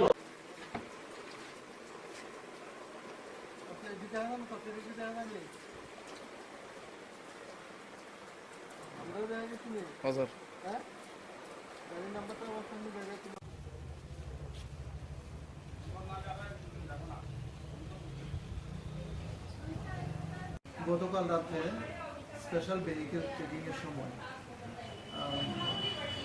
আমি ইন্সপেক্টর সুকান্ত ত্রিপুরা সঙ্গে আমাদের সঙ্গে এসডিপিউ বিলোনিয়া ছিল, মোটায় আমাদের ভেহিকেল চেকিং ছিল। ভেহিকেল চেকিংয়ের সময় আমরা একটা আল্টো 800 গাড়ি, যার নাম্বার TR08B0487 গাড়িকে সিগন্যাল দেই দাঁড়ানোর জন্য, কিন্তু গাড়িটি আমাদের সিগন্যাল ভায়োলেট করে বিশ্বমুখের দিকে চলে যায়। তখন আমরা গাড়ির পিছনে ধাওয়া করে গজারিয়া দেবীপুর থেকে গাড়িটিকে আমরা ডিটেন করি, কিন্তু গাড়ির ড্রাইভার পালিয়ে যায়। গাড়ি থেকে আমরা মোট 3 কার্টন 235 বোতল ফেন্সিডিল উদ্ধার করি এবং এই ব্যাপারে আমরা একটা স্পেসিফিক বিলোনিয়া থানাতে কেস রেজিস্টার করি, যার number 51/2023 under section 21C 25 29 of NDPS act. যার বাজার মূল্য কত হবে? বাজার মূল্য আনুমানিক 1.5 লাখ টাকা হবে।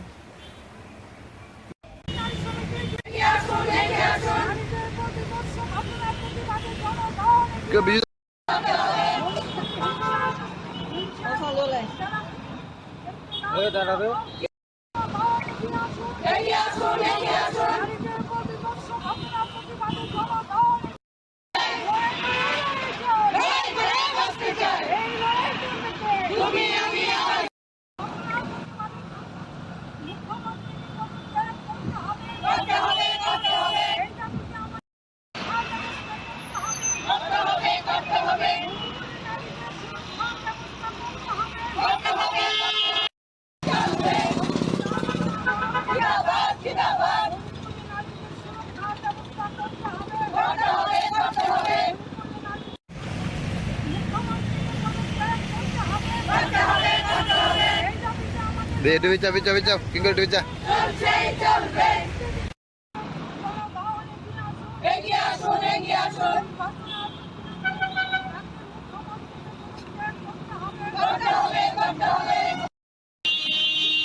সারা ভারত গণতান্ত্রিক নারী সমিতি রাজ্য কমিটির সিদ্ধান্ত মোতাবেকে সদর বিভাগীয় কমিটির উদ্যোগে এই এলাকার আমাদের 4টা নারী সংগঠন লোকাল কমিটি, যেমন দক্ষিণ আগরতলা, পূর্ব আগরতলা, শহর আগরতলা এবং উত্তর আগরতলা, এই 4টা লোকাল কমিটির উদ্যোগে আমরা মণিপুরের সাম্প্রতিক কালের ঘটনাবলীর বিরুদ্ধে এখানে প্রতিবাদ বিক্ষোভে সমাবেশ আমরা সংগঠিত করেছি।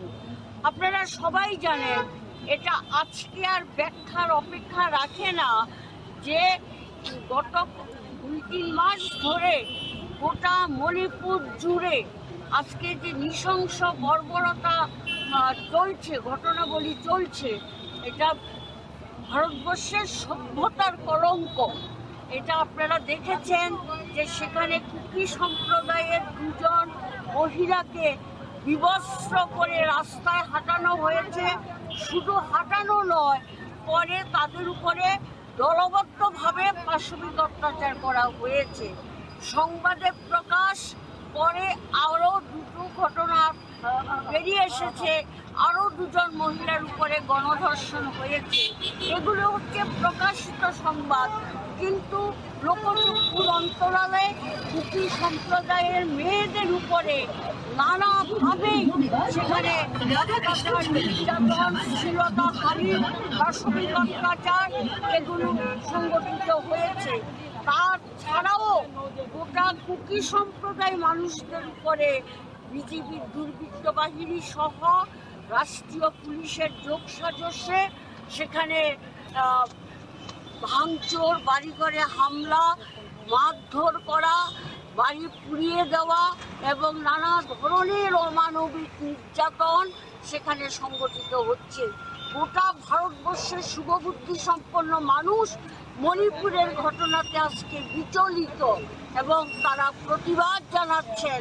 এমনকি সুপ্রিম কোর্টের প্রধান বিচারপতি তিনি বলেছেন যে অবিলম্বে মণিপুর সরকার যদি এই সমস্ত ঘটনাগুলি বন্ধ করার ক্ষেত্রে যথাযথ পদক্ষেপ গ্রহণ না করে, তাহলে সুপ্রিম কোর্ট স্বতঃপ্রণোদিত হয়ে সুমোটো মামলা করে ওটা তারা দেখবেন এর বিরুদ্ধে কি ব্যবস্থা নেওয়া যায়। তা আমরা আজকে আমাদের এই বিক্ষোভ সমাবেশ থেকে আমরা দাবি করেছি অবিলম্বে মণিপুরের বীরেন্দ্র সিং মন্ত্রিসভার মুখ্যমন্ত্রী পদ থেকে তাকে সরাতে হবে, তাকে বাতিল করতে হবে। আমরা দাবি করেছি যেই সমস্ত মেয়েদের উপরে যে নারকীয় সমস্ত ঘটনা ঘটেছে সেগুলো যথাযথ তদন্ত করতে হবে এবং দোষীদের কঠোর শাস্তি বিধান করতে হবে। শাস্তি বিধানের নামে যে মামলা দায়ের করা হয় সেগুলো আইনের ফাঁক দিয়ে আসামিরা বেরিয়ে যায়। আমরা বলছি এমন আইনের ধারা দেওয়া দরকার যাতে আসামি পার না পায়।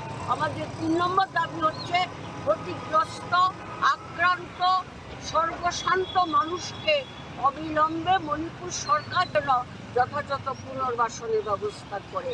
এই 3টা দাবি মূলত আমাদের সামনে। আর আমাদের রাজ্যের নারী নির্যাতনের ঘটনাগুলো তো আছেই।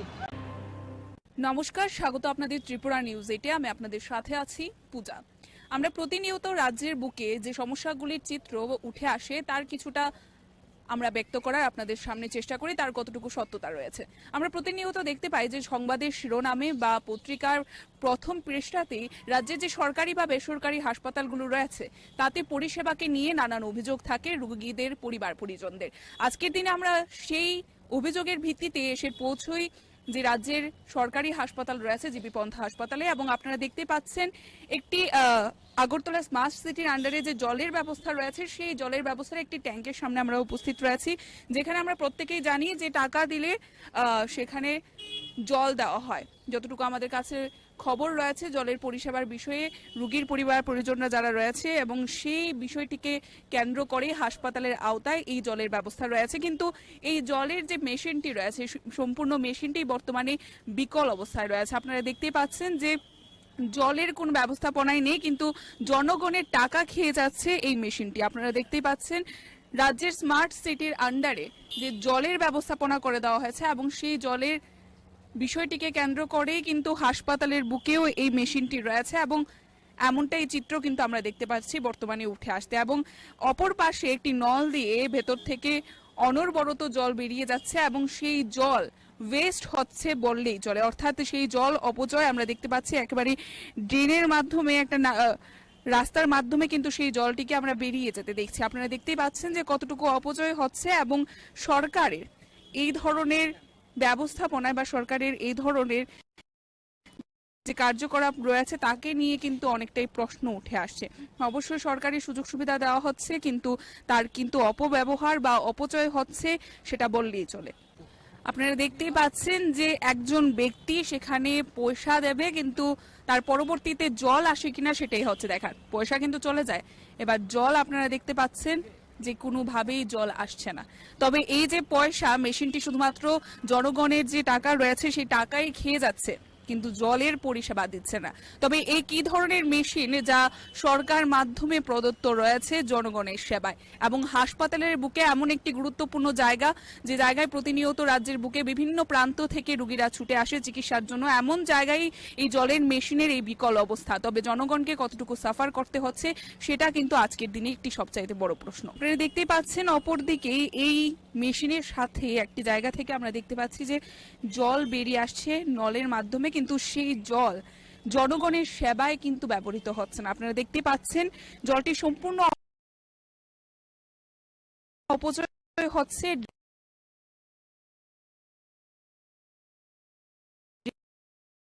ড্রেনের মাধ্যমে কিন্তু বেরিয়ে যাচ্ছে। তবে জনগণ কতটুকু পরিষেবা পাচ্ছে এই জলের, এবং জলকে আমরা অপচয় হতে দেখতে পাচ্ছি। যেখানে আমরা যদি গ্রাম পাহাড়ে যাই সেখানে মানুষ জলের জন্য কতটা অসুবিধার সম্মুখীন হয় সেটা আমরা জানি, কিন্তু রাজ্যের বুকে জল আছে ঠিক আছে, কিন্তু আমরা দেখতে পাচ্ছি যে তার সম্পূর্ণই অপচয় হচ্ছে।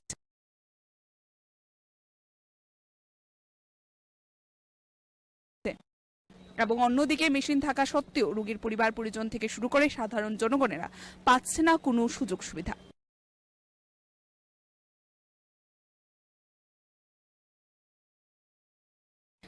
দাদা, জানতে চাইবো যে জলের মেশিনটা কি কবে থেকে বিকল বা কি সমস্যা হয় আপনাদের এই বিকলতার কারণে? যে কারণটা হচ্ছে কি এখানে পয়সা দেওয়া হয়, জল তো আসে নাই। এখন তো আপনি দেখলেন প্রায় সময় এখানে অনেকে পেশেন্ট পার্টিরা আসে অনেক দূর দূরান্ত থেকে, যারা সমস্যা জল কিনতে পাই না, 1 টাকা দিয়ে 1 লিটার জল, ঠিক আছে। আর এই 1 লিটার জল কিনতে গেলে নিচে 20 টাকা। মানুষ কত কিনবে? যেটা সুবিধা দেওয়া হয়েছে, যেহেতু বিগত 3-4 মাস ধরে এরকম চলছে। বিগত 3-4 মাস ধরে এরকম চলছে, অর্থাৎ আপনাদের কেমন ধরনের ভোগান্তির শিকার হতে হচ্ছে এই কারণে? অর্থাৎ অধিক অর্থে নিচের যে দোকানগুলো রয়েছে সেখান থেকে আপনাদের জল কিনতে হচ্ছে, কোনো ধরনের পরিষেবা পাচ্ছেন না। তবে বলাই চলে যে সরকার অবশ্যই জনগণের সুযোগ সুবিধার জন্য এই মেশিনটি বসিয়ে দিয়েছে, কিন্তু রাজ্যের বুকে যেখানে দূর দূরান্ত থেকে রোগীরা আসে চিকিৎসার জন্য, তারপরেও কিন্তু তারা এই ধরনের যে পরিষেবা দেওয়া হয়েছে মেশিন বিকলের কারণে কিন্তু সেই পরিষেবা পাচ্ছে না। এবং এইগুলো দেখার দায়িত্ব কাদের রয়েছে? হাসপাতাল কর্তৃপক্ষের। হাসপাতাল কর্তৃপক্ষ, তবে বলাই চলে এখানে কিন্তু তাদের একটি গাফিলতির ভূমিকাই আমরা দেখতে পাচ্ছি। নমস্কার, স্বাগত আপনাদের ত্রিপুরা নিউজ 8-এ। আমি আপনাদের সাথে আছি পূজা। আমরা প্রতিনিয়ত রাজ্যের বুকে যে সমস্যাগুলির চিত্র উঠে আসে তার কিছুটা আমরা ব্যক্ত করার আপনাদের সামনে চেষ্টা করি, তার কতটুকু সত্যতা রয়েছে। আমরা প্রতিনিয়ত দেখতে পাই যে সংবাদের শিরোনামে বা পত্রিকার প্রথম পৃষ্ঠাতেই রাজ্যের যে সরকারি বা বেসরকারি হাসপাতালগুলো রয়েছে তাতে পরিষেবাকে নিয়ে নানান অভিযোগ থাকে রোগীদের পরিবার পরিজনদের। আজকের দিনে আমরা সেই অভিযোগের ভিত্তিতে এসে পৌঁছই যে রাজ্যের সরকারি হাসপাতাল রয়েছে জিবি পন্থা হাসপাতালে, এবং আপনারা দেখতে পাচ্ছেন একটি আগরতলা স্মার্ট সিটির আন্ডারে যে জলের ব্যবস্থা রয়েছে সেই জলের ব্যবস্থার একটি ট্যাঙ্কের সামনে আমরা উপস্থিত রয়েছি, যেখানে আমরা প্রত্যেকেই জানি যে টাকা দিলে সেখানে জল দেওয়া হয়। যতটুকু আমাদের কাছে খবর রয়েছে জলের পরিষেবার বিষয়ে রোগীর পরিবার পরিজনরা যারা রয়েছে, এবং সেই বিষয়টিকে কেন্দ্র করে হাসপাতালের আওতায় এই জলের ব্যবস্থা রয়েছে। কিন্তু এই জলের যে মেশিনটি রয়েছে, সম্পূর্ণ মেশিনটি বর্তমানে বিকল অবস্থায় রয়েছে। আপনারা দেখতেই পাচ্ছেন যে জলের কোনো ব্যবস্থাপনাই নেই। কিন্তু নমস্কার, স্বাগত আপনাদের ত্রিপুরা নিউজ 8 এর পর্দায়। আমি আপনাদের সাথে আছি পূজা। বর্তমানে আমরা উপস্থিত রয়েছি জিবি পন্থ হাসপাতালের সাথে যে ওষুধের দোকানগুলো রয়েছে সেই দোকানগুলোর সামনে। আমরা আপনাদের দেখানোর চেষ্টা করেছি যে এখানে আজকে বিশেষত রাজ্যে যারা সাধারণ জনগণেরা রয়েছে, ওষুধের যে মূল্য রয়েছে সেই মূল্য অধিক মূল্য করে বা অধিক দামে তাদের কাছে বিক্রয় করা হচ্ছে কিনা, এবং সেখানে জনগণদের বোঝার ক্ষেত্রে সুবিধা হওয়ার জন্য আমরা দেখতে পাচ্ছি আজকে একটি বিশেষ পদক্ষেপ গ্রহণ করা হয় ড্রাগস যারা ইন্সপেক্টররা রয়েছেন তাদের মাধ্যমে, এবং তাদের এই পদক্ষেপের কিছু অংশ আমরা আপনাদের দেখানোর চেষ্টা করব, এবং যারা আজকের এই দিনে এই পদক্ষেপ গ্রহণ করেছেন তাদের সাথে আমরা কথা বলার চেষ্টা করব। স্যার, জানতে চাইবো আমরা আজকে আপনাদের এই পদক্ষেপ বিশেষত কি উদ্দেশ্যে? আচ্ছা দেখুন, প্রথমত একটা কথা হচ্ছে কি, একটা বডি আছে ত্রিপুরায় TPMRU। এটা কি করে? এটার কাজ হচ্ছে বেসিক্যালি ড্রাগের প্রাইসটা কন্ট্রোল করা। সাপোজ একটা প্যারাসিটামল ট্যাবলেট, ওই paracetamol tablet 500 milligram 650 milligram different স্ট্রেন্থসে আসে। সো 500 মিলিগ্রাম প্যারাসিটামল এটার যা প্রাইসিং, সাপোজ একটার প্রাইসিং 1 টাকা, এটা গভর্নমেন্ট ফিক্স করা প্রাইস, এটা থেকে বেশি নেওয়া যায় না। তো যদি দেখা যায় যে কোনো একটা পার্টিকুলার কোম্পানি প্যারাসিটামল ট্যাবলেটটাকে 1 রুপি পার ট্যাবলেটের থেকে বেশি বিক্রি করছে, ইন দ্যাট কেস ওদের এগেনস্টে আমরা লিগ্যাল অ্যাকশন গ্রহণ করতে পারি। আমরা বলতে TPMRU, ওইটা পার্টিকুলার একটা বডি। দ্বিতীয়ত হচ্ছে গিয়ে কিছু কিছু পেশেন্ট দেখা যায় ওরা পার্টিকুলার একটা ওষুধের জন্য বিভিন্ন দোকানে হন্য হয়ে ঘুরে। আপনি এটা নিশ্চয়ই রেখেছেন, এটা একটা ওষুধ এটা পার্টিকুলার দোকানে পাওয়া যায় আর বাকি কোনো দোকানে পাওয়া যায় না, বা যেখান থেকে ওষুধটা প্রেসক্রাইব করা হয় ওইখানে ওষুধটা পাওয়া যায়, একটু দূরে গেলে আর ওষুধটা পাওয়া যায় না। সো ইন দ্যাট কেস একটা কথা জেনে রাখা দরকার যে একটা পার্টিকুলার ঔষধ অনেকগুলো কোম্পানি বিভিন্ন ব্র্যান্ড নেমে ওরা বাজারে ছাড়ে, তো এগুলিকে বলা হয় branded products. Apart from that আপনারা পাবেন জেনারিক মেডিসিনস। জেনারিক মেডিসিন কি? এগুলোর গায়ে কোনো ব্র্যান্ড নেম লেখা থাকে না, কিন্তু পার্টিকুলার একটা মলিকিউল থাকে। মলিকিউল বলতে কি বোঝায়? সাপোজ প্যারাসিটামল ডিফারেন্ট ব্র্যান্ডে আসে, ব্র্যান্ড নামগুলি আমি এখন বলবো না কারণ আমি পার্টিকুলার কোনো ব্র্যান্ডকে আমি প্রমোট করতে পারি না। Paracetamol, pantoprazole, omeprazole, this are the different brands, this are the different molecules which are available in the market under various brand names. এখন কি হয়, পার্টিকুলার একজন ডক্টর উনি যদি পার্টিকুলার ব্র্যান্ড নেমেই ওষুধটা লিখে দেন তাহলে কি হয়, ওই ব্র্যান্ডের ওষুধটা নাও পাওয়া যেতে পারে। সো ইন দ্যাট কেস ওই পার্টিকুলার পেশেন্ট একটা অল্টারনেটিভ ব্র্যান্ডও বা জেনারিক ওষুধটাও কিনতে পারেন। সো এখানে একটা অ্যাপ দেওয়া আছে, আপনাদেরকে কি করতে হবে, এই কিউআর কোডটাকে স্ক্যান করতে হবে, তারপর আপনারা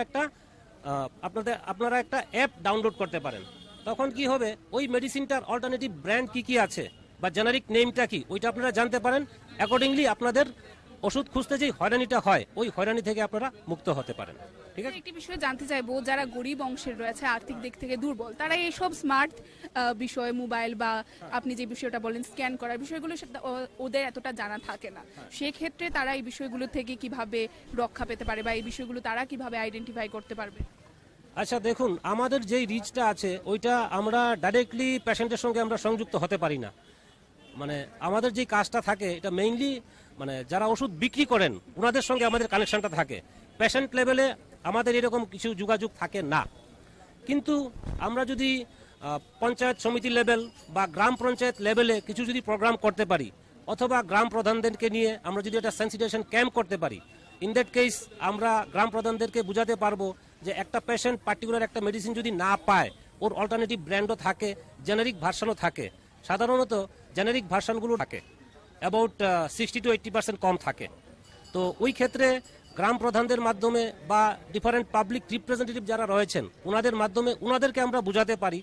ওনারা গিয়ে ইন্টার্ন মানে গ্রামবাসী অথবা এএমসির ওয়ার্ড ডিফারেন্ট ওয়ার্ডে যারা থাকেন ওনাদের সঙ্গে কথা বলে ওনাদেরকেও বুঝাতে পারেন। এই স্টেপটা আমরা নিতে পারি।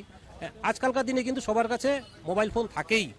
তো মোটামুটি হ্যাঁ, কিছু কিছু লোক আছে যারা মানে কিউআর কোড বা অ্যাপ ডাউনলোড এটা নাও বুঝতে পারেন, খুব সিনিয়র যারা, এল্ডারলি যারা।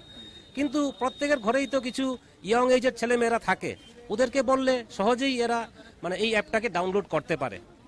তো এইভাবে মানে এটা করা যেতে পারে সেন্সিটাইজেশন করে, বা ইয়ংস্টারদেরকে আমরা অ্যাটলিস্ট আমরা ইয়ংস্টারদেরকেই বুঝাই।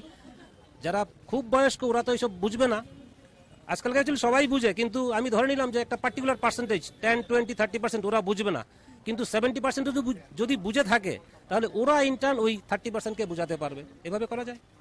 আপনার নাম? আমি Abhijit Das, inspecting officer drugs. Thank you sir. ইতিমধ্যে আমাদের সাথে ডেপুটি ড্রাগ কন্ট্রোলার যিনি রয়েছেন কাঞ্চন সিনহা ম্যাডাম আমাদের সাথে রয়েছেন। আমরা দেখতে পাচ্ছি যে জিবি হাসপাতালের সাথে যে ওষুধের দোকানগুলো রয়েছে তিনি সেখানে ভিজিট করেছেন। আমরা কথা বলার চেষ্টা করব ম্যাডামের সাথে। ম্যাডাম, স্বাগত আপনাকে ত্রিপুরা নিউজ 8-এ। থ্যাংক ইউ ম্যাম, প্রথমে জানতে চাইবো আজকে আপনি কি পদক্ষেপ গ্রহণ করছেন? আজকে আমাদের যে মেডিসিনের দামগুলি ব্র্যান্ড ওয়াইজ ডিফারেন্ট টাইপের থাকে, সুতরাং যাতে সাধারণ ভোক্তারা যাতে ওষুধের দামের যে বোঝা ওইটা থেকে যাতে বোঝাটা যাতে কমাতে পারে, সেই জন্য গভর্নমেন্ট অফ ইন্ডিয়া একটি নতুন অ্যাপের সূচনা করেছেন, ফার্মা সহি দাম। এই ফার্মা সহি দাম অ্যাপটি ডাউনলোড করার পরে যে কোনো ভোক্তা মেডিসিনের যে দামের ডিফারেন্স ওইটা ওরা আইডেন্টিফাই করতে পারবে আর কম দামে মেডিসিন কিনতে পারবে। এখন আপনি এসেছেন হাসপাতালের সাথে যে ওষুধের দোকানগুলো রয়েছে সেগুলোকে দেখতে, কিছু কি ইনফরমেশন রয়েছে যে এখানে কোনো কাজ হচ্ছে এরকম? না, সেরকম দেখতে না, আমরা এই ফার্মা সহি দামের যে স্টিকার, কারণ এইগুলি তো অ্যাওয়ারনেস দরকার, পাবলিক যদি নাই জানে তাহলে তো ইমপ্লিমেন্টেশন হবে না। সুতরাং আমাদের যে ফার্মা সহি দাম সেই অ্যাপটির যে স্টিকার আমরা ঠিক করেছি যে ত্রিপুরা রাজ্যের যতগুলি রিটেল দোকান আছে সবগুলিতে আমরা লাগাবো। আগরতলায় আমরা জিবি এই চত্বরে, হসপিটাল চত্বরে আমরা শুরু করেছি আজকে প্রত্যেকটা দোকানে স্টিকারগুলি লাগাবো যাতে সাধারণ পাবলিক জানতে পারে। অসংখ্য ধন্যবাদ ম্যাডাম আপনাকে। Thank you. এখনকার মতো আমাদের এই অনুষ্ঠান আমরা এখানেই শেষ করছি। পরবর্তী বিভিন্ন আপডেটস দেখতে অবশ্যই চোখ রাখবেন ত্রিপুরা নিউজ 8-এর পর্দায়। ক্যামেরায় রাহুলের সাথে আমি রয়েছি পূজা। জিবি পথ হাসপাতালের সহিত যে ওষুধের দোকানগুলো রয়েছে সেখান থেকে ত্রিপুরা নিউজ 8।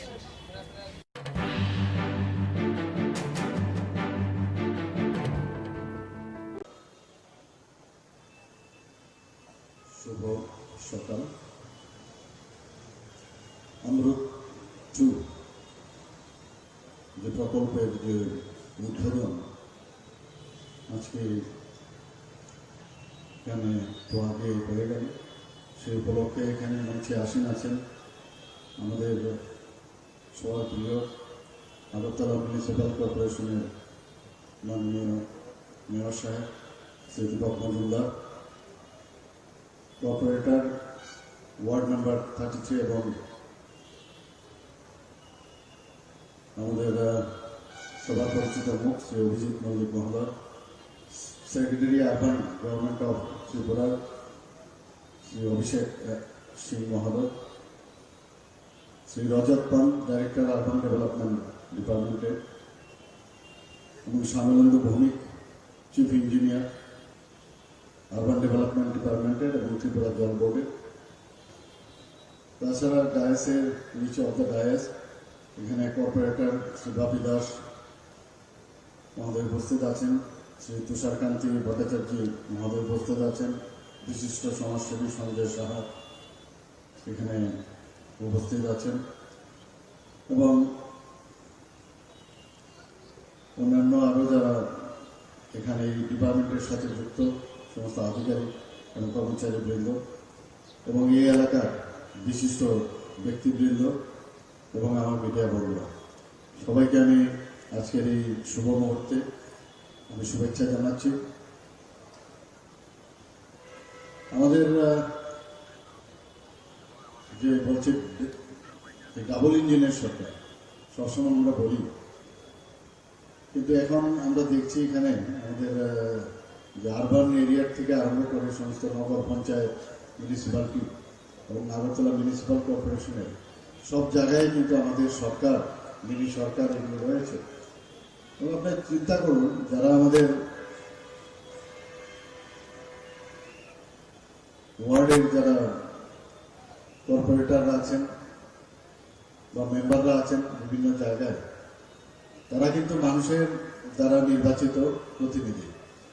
কিন্তু দেখুন প্রধানমন্ত্রী, মাননীয় প্রধানমন্ত্রী যেভাবে একের পর এক সাহায্য করছেন, ত্রিপুরা সরকারকে যেমন রাজ্য সরকারকে সাহায্য করছেন, আমরা সমস্ত মিউনিসিপ্যালিটি এরিয়াকে তাদেরকে আমরা সাহায্য করছি। তো এখানকার যারা কর্পোরেটর বা প্রতিনিধি তারা কিন্তু সেইভাবে মানুষের কাছে পৌঁছতে পারছে, যে সমস্যাগুলো, সেই সমস্যাগুলো তাদের পক্ষে ইজি হয়ে যাচ্ছে সামনে নিয়ে যাওয়া।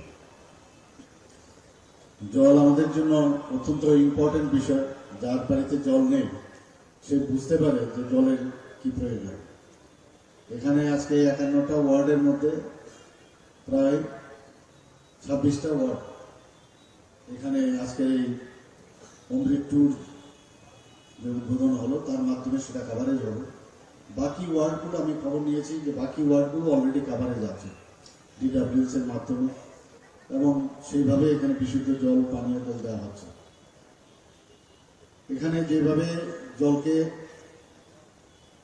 ডিপ টিউবওয়েলের মাধ্যমে জলকে পরিশোধিত করে মানুষের ঘরে ঘরে পৌঁছাবে এবং তার গুরুত্ব অনুধাবন করে যে জলকে অপচয় যেন না হয়, সেই বিষয়টা এখানে আমি যারাই আছেন তাদেরকে আমি আবেদন করব, সেই দিকে আপনারা নজর রাখবেন।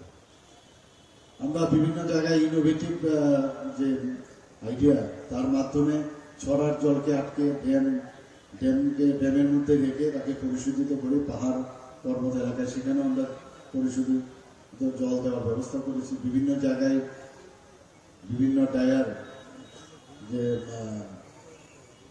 টিউবওয়েল সেখানে লাগানোর পর ডিপ টিউবওয়েল লাগিয়ে আমরা বিভিন্ন জায়গায় জলের যাতে কোনো সমস্যা না হয় সেই দিকে আমরা নজর রাখছি। এবং আপনারা সবাই জানেন যে 3% আমাদের DWS এর যে প্রতিটা ঘরে জল দেওয়ার যে বিষয়, 3% থেকে আমরা শুরু করেছি, এখন প্রায় 64% আমরা 100% এর দিকে আমরা যাচ্ছি, যাতে তার সমস্ত মানুষ সেই জলের সুবিধা পায়। এখানেও যা শুনলাম 58% এখানে এতদিন ধরে মানুষ জল পাচ্ছিল, তো এইবারের এই প্রকল্পের কারণে প্রায় সেটা 72% কাভারেজ আসবে। কাজে আমাদের এই সরকার এবং আমাদের মিউনিসিপ্যালিটি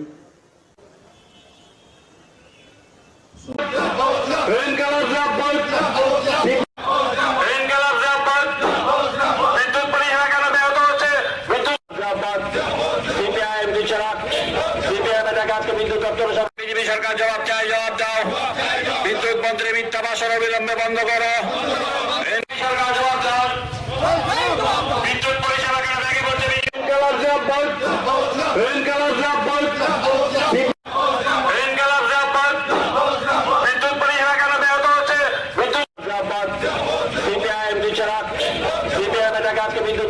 বিজেপি সরকার জবাব চাই, জবাব দাও। বিদ্যুৎ মন্ত্রী মিথ্যা ভাষণ অবিলম্বে বন্ধ করো। সরকার জবাব দাও। বিদ্যুৎ পরিষেবা কেন ভেঙে পড়ছে? বিজেপি সরকার জবাব চাই। বিদ্যুৎ দপ্তরের মন্ত্রী মিথ্যা ভাষণ অবিলম্বে বন্ধ করো। বিদ্যুৎ পরিষেবা জেনারেট হচ্ছে। বিদ্যুৎ বেসরকারীকরণের বিরুদ্ধে আজকের অভিযানে দলে দলে যোগ দিন।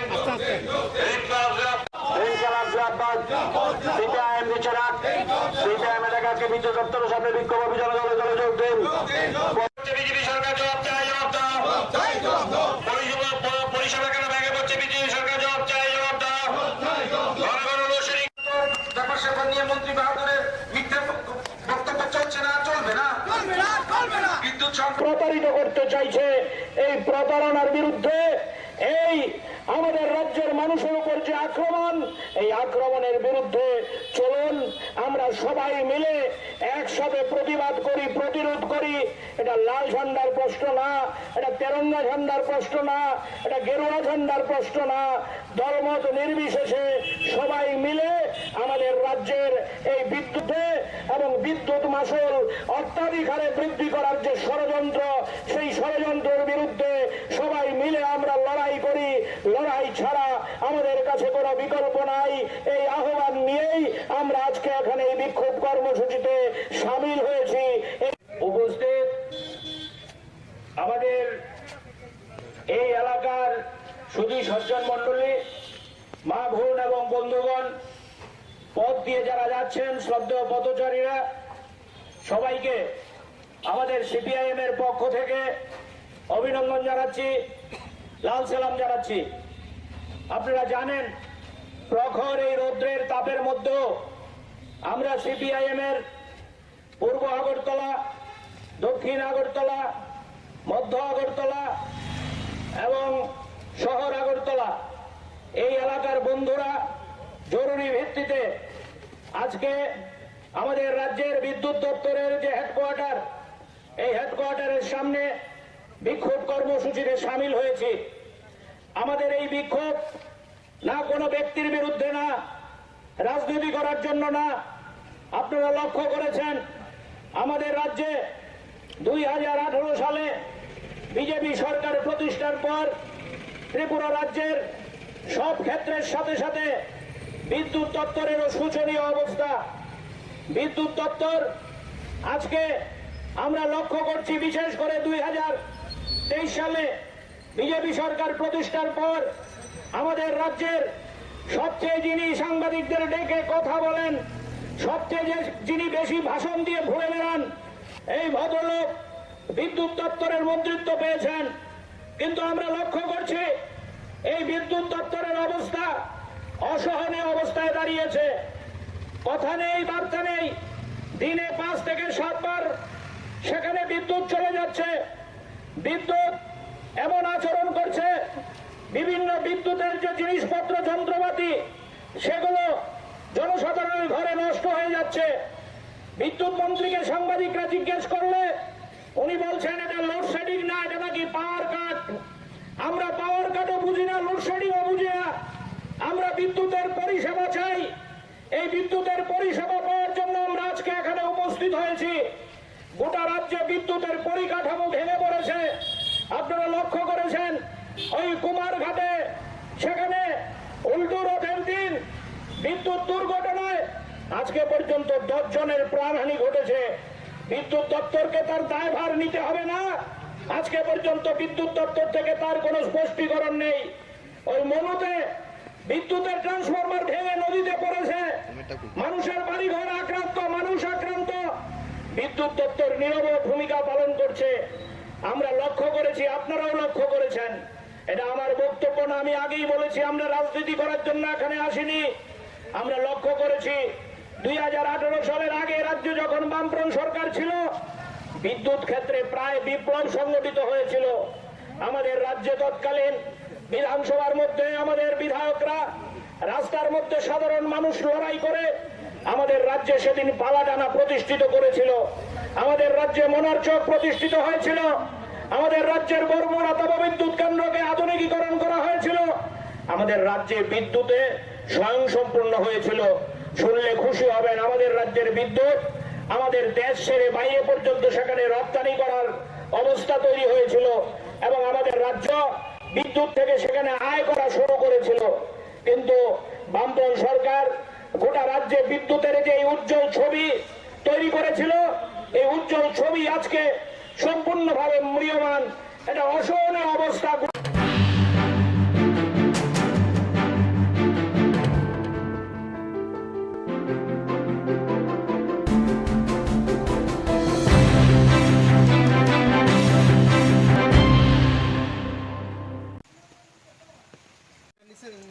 নিচের দিকে ধরেন লাইটটা, এই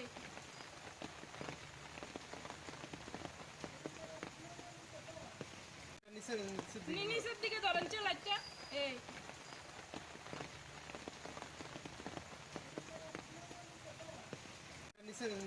নিচের দিকে ধরেন লাইটটা, এই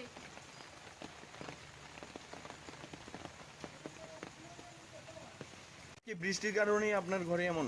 আজকে বৃষ্টি আমার আজকে না, আমার একটু 10 মিনিট বৃষ্টি হইলই আমার ঘরে জল। প্রতিনিয়ত এমন হচ্ছে নাকি? একদম প্রতিনিয়ত এমন হচ্ছে, একদম বৃষ্টি হইলই আমার ঘরে জল। পঞ্চায়েত কর্তৃপক্ষ থেকে কোনো আশ্বাস? কোনো আশ্বাস নাই, কিচ্ছু আশ্বাস করা দেয় না। তারা আইলে কাজ করাইবো। আমার কবে কাজ আইবো, কবে কাজ করাইবো, কবে আমরা শান্তি পাবো। এদিকে কি আপনার বাড়িতে এমন হচ্ছে না পার্শ্ববর্তী?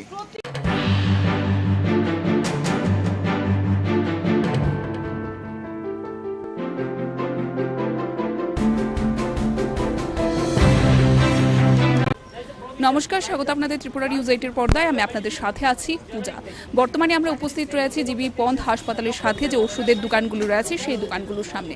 আমরা আপনাদের দেখানোর চেষ্টা করেছি যে এখানে আজকে বিশেষত রাজ্যে যারা সাধারণ জনগণেরা রয়েছে ওষুধের যে মূল্য রয়েছে সেই মূল্য অধিক মূল্য করে বা অধিক দামে তাদের কাছে বিক্রয় করা হচ্ছে কিনা এবং সেখানে জনগণদের বোঝার ক্ষেত্রে সুবিধা হওয়ার জন্য আমরা দেখতে পাচ্ছি আজকে একটি বিশেষ পদক্ষেপ গ্রহণ করা হয় ড্রাগস যারা ইন্সপেক্টররা রয়েছেন তাদের মাধ্যমে এবং তাদের এই পদক্ষেপের কিছু অংশ আমরা আপনাদের দেখানোর চেষ্টা করব এবং যারা আজকের এই দিনে এই পদক্ষেপ গ্রহণ করেছেন তাদের সাথে আমরা কথা বলার চেষ্টা করব। স্যার, জানতে চাইবো আমরা আজকে আপনাদের এই পদক্ষেপ বিশেষত কি উদ্দেশ্যে? আচ্ছা দেখুন, প্রথমত একটা কথা হচ্ছে কি, একটা বডি আছে ত্রিপুরায় TPMRU। এটা কি করে? এটার কাজ হচ্ছে বেসিক্যালি ড্রাগের প্রাইসটা কন্ট্রোল করা। সাপোজ একটা প্যারাসিটামল ট্যাবলেট, ওই paracetamol tablet 500 milligram 650 milligram different স্ট্রেন্থসে আসে। সো 500 মিলিগ্রাম প্যারাসিটামল এটার যা প্রাইসিং, সাপোজ একটার প্রাইসিং 1 টাকা, এটা গভর্নমেন্ট ফিক্স করা প্রাইস, এটা থেকে বেশি নেওয়া যায় না। তো যদি দেখা যায় যে কোনো একটা পার্টিকুলার কোম্পানি প্যারাসিটামল ট্যাবলেটটাকে 1 রুপি পার ট্যাবলেটের থেকে বেশি বিক্রি করছে, ইন দ্যাট কেস ওদের এগেনস্টে আমরা লিগ্যাল অ্যাকশন গ্রহণ করতে পারি। আমরা বলতে TPMRU, ওইটা পার্টিকুলার একটা বডি। দ্বিতীয়ত হচ্ছে গিয়ে কিছু কিছু পেশেন্ট দেখা যায় ওরা পার্টিকুলার একটা ওষুধের জন্য বিভিন্ন দোকানে হন্য হয়ে ঘুরে। আপনি এটা নিশ্চয়ই রেখেছেন, এটা একটা ওষুধ এটা পার্টিকুলার দোকানে পাওয়া যায় আর বাকি কোনো দোকানে পাওয়া যায় না, বা যেখান থেকে ওষুধটা প্রেসক্রাইব করা হয় ওইখানে ওষুধটা পাওয়া যায়, একটু দূরে গেলে আর ওষুধটা পাওয়া যায় না। সো ইন দ্যাট কেস একটা কথা জেনে রাখা দরকার যে একটা পার্টিকুলার ঔষধ অনেকগুলো কোম্পানি বিভিন্ন ব্র্যান্ড নেমে ওরা বাজারে ছাড়ে, তো এগুলিকে বলা হয় ব্র্যান্ডেড প্রোডাক্টস।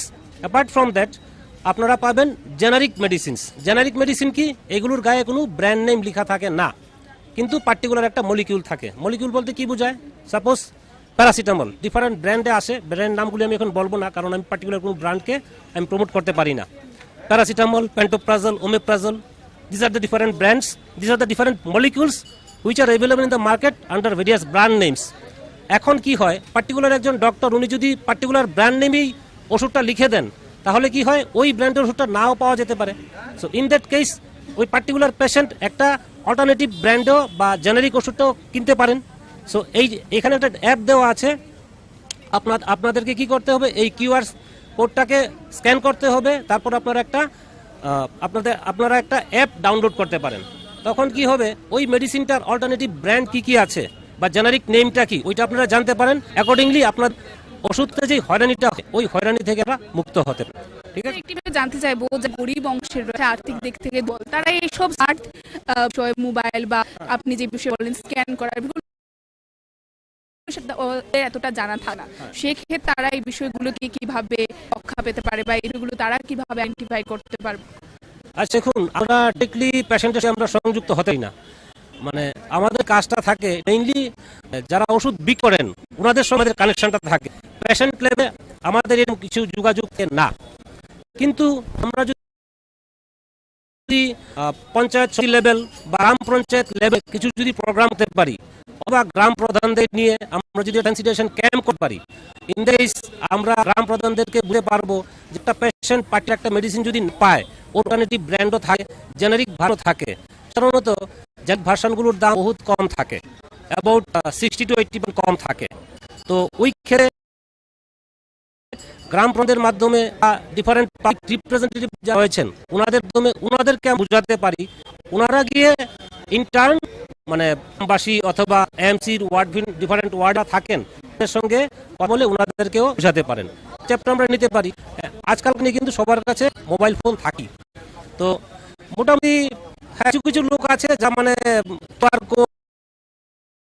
কোড বা ডাউনলোড এটা নাও হতে পারেন, খুব সিনিয়র যারা এল্ডার যারা, কিন্তু প্রত্যেকের ঘরে কিছু ইয়ং এজের ছেলে মেয়েরা থাকে, ওদেরকে বলে যারা খুব বয়স্ক ওরা সব বুঝবে না। আজকাল সবাই বুঝে, কিন্তু আমি ধরে নিলাম যে পার্টিকুলার পার্সেন্টেজ 10-20-30% ওরা বুঝবে না, কিন্তু 70% যদি থাকে তাহলে ওরা ইন্টার্ন ওই 80%কে বোঝাতে হবে। এভাবে করা যায়। আমি অভিদাস, ইন্সপেক্টিং অফিসার্স। ইতিমধ্যে আমাদের সাথে রিপোর্টেড ড্রাগ কন্ট্রোলার যিনি রয়েছেন সিনহা ম্যাডাম আমাদের সাথে রয়েছেন। দেখতে পাচ্ছি যে জিবি হাসপাতালের সাথে যে ওষুধ দোকানগুলো রয়েছে তিনি এখানে ভিজিট করেছেন। আমরা কথা বলার চেষ্টা করব ম্যাডামের সাথে। ম্যাডাম স্বাগত আপনাকে নিউজ 8-এ। Thank you ma'am. প্রথমে জানতে চাই আজকে আপনি কি পদক্ষেপ গ্রহণ করছেন? আজকে আমাদের যে মেডিসিনের দামগুলি ব্র্যান্ড ওয়াইজ ডিফারেন্ট থাকে, সুতরাং যাতে সাধারণ নাগরিক তারা যাতে ওষুধের দামের বুঝা ওইটাকে যাতে বুঝাটা কমাতে পারে, সেই জন্য গভর্নমেন্ট অফ ইন্ডিয়া একটি নতুন অ্যাক্টের সূচনা করেছেন, ফার্মাসেহিয়াম।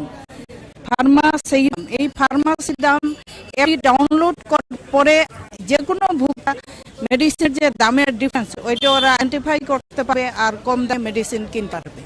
এখন আপনি এসেছেন হাসপাতালের সাথে ওষুধের দোকানগুলো আছে সেগুলোকে দেখতে, কিছু কি ইনফরমেশন আছে যে এখানে কাজ হচ্ছে এরকম? না, সেরকম দেখতে না, আমরা এই ফার্মাসির যে স্টিকার, কারণ এইগুলি তো অ্যাওয়ারনেস দরকার, যদি নাই যান তাহলে তো ইমপ্লিমেন্টেশন হবে না। সুতরাং আমাদের যে ফার্মাসির দাম সেই এর যে স্টিকার আমরা ঠিক করেছি যে পুরো রাজ্যের যতগুলি রিটেল দোকান আছে সবগুলিতে লাগাবো। আগরতলায় আমরা জিবি এই চত্বরে হসপিটাল চত্বরে আমরা শুরু করেছি, আজকে প্রত্যেকটা দোকানে স্টিকারগুলো লাগাবো যা সাধারণ জানতে পারে। ধন্যবাদ ম্যাডাম আপনাকে। এখন মতো আমাদের এই অনুষ্ঠান আমরা এখানে শেষ করছি। পরবর্তী আপডেট দেখতে অবশ্যই রাখবেন ত্রিপুরার জেটের পর্দায়। রাহুলের সাথে আমি রয়েছি জিবি পথ হাসপাতালের সহিত যে ঔষধের দোকান রয়েছে সেখান থেকে ত্রিপুরা জেট।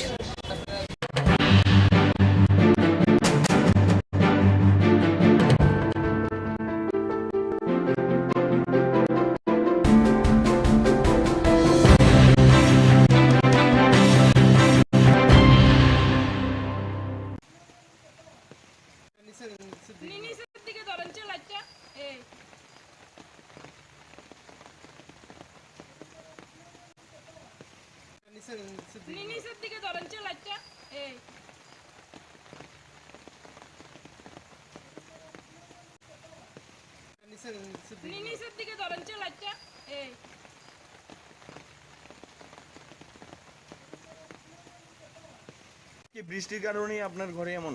আজকে বৃষ্টি আমার আজকে না, আমার একটু 10 মিনিট বৃষ্টি হইলই আমার ঘরে জল। প্রতিনিয়ত এমন হচ্ছে নাকি? একদম প্রতিনিয়ত এমন হচ্ছে, একদম বৃষ্টি হইলই আমার ঘরে জল। পঞ্চায়েত কর্তৃপক্ষ থেকে কোনো আশ্বাস? কোনো আশ্বাস নাই, কিচ্ছু আশ্বাস তারা দেয় না। তারা আইলে কাজ করাইবো, আমার কবে কাজ আইবো, কবে কাজ করাইবো, কবে আমরা শান্তি পাবো। এদিকে কি আপনার বাড়িতে এমন হচ্ছে না পার্শ্ববর্তী? প্রতিটি বাড়িতে আনুমানিক কয়টা বাড়ি হবে? আনুমানিক হইব 1 2 3 4 5 6 7 অনেকটি 10-12টা বাড়ি হবে। 10-12টা সবারই এমন অবস্থা।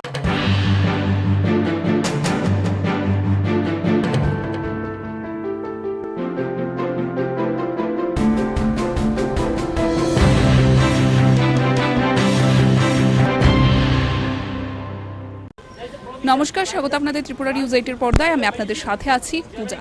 বর্তমানে আমরা উপস্থিত রয়েছি জিবি পন্থ হাসপাতালের সাথে যে ওষুধের দোকানগুলো রয়েছে সেই দোকানগুলোর সামনে। আমরা আপনাদের দেখানোর চেষ্টা করেছি যে এখানে আজকে বিশেষত রাজ্যে যারা সাধারণ জনগণেরা রয়েছে ওষুধের যে মূল্য রয়েছে সেই মূল্য অধিক মূল্য করে বা অধিক দামে তাদের কাছে বিক্রয় করা হচ্ছে কিনা এবং সেখানে জনগণদের বোঝার ক্ষেত্রে সুবিধা হওয়ার জন্য আমরা দেখতে পাচ্ছি আজকে একটি বিশেষ পদক্ষেপ গ্রহণ করা হয় ড্রাগস যারা ইন্সপেক্টররা রয়েছেন তাদের মাধ্যমে, এবং তাদের এই পদক্ষেপের কিছু অংশ আমরা আপনাদের দেখানোর চেষ্টা করব এবং যারা আজকের এই দিনে এই পদক্ষেপ গ্রহণ করেছেন তাদের সাথে আমরা কথা বলার চেষ্টা করব। স্যার, জানতে চাইবো আমরা আজকে আপনাদের এই পদক্ষেপ বিশেষত কি উদ্দেশ্যে? আচ্ছা দেখুন, প্রথমত একটা কথা হচ্ছে কি, একটা বডি আছে ত্রিপুরায় TPMRU। এটা কি করে? এটার কাজ হচ্ছে বেসিক্যালি ড্রাগের প্রাইসটা কন্ট্রোল করা। সাপোজ একটা প্যারাসিটামল ট্যাবলেট, ওই paracetamol tablet 500 milligram 650 milligram different স্ট্রেন্থসে আসে। সো 500 মিলিগ্রাম প্যারাসিটামল এইটার যা প্রাইসিং, সাপোজ একটার প্রাইসিং 1 টাকা, এটা গভর্নমেন্ট ফিক্স করা প্রাইস, এটা থেকে বেশি নেওয়া যায় না।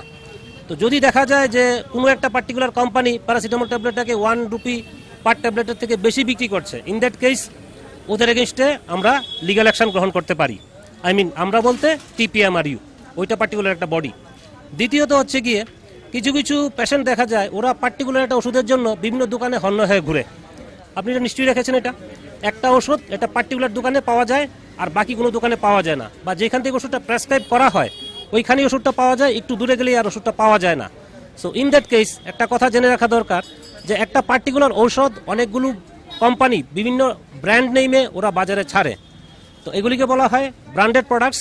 অ্যাপার্ট ফ্রম দ্যাট আপনারা পাবেন জেনারিক মেডিসিনস। জেনারিক মেডিসিন কি? এগুলোর গায়ে কোনো ব্র্যান্ড নেম লেখা থাকে না, কিন্তু পার্টিকুলার একটা মলিকিউল থাকে। মলিকিউল বলতে কি বোঝায়? সাপোজ প্যারাসিটামল ডিফারেন্ট ব্র্যান্ডে আসে, ব্র্যান্ড নামগুলি আমি এখন বলবো না, কারণ আমি পার্টিকুলার কোনো ব্র্যান্ডকে আমি প্রমোট করতে পারি না। Paracetamol, pantoprazole, omeprazole, this are the different brands, this are the different molecules which are available in the market under various brand names. এখন কি হয়, পার্টিকুলার একজন ডক্টর উনি যদি পার্টিকুলার ব্র্যান্ড নেমেই ওষুধটা লিখে দেন, তাহলে কি হয়, ওই ব্র্যান্ডের ওষুধটা নাও পাওয়া যেতে পারে। সো ইন দ্যাট কেস ওই পার্টিকুলার পেশেন্ট একটা অল্টারনেটিভ ব্র্যান্ডও বা জেনারিক ওষুধটাও কিনতে পারেন।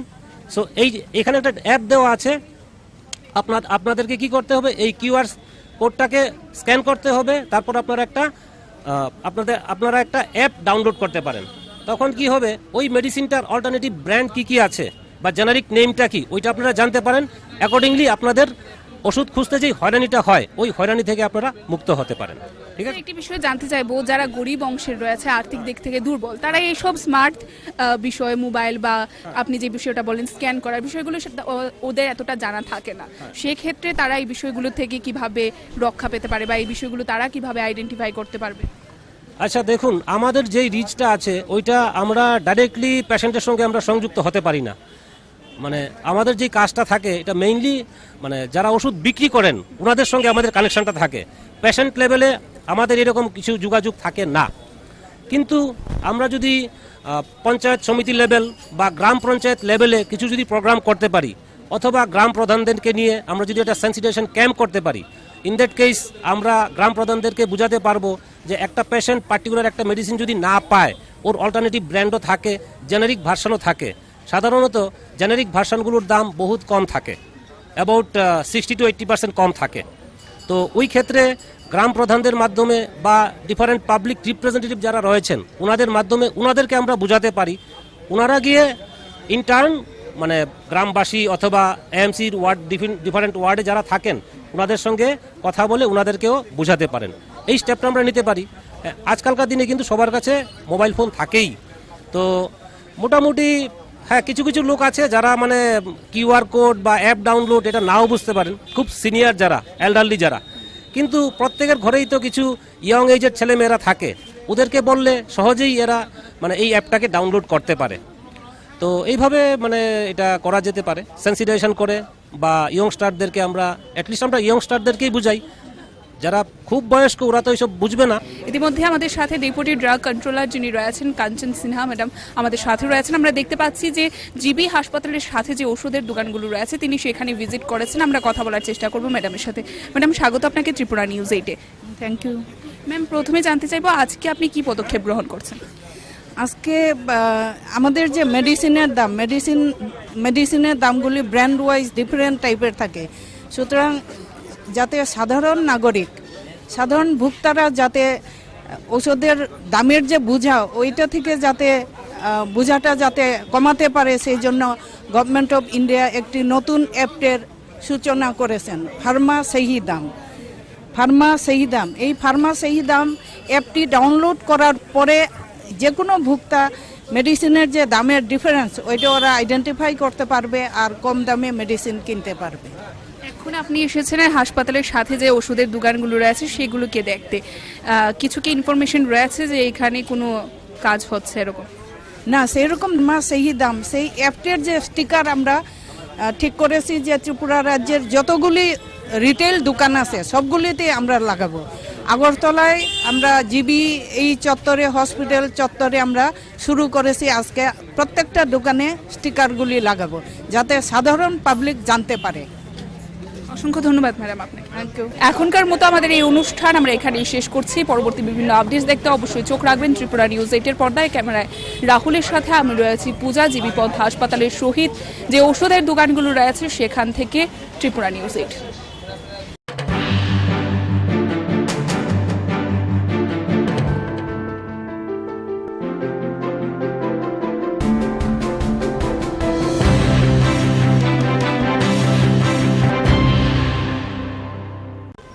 নমস্কার, স্বাগত আপনাদের ত্রিপুরা নিউজ 8-এর পর্দায়। আমি আপনাদের সাথে আছি পূজা।